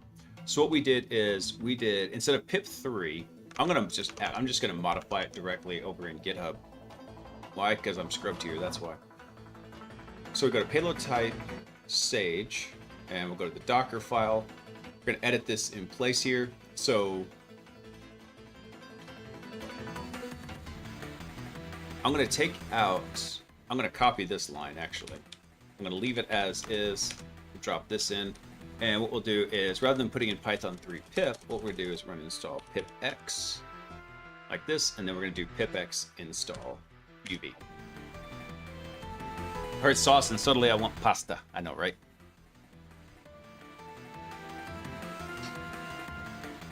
How did I do the install? We just installed pipx instead. And so pipx will handle it differently than pip3. I don't need all the internals, I just know it handles it better. I want to see if this works though. So I took out Python 3 pip because we shouldn't need that. It looked like pip 3 was just being used to install UV. So we just need Python 3 and pipx and then UV. I believe that's all we need. And then what I'm going to do is I'm going to try and install that. No, that's not what I wanted to do. Go back to Sage. So actually, let's go try this on our Mythic system real quick. So I'm going to kill our ephemeral Docker container. Do Mythic CLI install GitHub.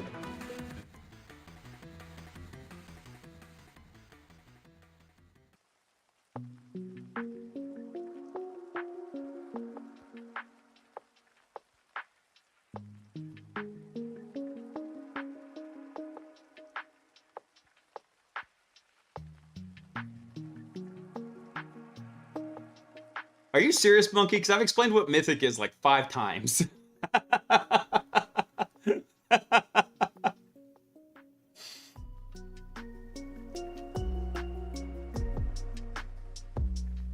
I was away a lot. Yeah. No, Mythic is a command and control framework. And so the way I contrast it is, if you look at something like Cobalt Strike or Adaptix or Nighthawk, those are C2 platforms. They provide their own agent, and you are given tools to like modify it and customize it a little bit. But for the most part, you're locked into their ecosystem. Mythic as a framework lets you work on building your own agents, your own C2 channels, everything. So you can basically have all the tools to build something.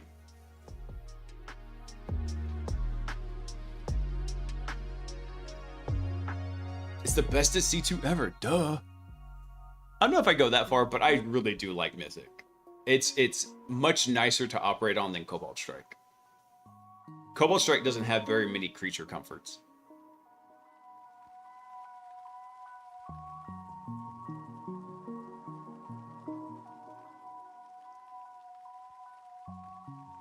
Hey, it's successfully installed. All right.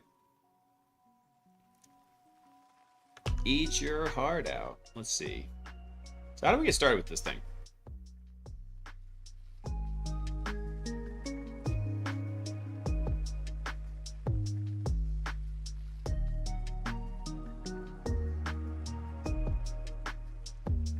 Okay, Sage uses the following case-sensitive settings and keys to determine how to interact with models.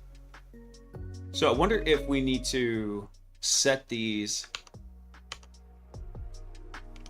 Let's go look in Mythic real quick. Cancel out of this. Let's go to installed services, and I believe this will be a third-party service. Yeah.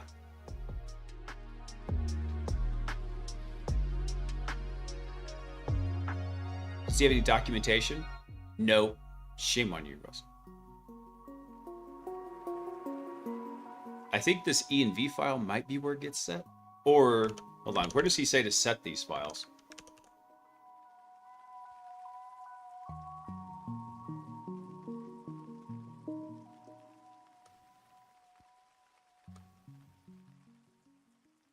Let me close some of these windows here. All right. Let's see. Okay, so these settings and keys can be provided in 4 different places for maximum flexibility. So when a command is issued, Sage will look for credentials in this order. So task command parameters, the user secrets, the payload build parameters, and payload container system variables. Oh, okay. So just like we would have done with Bloodhound, if we had this, if we come over to our payloads, which I love that it's the little biohazard symbol, and if we generate a new payload, and we generate a Sage payload, we can come over here, and we can supply all of those ones in here, just like that. Boop, boop, boop, boop, boop, boop, boop. We can also do it as particular user secrets. Okay, nice. So I think he set this up mostly to work with Bedrock. So maybe, oh, actually, hold on, provider. You use Anthropic, OpenAI, nice. Hold on. So which variables do we actually need in here? So we need the provider, the model, the API endpoint. Hold on. I didn't see an API endpoint in there, though. Oh, it's right there. I read those all as AWS because I saw this and just copied and pasted it in my brain.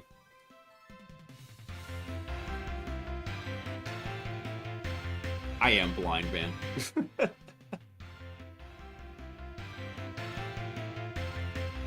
Let's see. Very cool. All right, I'm not going to spin up Sage tonight because I don't have anything for it to work on.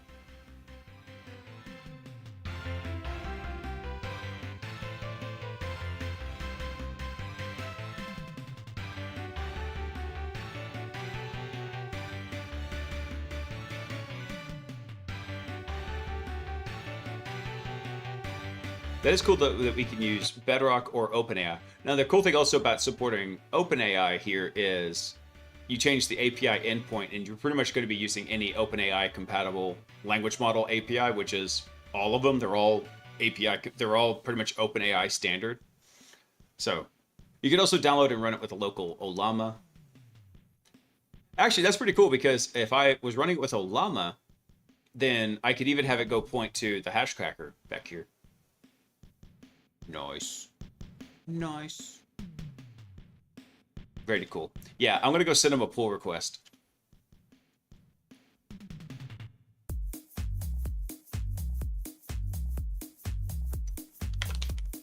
Fixed. Actually, we'll just say replaced pip3 with... Oh, damn it. You know, I don't want to necessarily send this to him right now because I haven't actually fully tested it yet.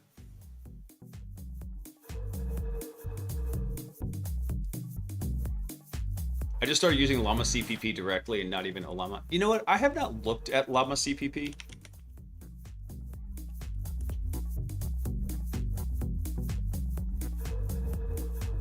Oh, it just lets you run it with... so it's a library for running it. Got it.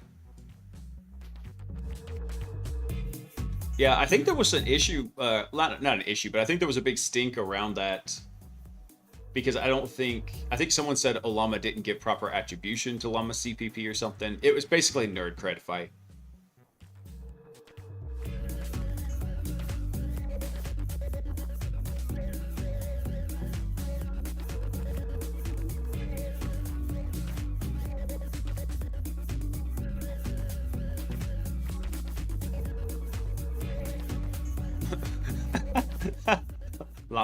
Llama 2, Llama 3. Awesome. Awesome. I've been using Ollama though just strictly for the web interface, basically the web API. That's why I've been doing it. If I had it running on the system, it did break me. That's funny. Especially after... Hold on. I don't think I don't have it up anywhere where I can get to it. I may have sent it up on Discord, actually. Hang on.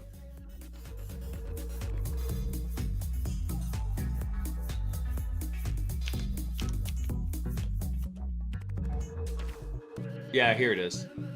Check this out.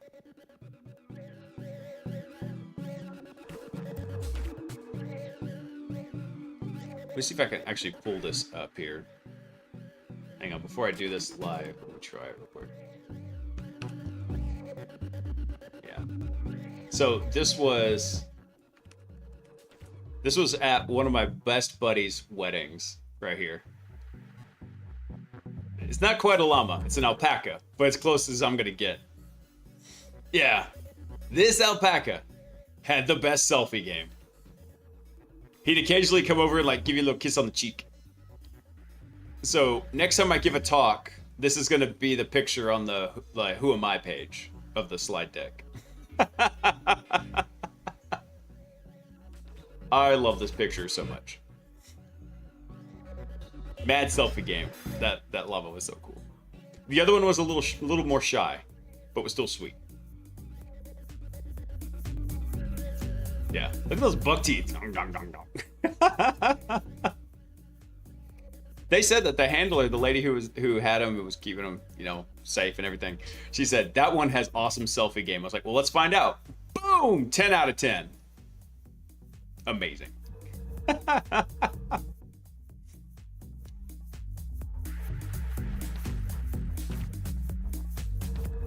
The dog? No, it's an alpaca. Speaking of dogs, I was just making sure Peaches was down here and not trying to find some hidden place in the house to go to the bathroom. Although she's really good about letting me know when she needs to go out. She's a sweetie. What do you think about this?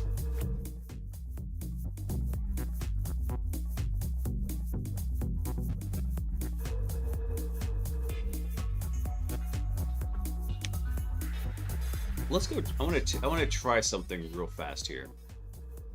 Let me see. Hang on one sec. I don't remember what this is going to show, so I'm gonna turn on OPSEC mode real quick, just because I don't remember what I'm about to go get and figure out here.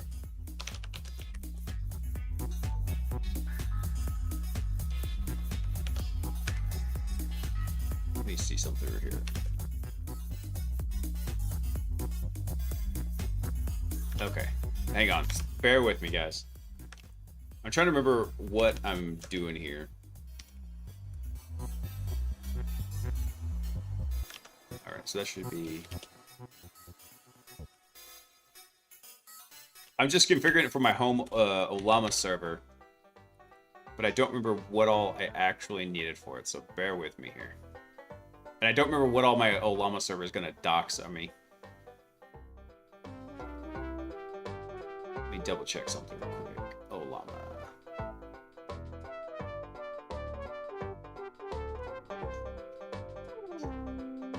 I don't remember what models I've even got.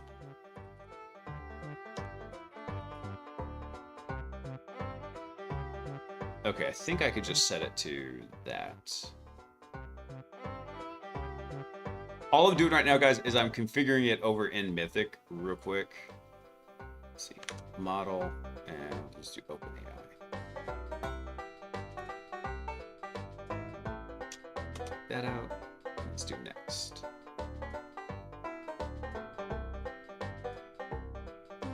Okay, I think I've got it up and running now. So what I did is I just finished creating the payload. It said it built and everything was good. So we should see something over here in callbacks now. All right, so there's Sage right there.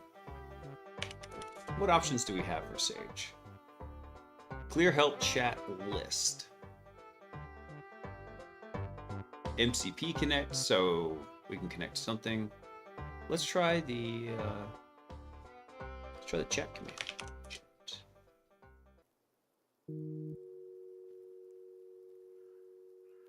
It's not interactive? You're killing me, Smalls.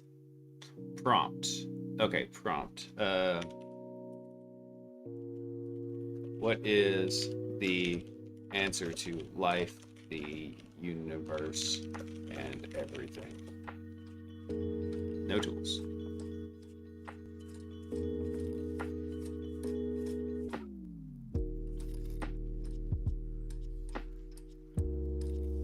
Oh, I didn't like it. No.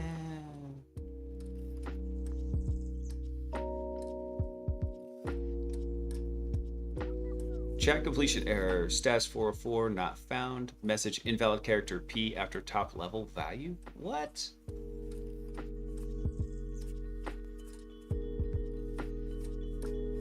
All right, hold on. Let's do another.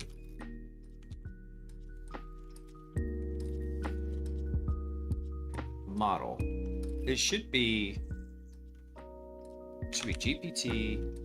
Hold on. What is it? GPT OSS 20B. That no tools. Provider. OpenAI. So it shouldn't need this. It should be able to pull it from that other value there.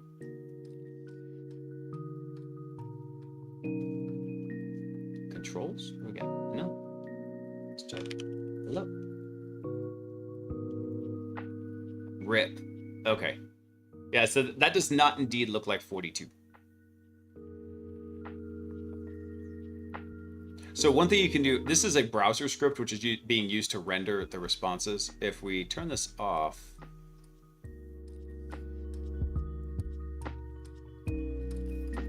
oh really? That's not? Hold on.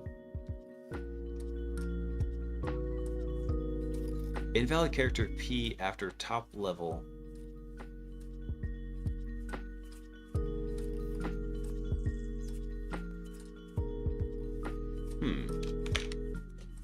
I hope this isn't something that I broke in here.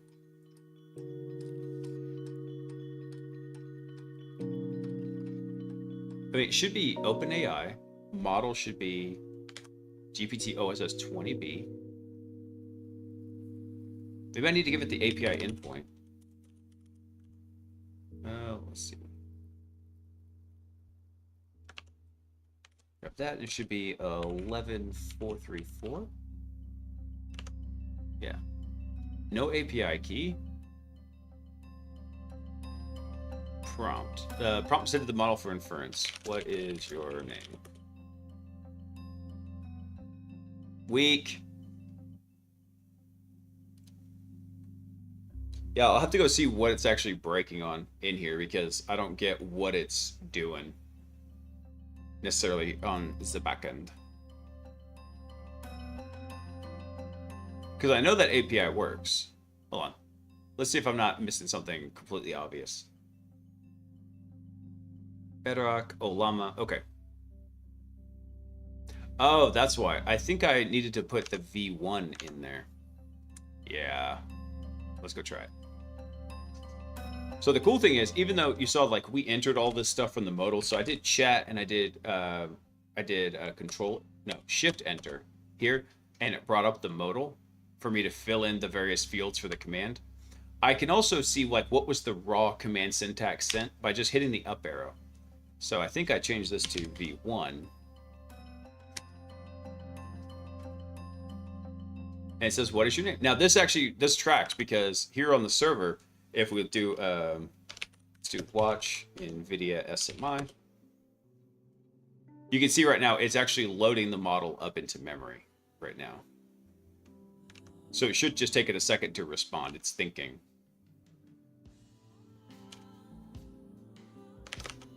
Let me see. I think it's Olama PS. Yeah. So you can see it did just spawn it. There you go. I'm ChatGPT. If you like, you can call me assistant. I've written the name. What is the answer to life, the universe, and everything?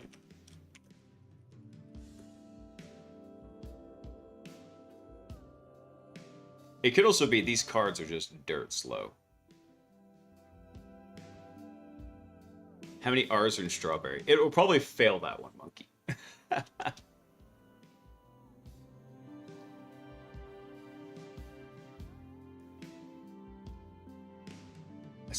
I love. I actually give a pretty good complete answer. So, in Douglas Adams' The Hitchhiker's Guide to the Galaxy, a supercomputer calculates the answer to the ultimate question of life, the universe, and everything after 7.5 million years of computation. The answer it comes up with is simply the integer 42.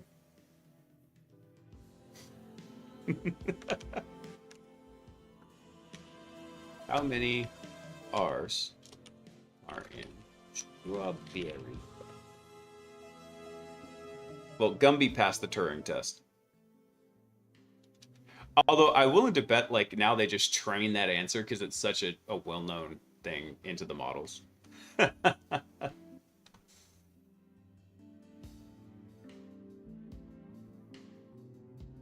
Oh, GPT OSS 20B is slow. I don't know if it's an inference from our side or...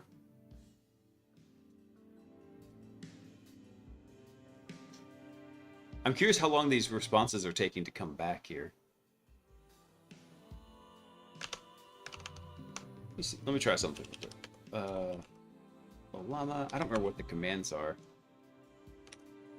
I think it's Olama run. Yeah. GPT OSS 20B. How many R's are in strawberry? I just want to see how fast the response is on this.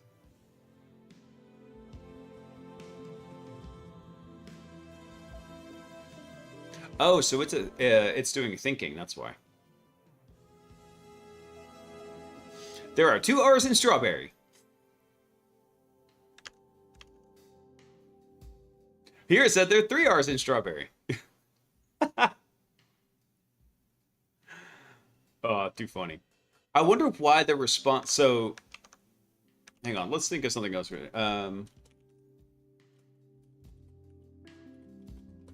What is 6 plus 7?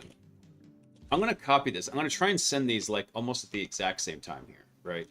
So, I'm going to send this one, and then I'm going to send the other one here.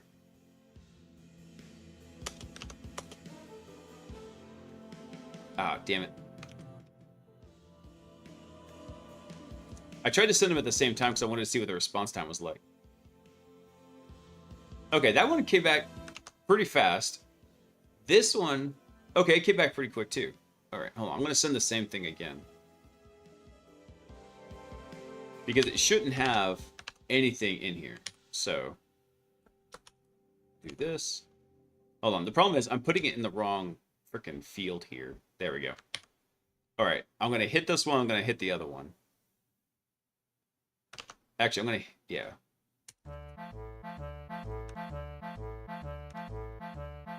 I'm just going to keep tabbing back and forth.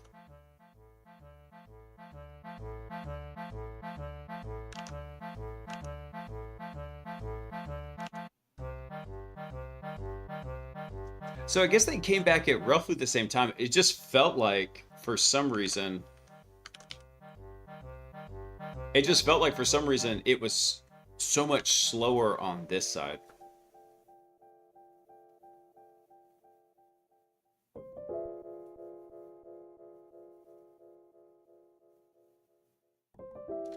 All right, let's see what it says. What does 6, 7 mean?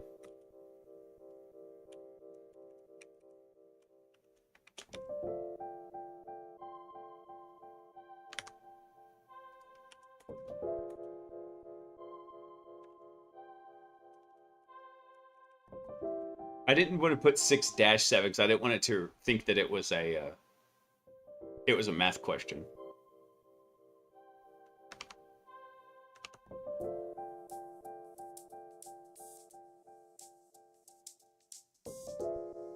Oh, your wife's a teacher?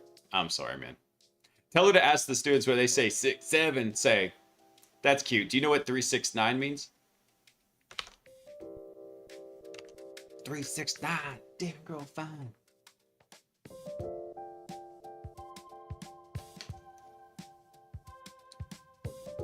It is just spinning. What is going on here? I wonder if it's processing this one first. I don't remember which one I sent first. Oh, I'm sure she knows, but that's the point, is to make the kids go like, what? What is 3, 6, 9?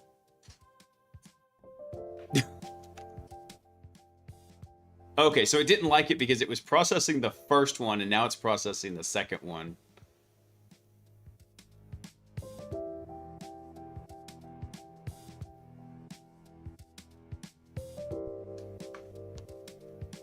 So now I see, I actually had an automated process running to try and aggregate some stuff, and I see now GPT-OSS was probably the absolute worst option to use for that. That's a lot of thinking steps. No wonder why it's so freaking slow.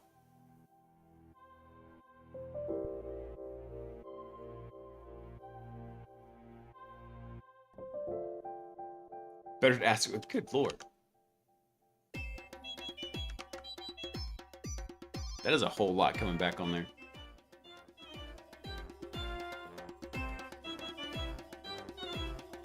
Maybe they refer to the phrase 6, 7 in the context of the answer to life, the universe, and everything being 42. It's doing a lot of thinkings.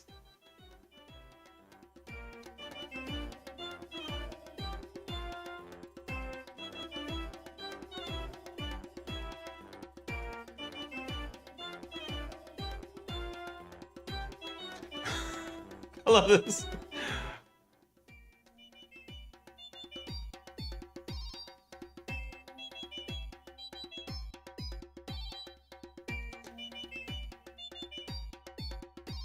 Six times 7 is 42. I didn't mean that. There you go. Okay, well, at least I know it's working now. So even though I don't have tool calls set up, I think I will feel more comfortable submitting that pull request over to Russell. now. All right. Open pull request.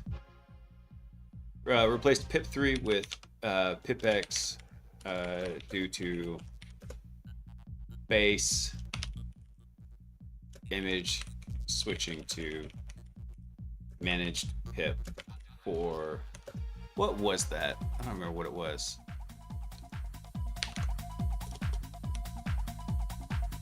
What was the thing about, I forget which pep 668. There we go. I'm gonna make it look real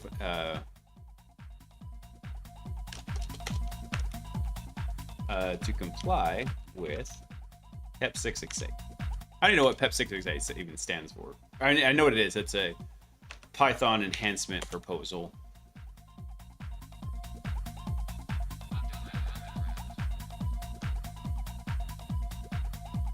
Go away. What is this? Long-standing practical problem with Python users has been conflicts between OS package managers and Python-specific package management. These conflicts, yada yada. This PEP proposes a mechanism for Python installation to communicate to tools that pip is the global package installation context is managed in some means external to Python, such as an OS package manager. Okay. Yeah, I'm just gonna go ahead and I'm gonna full send it. There we go. And I hope he sees this because I forget what time zone he's in, but it's middle of the night everywhere in the US right now. He'd be like, what is he doing? I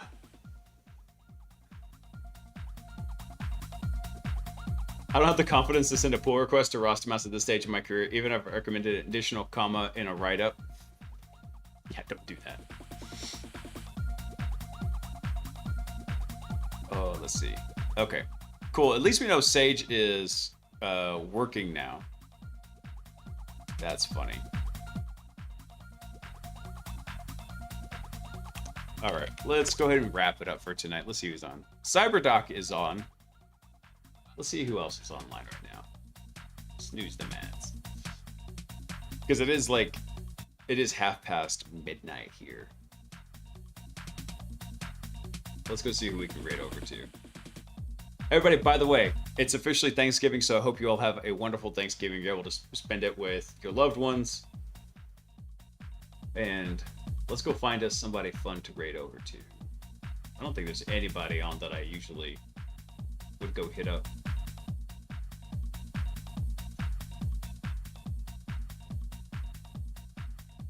Yeah, we could go hit up Tay, because she is DJing right now. I wonder if Bex from Chicago's on, because I do like her.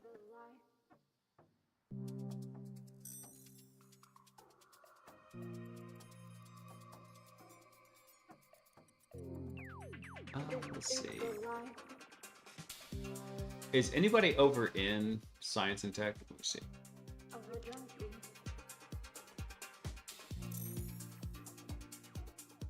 I think Braithorn's on. Oh, he's on for like pre-Black Friday stuff.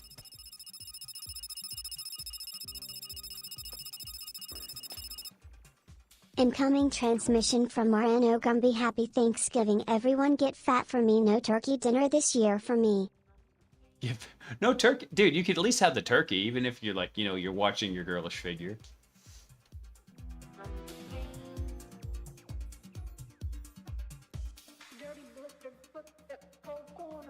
Eat a Hot Pocket. Dude, just go eat the turkey instead. It's way better for you than the Hot Pocket.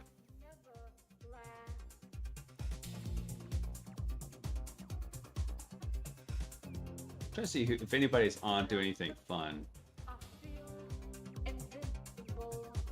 Alright, let's go see who we've got in the follower list. Let's see, yeah, Tay is on. Maybe we'll just go do a DJ raid. Miller's on. He's playing a horror game. We'll hit him up.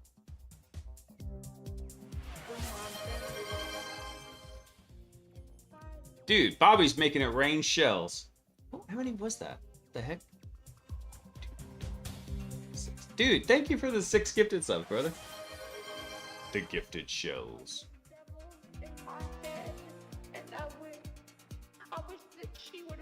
What is this song to, Bob? Life of a junkie. Oh, that one's gotta go. What the heck happened to my pen? My desk is a mess because I was cabling earlier today. All right. Life of a junkie. Yeah, that one's gotta go. All I know is I hear like this weird background audio.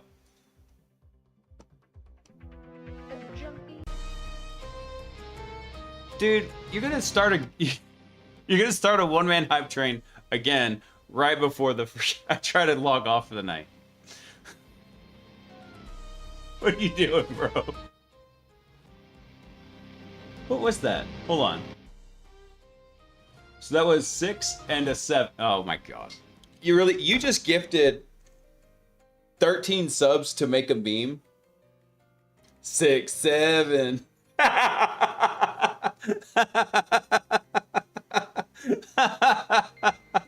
Damn, dude. That's funny as crap. Hey, Invader Skip, thanks for coming online, man. That is definitely commitment to the bit. Yes.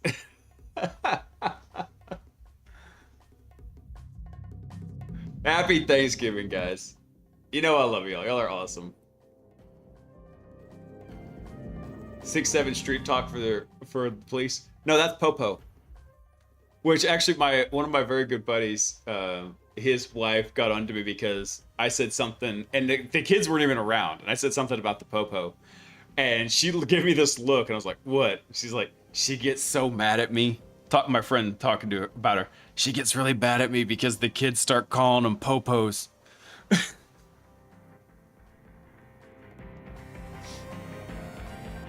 Yeah, technically it's 5-0. That's the street talk for it.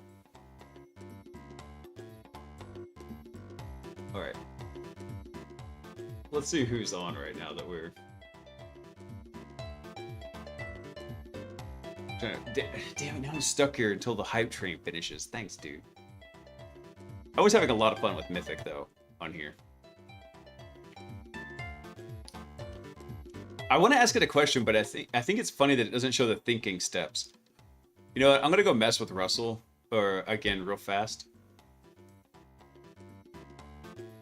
Let's see.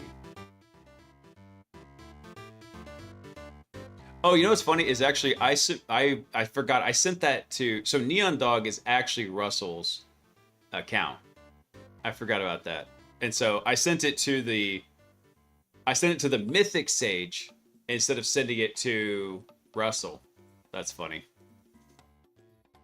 Hold on, let me go pull up his account real quick. Let me see. Neon Dog. No, just take me to him.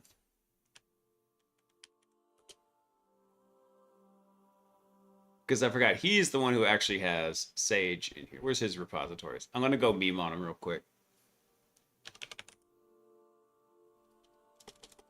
Oh, he didn't commit it himself? Okay. That's fine. I'm gonna go to it, though. I'm going to do issues. New issue. I'm going to go meme on a bit. Feature request. Show thinking steps for thinking models, because thinking is gooder.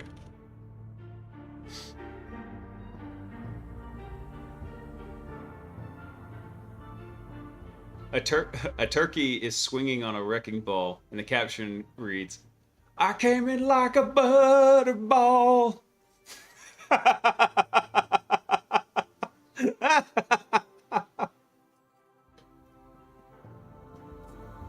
I heard a really bad one the other day. Y'all will like this. Guy is showing off his new tattoo to his coworkers. He's like, "Look, I got a tattoo, so everybody doesn't just think I'm like, weird middle-aged dad guy." And his coworker's like, "What is it?" It's like, "It's my thermos. It's my work thermos." And she's like, "Oh, okay." And she starts looking at it, and she's like, "Well, the line work seems really nice." He jerks back. He's like, "Don't touch my thermos, tat."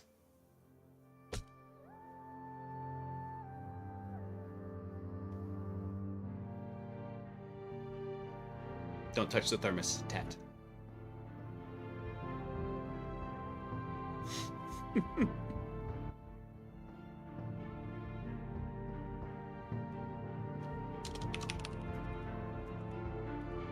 Option to show thinking steps for thinking mouse because thinking is gooder. I can't wait to see. Wait to see what Cody says. Yes, we're ending on a high note.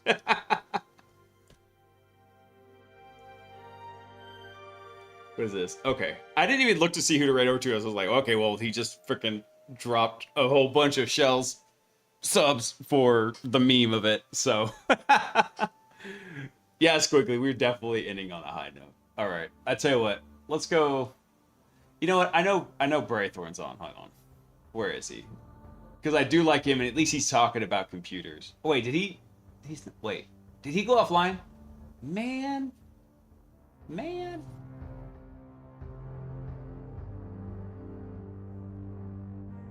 Let's see. All right, we'll go right over to Tay then. We'll finish the night off with some good music. All right, guys, that's where I've got to wrap it up. Thank you all so much. I hope you all have an absolutely great Thanksgiving. I'm gonna talk to Sock. Actually, I'm gonna see if I can get her to go to bed early from a turkey coma and see if we can play some games tomorrow night. So, everyone, I want y'all to take care. You have a great time with your family. And remember one very important thing. This is top secret. You do not repeat this. This is your eyes only. But I love you. Peace.